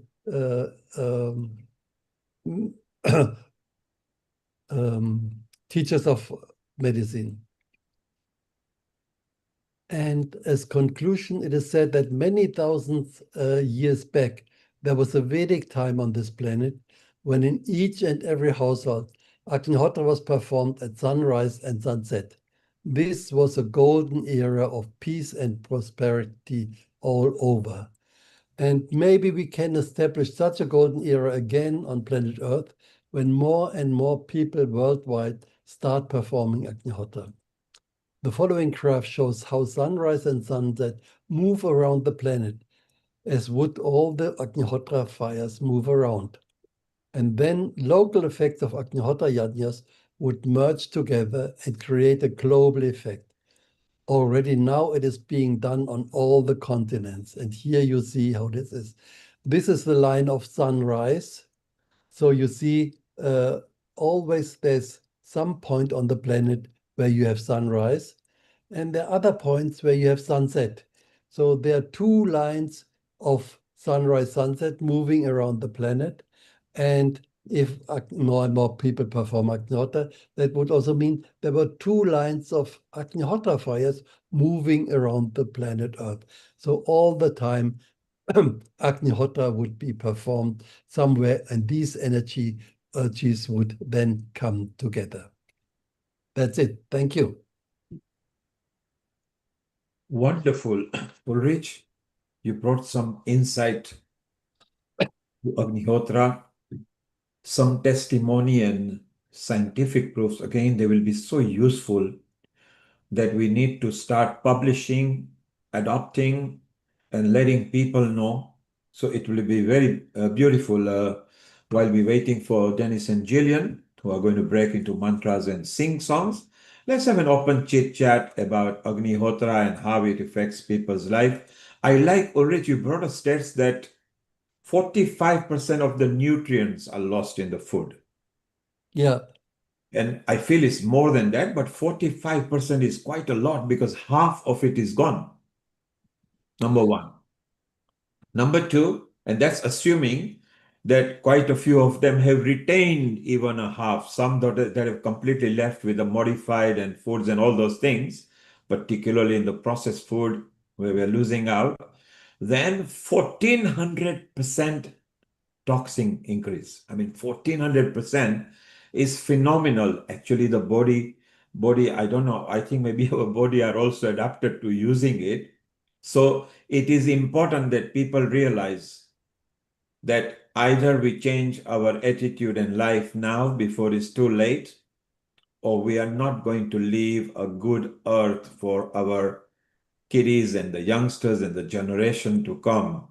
Anukul, you were listening very patiently, and it's nice because Ulrich is also part of the new association that's being set up. Some kind of information that we've always been waiting for because there are some research or studies. Time to take it to the next level where the authorities or societies or the community start listening to it, particularly the health organizations of each country. Anukul, your comment, please. I think what Dr. Ulrich has done is just phenomenal, collecting lots of data. But very interestingly, you talked about the toxins in India and the soil in India, how badly it has lost its productivity. The Green Revolution that started sometime in 1965 or 70s, that introduced quite a few interesting things. First of all, use of pesticides has been a major cause of problems cutting down the organic material in the soil. The Yeah. Indian soil normally had around somewhere like 18% to 20% organic material, because cattle and other things used to walk about in the fields all the time and they used to do whatever they did. But now that thing has stopped. On top of that, they have used urea and various other kind of insecticides to kill the organisms, and that has resulted in significant loss of the organic matter. Some places which have got the highest level of organic matter in the Indian soil is still in Madhya Pradesh and parts of Uttarakhand, if I'm correct, with about 20, almost 18 to 20% organic matter, and the food that they make up over there is just fantastic. So that is one small comment. But I have one question to ask Dr. Ulrich is about Lisa had told about that any kind of cow dung or honey or ghee would do the job. What I learned about, and I would like you to clarify that it is A2 ghee and Bos Indicus, what you call this cow dung, which is specifically used. I'm not very certain of that, mainly because possibly I'm still a part of the Indian product, so I know you knew as Bos Indicus cow dung, and it has interestingly Bos Indicus cow dung. Good amount of research has been done recently. It is one particular cow dung which does not absorb water. So if you take normal cow dung and mix it with water, it tends to sort of all mix up and become a big bundle. But in cow dung, if you dry it and keep it on top of a roof, then the water does not stay and it drains out. One of the factors why it has resulted in patenting of the Bos Indicus cow dung as well as the urine in USA is because of these characteristics. Yeah, that is a question which I get often in India, especially. Yeah. Yeah. And okay, one thing is these desi cows in India, the cows with a hump. I would say, yeah, they are better. They're more original, and the cow dung and the ghee also is preferable if you get it. But we have seen Agnihotra is practiced all over the world. And in Europe, we don't have these cows with a hump. In US, we don't have them, with very few exceptions. In South America, although normally we don't have them. But the most of the results in medicine, also in agriculture, come from these countries. And the Agnihotra and the Agnihotra ash also work. We asked our teacher, Srivasant, and he said, the dung from any cow can be used. It should be a cow.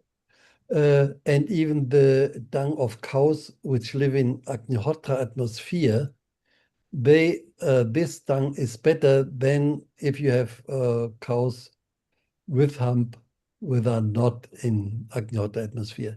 But the thing is, if you have access to cow dung and cow's ghee from these desi cows, then yeah, go for it.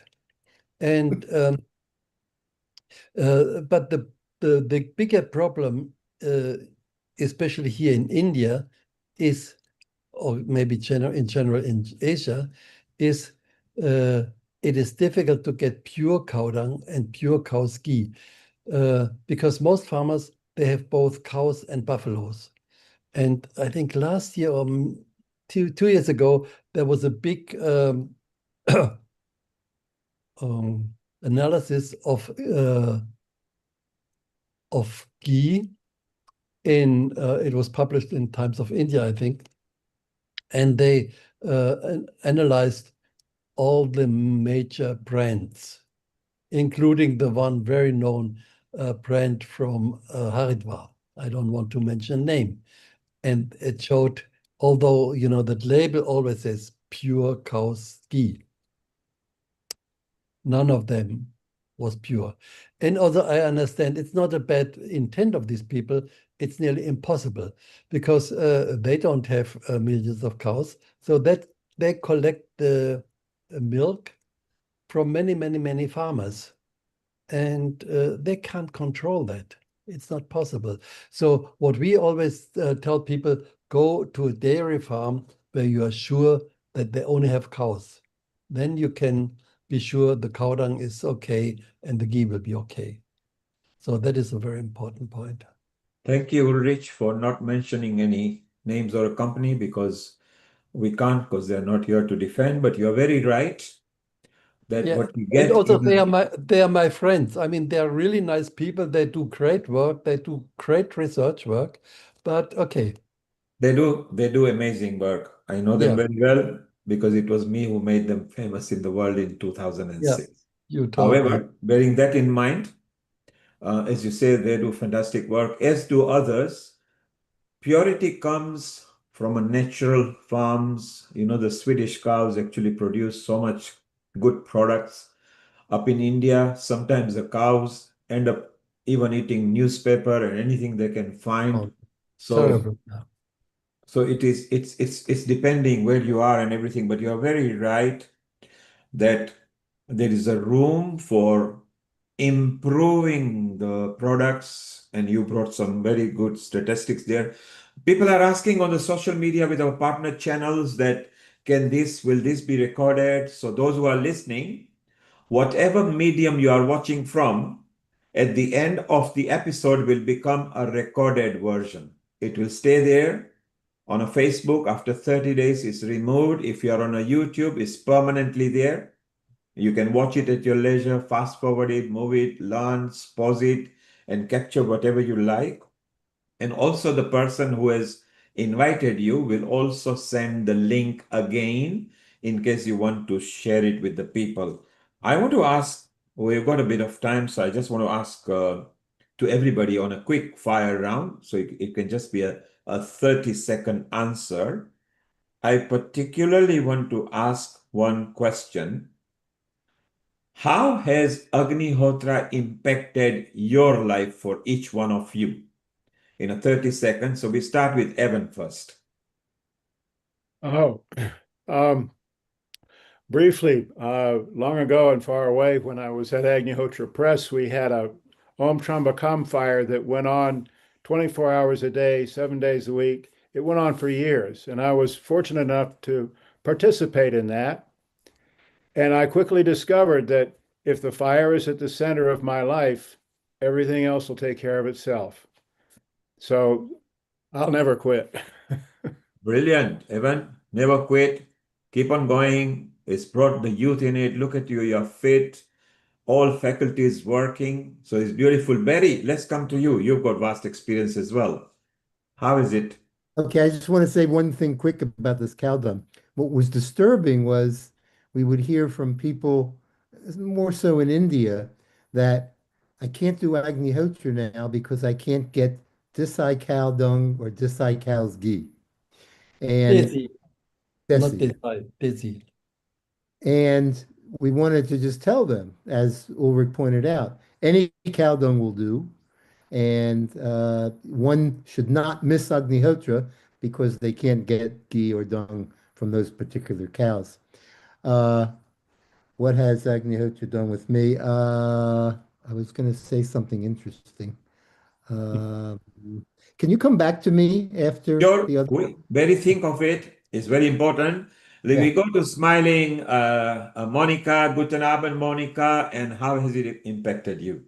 Guten Abend. For me as a pharmacist, it is great that Agnihotra and Agnihotra ash can provide healing even when school medicine is at an end. And this is always the proof when nothing else helps and Agnihotra and the ash is healing still. So what better proof can you get? Brilliant. There you are. Lisa, for more than 50 years, still smiling, still enjoying and helping the globe. How has it impacted you?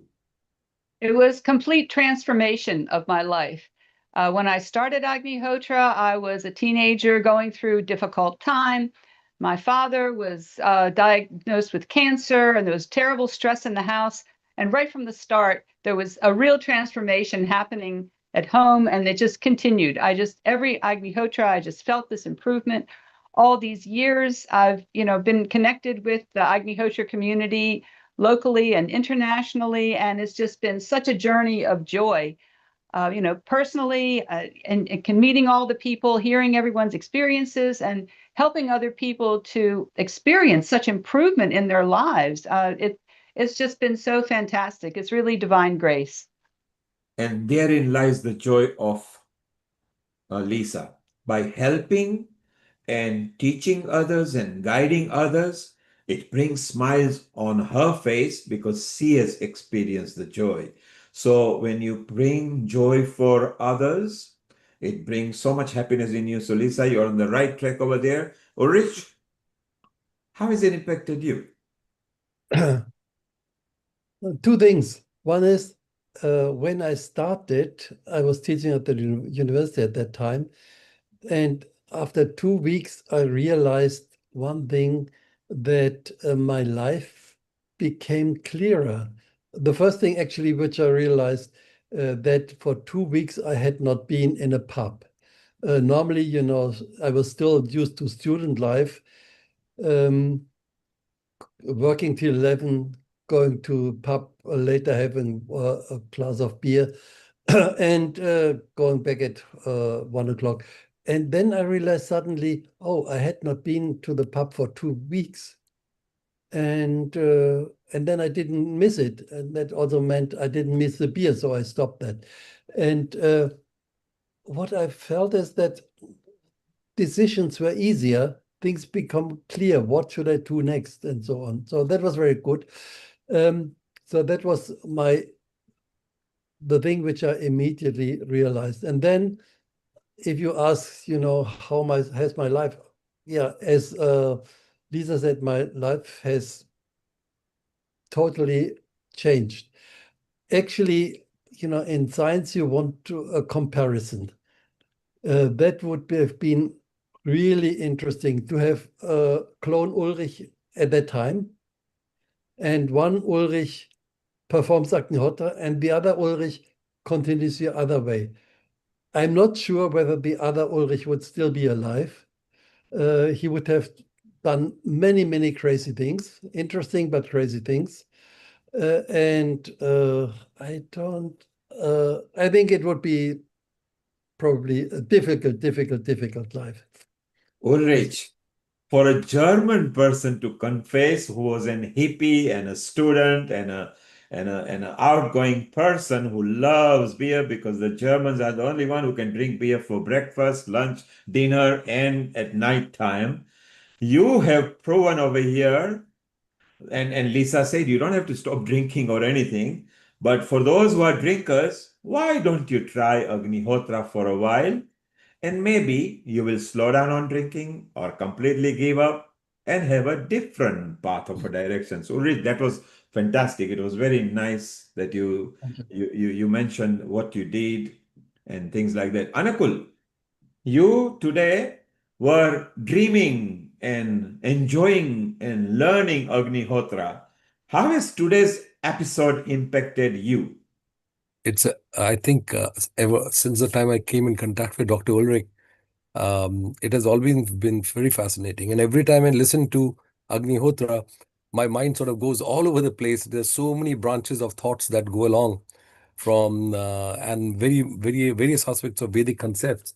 It's just amazing. But there's so much yet to learn and so much yet to do. And I think I must thank Dr. Ulrich for having done what he has done, and all those people who've been practicing Agnihotra for so many years. So much of important information. I really need to visit you all. I don't know when and how I'm going to do that. I desperately need to meet you. Well, Thank you. You sure will be visiting them. Actually, virtually, we're visiting them regularly, and we'll do this more often because it brings better knowledge and better community building as well. Let's go to Barry, and then we'll go to next couple of questions while we are waiting for the Gillian and Dennis. Barry, You Yes. remembered. Sorry? You have remembered why. I have remembered. Yes. So, my work with addiction with patients doesn't come just from intellectually.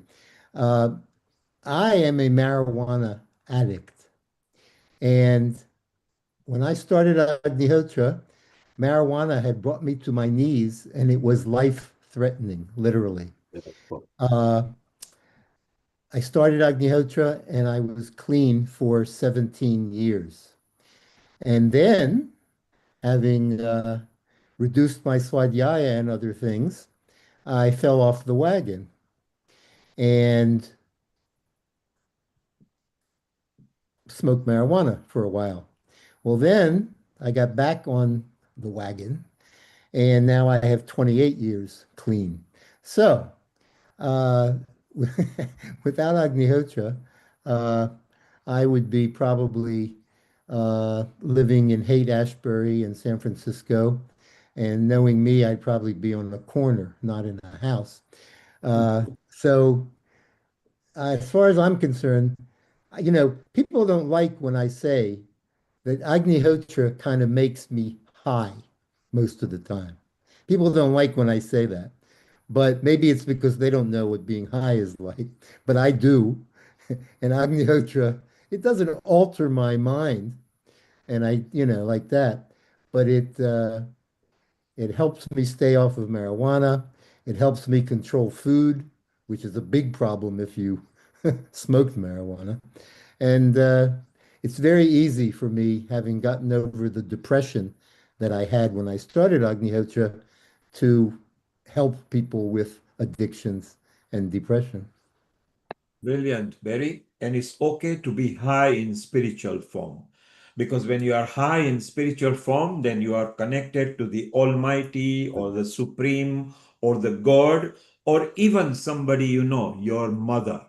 Because it is a mother who gives you a birth, and our affinity and close to mother is very simple. They are like God because they gave the birth to us. So to get high in a spiritual format is a moksha where you really want to be there, and it's beautiful. So Barry, for those, if they don't like what you are saying, get them getting high with you spiritually, and then they will realize you don't need drugs, you don't need alcohol, you just need that peace of mind spiritually, which you have found that. I want to ask another question. And Ulrich, you touched it because in, I think, one of your statistics, there was an addition to Tai Chi and Qigong and Agnihotra and how together it benefited. So what I want to ask each one of you, that do you adopt any other form with Agnihotra to each one of you? Quick fire round question, okay? Evan, we go first with you. Well, long ago and far away, I learned a set of disciplines that has been described as Homa lifestyle, and I live that way. I get up early, I do yoga, I do Agnihotra, I do an hour of Om Trambakam every day. I keep all the meditation times. I try and eat good food and sleep enough. It all adds up to good health. So Evan says that Agnihotra, good food, good sleep really helps. Monica, what do you combine your Agnihotra with? Oh, for me, it is the combination for a happy life and for a really balanced feeling in myself. Because since I do Agnihotra, I really feel why I am here on earth and what is my job and what is my future to look at. And this is very beautiful for me because I know my place where I am on earth and my work, what I have to do. Fantastic. Agnihotra gives Monica to find her purpose, why she is here. So that's beautiful over there. Lisa, do you combine anything with Agnihotra? Yes, well, actually, the disciplines that Evan referred to, we do certain meditation timings and fires throughout the day. And Yajna and the Om Trambakam Homa in our fire temple that my husband and I are responsible for. And I have, well, one field of interest that I find really complements. For 16 years at a small private school, I taught dances of universal peace. And whenever I have the opportunity to attend one of those dance sessions, I like that. And I became a dance leader also, and that's a very joyous experience. And on a few occasions, we have been able to perform the fire during a dance session, and I found it to be very powerful. Wow, I love that.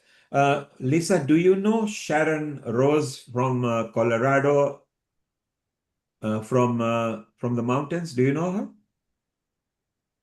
I don't. Okay, she's quite a big name there in America. She actually, just like you, she's 77 now, but just like you, 50 years back, she traveled to India and learned complete classical dancing, and she is now spiritual. Anakul, if you could take care to introduce Lisa to I will. Sharon, because they're both in America Mhm. and slightly away from each other from a time zone point of view. But it'll be very nice that you can combine, because Lisa is very right. Dance with spirituality, meditation, yoga, Agnihotra goes a long way, and that's why I want to know the combination. So, Anukul, if you could do that, I will. and then it's nice because at Healing Our Earth, we grow family and introduce each other. Barry, Yes, what combination? I walk 1 hour every day, and I do 1 hour Om Trambakam Yajna every day. It's easy to do that responsibly because we do 5 hours here every day at Bruguraranya. So like there's pressure for me to do my 1 hour.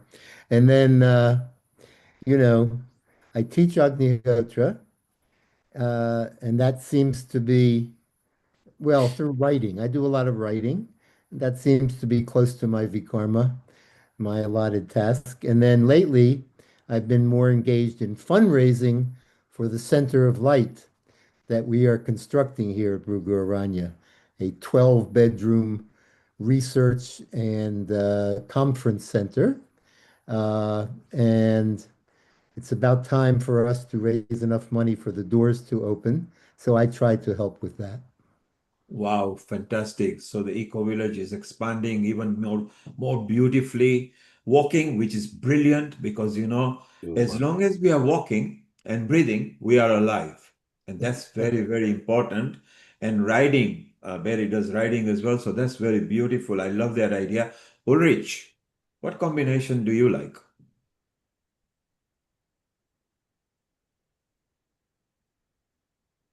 I mean, these things.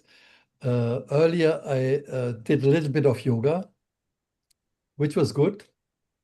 I have stopped that. Maybe I should start again. Now, I still do pranayama rather regularly. And otherwise, I just sit in front of the computer and try to coordinate more research on the subject of Agnihotra. And I travel around to meet scientists and go to conference and so on. That is my main focus.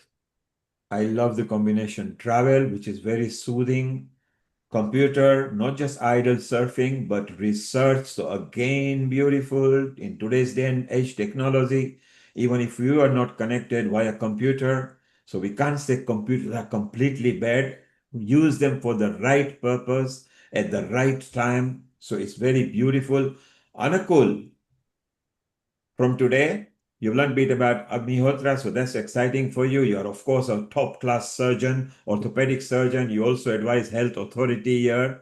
You do know quite a lot about Agnihotra because And you were... here's my Agnihotra as well. Oh, Yeah, great. yes, Hey. yes. We all know that, okay, while you are asking questions, you do know practice and you do know your stuff. But what are you going to combine from today onwards? I think the most important part is to be regulated in terms of what we are doing in form of habits, in terms of routine, and what we formed in the form of rituals. And that's one of the point I was putting. That deliberate action for every action that we do through the day is what actually makes you focus and puts all your energy in the right direction. And I think once we're able to take that into mind, our ability to perform our Agnihotra will also improve. But I've got one question to ask Barry about is those patients who had undergone treatment under you with Agnihotra, were they still continuing with the medications or were they told to stop the medications at any given time? Oh, gee. Mostly we find that, well, let me say this. For example, Alcoholics Anonymous is the most successful program in the world for addiction for alcoholism. Mhm. How successful is it? 20%. Yeah. 20% only. So, we don't usually advise people to get off of medication. They would do it on their own and substitute Agnihotra ash and doing Agnihotra. Now, all of my clients don't do Agnihotra. I don't even tell all of them about it if they come from a family that's, wouldn't understand a little bit. Uh, but the ones who start doing Agnihotra, they uh, they don't need medication, and they are much more in control of their addiction, like their therapist, me. All right. So I want to ask next question. In order to adopt Agnihotra in different countries, today we discussed what is required, how probably it can be done. You've seen a lot of different Westerners moved into Poland, and they're not polished necessarily, and they love it down there. What if some people want to practice and they don't have the cow dung? They don't know what ghee is, or maybe the ghee is not available from the village or something, although ghee is quite wild now, widely available. Do you feel that there is an alternative and yet practice the Agnihotra? Let's start with Lisa. No, there's absolutely no substitute for Agnihotra. And I mean, here in the US, certainly when Agnihotra started, nobody had heard of these things. Nobody knew anything about cow dung or ghee or any of this. And, there wasn't even so much as a brochure about it, and then little by little, it spread. And there are a number of sources for obtaining the supplies. Actually, my husband has a business here in the US. He's like the materials person, and I am the teaching component. So, between the two of us, we can get people started on Agnihotra, answer inquiries. I can even meet with people one-on-one on Zoom or if possible in person, or we connect them to someone if there is a teacher or a very experienced Agnihotra practitioner in their area. But there's just no substitute. No. So Lisa is very adamant that better go and find your cows. And if you don't know how to find them, go to your local farmer or go to your local area where they milk the cows, and maybe you will find it. As for ghee, try to find an Indian person and they will definitely have it at home. And Indians are all over the world. Oh, but we teach people how to make ghee, and because here it's not hard to buy. You can get organic, unsalted butter and make it yourself. It's cheaper than buying it, and you can buy the cow dung online. As I said, we sell it here, but we're not the only supplier. And actually, I'm grateful to the other people. There are some other reliable sources who sell cow dung in this country, and it was a real challenge years ago to try to keep everybody in supply. I mean, we're in Virginia. We can have winter and cold and rain and all those things for half the year. So really in the warmer months, we can dry it here. But now there are a number of different sources. So anyone in the US who wants to do Agnihotra, we can certainly facilitate them getting started. So whichever country you're listening from, there is no excuse. You can either make the ghee from home, just look up on the internet, and lots of recipes are available there. You can order the cow dung as well. So don't make any excuses. Try to practice Homa and Agnihotra the right way. I know some of you are saying that you have bonfire and you close your mind and go into meditation. Very good. That's the first step. Go to the second step now. And Lisa says there is no excuse for that at all. In 50 years, I have found one person who couldn't do Agnihotra because of the scenario you're outlining. She lived on an island between Africa and I guess Indian India, Ocean. somewhere. And there was no post. They got shipments every 4 months through a boat that came. And the only milk they could get was UHT, which Yes. you can't make ghee from. So she's the only one. I mean, she could have looked ahead and bought enough stuff for 4 months, I guess. But she was the only one who had an excuse that I actually said, hmm. Well, yes, and maybe in today's day and age, more things are more available. Ulrich, are Jillian and Dennis coming to sing some? No. I will show a video. Okay, let's go for it because it'll be nice to have a bit of chanting and stuff. Go ahead, Ulrich, over to you. I'm sorry, the format is small, but the voice is good. Okay. Okay, yes, please go ahead. Hello, everybody. This is Julian. I am Dennis. And What happened? I tried before and the voice was okay. Now there's a. Yes, the voice is a bit funny. Maybe if you, Ulrich, off the line, stop the screen share and mute the sound. Play it on your computer once so it's buffered and then it may be okay. Meanwhile, we'll just chit chat over here. So if you could mute the sound when it's playing, let the whole full thing play so it's buffered at your end, okay? And that'll be fine. So Monica, you are a chemist, are you? You are a pharmacist? Pharmacist. Wow. I worked in the pharmacy. Yes. And do you practice or do you believe in homeopathy and Ayurveda products? Well, there are some results, but my experience is really that the healing power of Agnihotra is going beyond all the other methods which I came to know in the meantime. Because, for example, I was invited to go to Kazakhstan, and there they had more than 400 atom bombs in the 90s as a test area for the Soviet Union. And therefore, the complete country has too high radioactivity. And the physicians there say most of the people have wounds on the body and they only can take care for the wounds, but they are not able by no possibility that these wounds go to heal. And this is a big problem there, for example, because of this high radioactivity.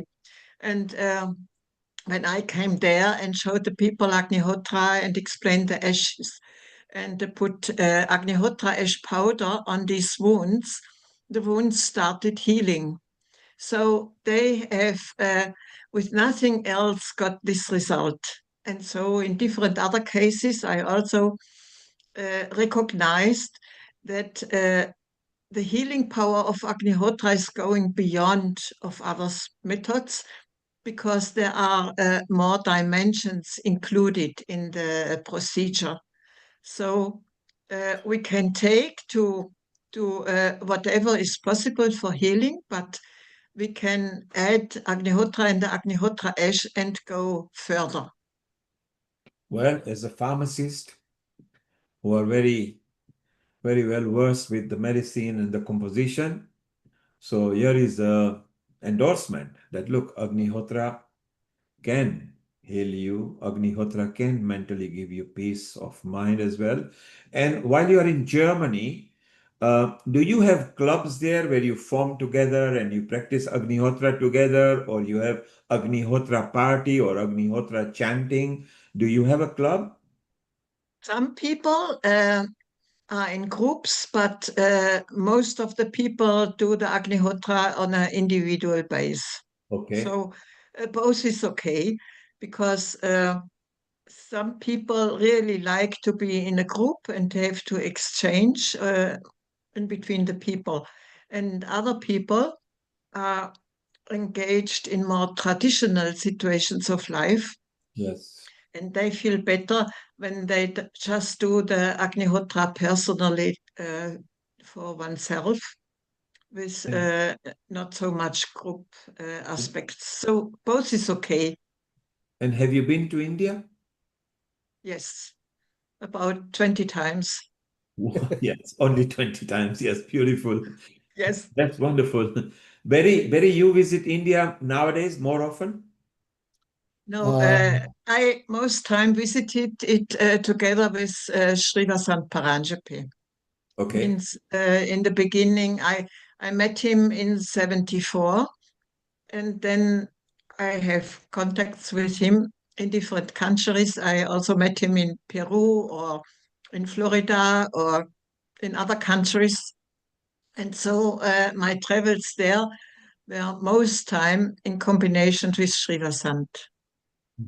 Brilliant. It's And wonderful. I think you asked me. Yes, Barry.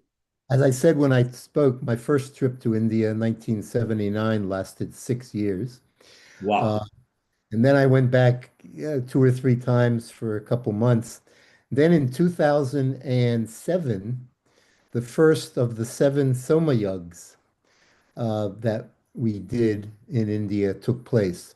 So in the 10 years from 2007 to 2017, I attended each of the 7 Somayugs, but I was only there for, well, once for I think 2 months, but usually just for 2, 3 weeks. I just try to go wherever the mangoes are. Yes, mango season and mangoes, good idea. Not bad at all. Lisa, you recently have visited India or previously? Oh, previously. My first trip was 1977 to 78. I was there for a little over 9 months. And that was my first time. I mean, I was so young, my first time being in any foreign country, and I was traveling alone. Though as soon as I arrived, I met up with other Agnihotra people. We had, that arrangement. So I was really, always there only for the Agnihotra work. And Wow. also, like Barry, I was very fortunate, and Ulrich, to be at all of the 7 Somayags that were conducted in Maheshwar. Just a fabulous experience. Wow, brilliant. Maybe someday we should all plan a Bollywood style visit up there from near Mumbai and do Agnihotra and travel over there and enjoy the style that could be slightly different. Maybe we'll organize all together. Anukul, you wanted to make a comment. Just before you do that, Ulrich, are we playing okay on your computer and enough to share now? Do you want to share? And Anukul has got a comment in a moment. On my computer, totally fine, yes. So let's attempt it and Anukul, you can make your comment after we watch this video, okay? Okay, Ulrich, go for it. It's wonderful that people have to. Ulrich will keep on talking till you click it in.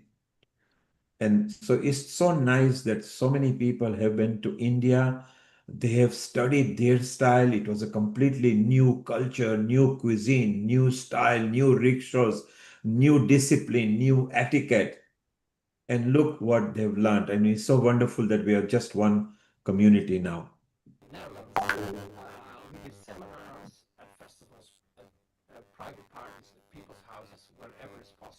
Oresh, we are still having the same problem. Yeah, It's a I buzzing don't understand. sound. Okay, then Is it it looks like an MP4 version? Correct, yes. Do you want to Can throw you, it in the chat here and see? I'll try to see what happens to it. can you play it on your computer, Ulrich, and we can hear the music at least, or? Nothing is coming actually. He's sharing the sound. Yeah, but rather than a screen share, if he just plays it on his computer, which he says Then it will not come correctly. Because then he'll have to configure his computer to pick. Ulrich, throw it on the chat over here. Throw the link on the chat. No, it is not. It is not a link. It is on my computer.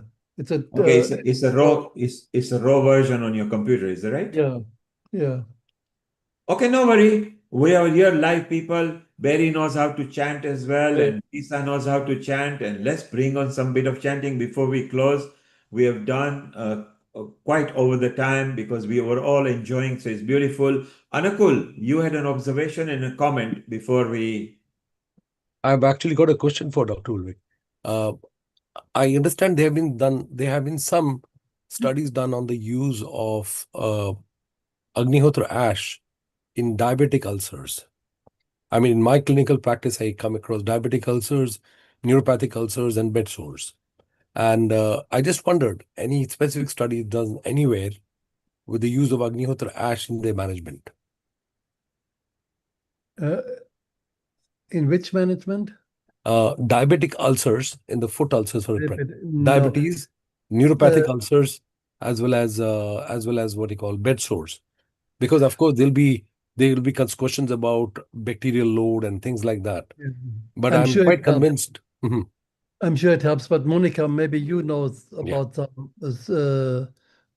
some such cases.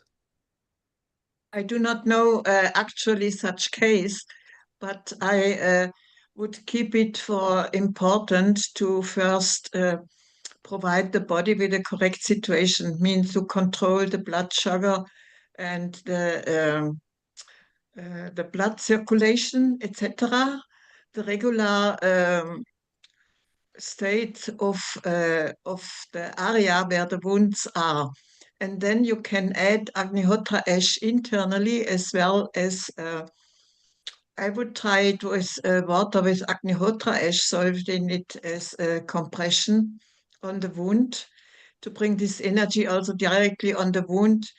And of course, the person should sit to the Agnihotra fire itself, because the Agnihotra fire itself provides the most energy healing.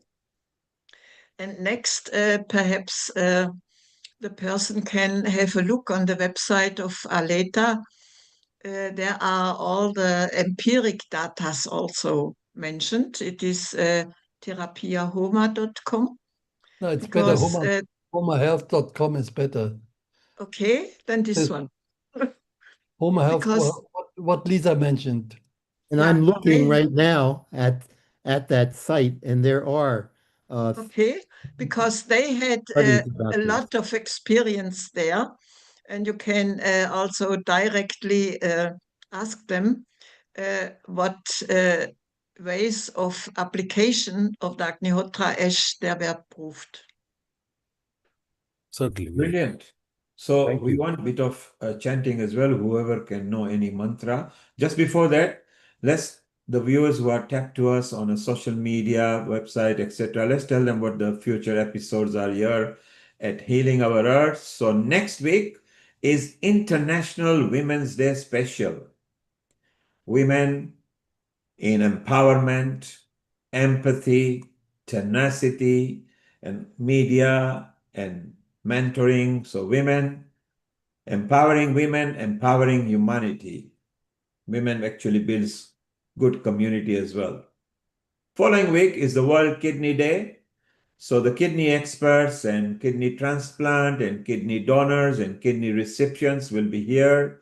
If you know anybody who is suffering from any kidney matters, please refer them to Healing Our Earth and they can maybe benefit. And following week is Ram Navami. This is Ram's birthday, where you can come and do bhajan, kirtan, any stories, Agnihotra if you want to talk about it. Agnihotra was practiced during their time as well, in the Hindu ritual, during weddings, during the string ceremony, even on the death. Havan is always practiced and it's very important. And then following week is the vegan and vegetarian kitchen. If any one of you are cook or you practice something good and you want to be part of Healing Our Earth, just go and contact whoever has brought you on here and they will refer you to the producer, which is Seema. Today's producer is Ulrich and Amrita. So different producers are there. Then the following week is the health one with autism. And on the 12th, we have got a special episode celebrating 6 years at Healing Our Earth. So effectively, it's 6 years to pandemic. Here we go. Now, who is going to chant a mantra or two? We could do Saptashloki. Everybody knows that. Yeah. But if we do it together, it's not going to sound good. The synchronization is, I don't think you can do more than one at a time. Am I correct? You can't do all together on a Zoom, but you can do one verse and the next one can do next, but you'll have to point your hand so the next one knows to take it over. Otherwise, you'll be talking over each other. Or each one of you do verse or half the mantras together separately. It's okay. We just want a bit of energy. Yada srishtam jagat sarvam tadalo kapitamaha chaturveda samayuktam shashvatam dharmamadishat. All right. Kim zat karma kemadyatmam yadivinyatu mahati sarvashastreshu granteshu pramanam paramam shrutihi. Lisa? Aspashtam chakadaspashtam tatvajnana vivechanam anyatra labyate kintu pramanam paramam shrutihi. Evan? Ashagranteshu sarveshu shruti pramanyameva cha sarvata saramaradhyat nijakalyana hetave. Monika? Shkavada ratahke chinnanyadastiti vadinaha sarvete vilyam yanti mitya kalakarinaha. Nastika Veda Nindakaha Pakanda Veda Dushakaha Ete Sarve Vinashanti Mityachara Pravartakaha. Yajnadana tapah karma swadhyaya nirato bhavet esha eva hi shotyuktaha satyarama sanatanaha. Wonderful, wonderful. I love it that each one of you were able to pronounce some of the words which are not either in your origin language or into English, because the Sanskrit and Hindi is very highly phonetic, which means you can never misspell it. I mean, you can misspell it, but you can't mispronounce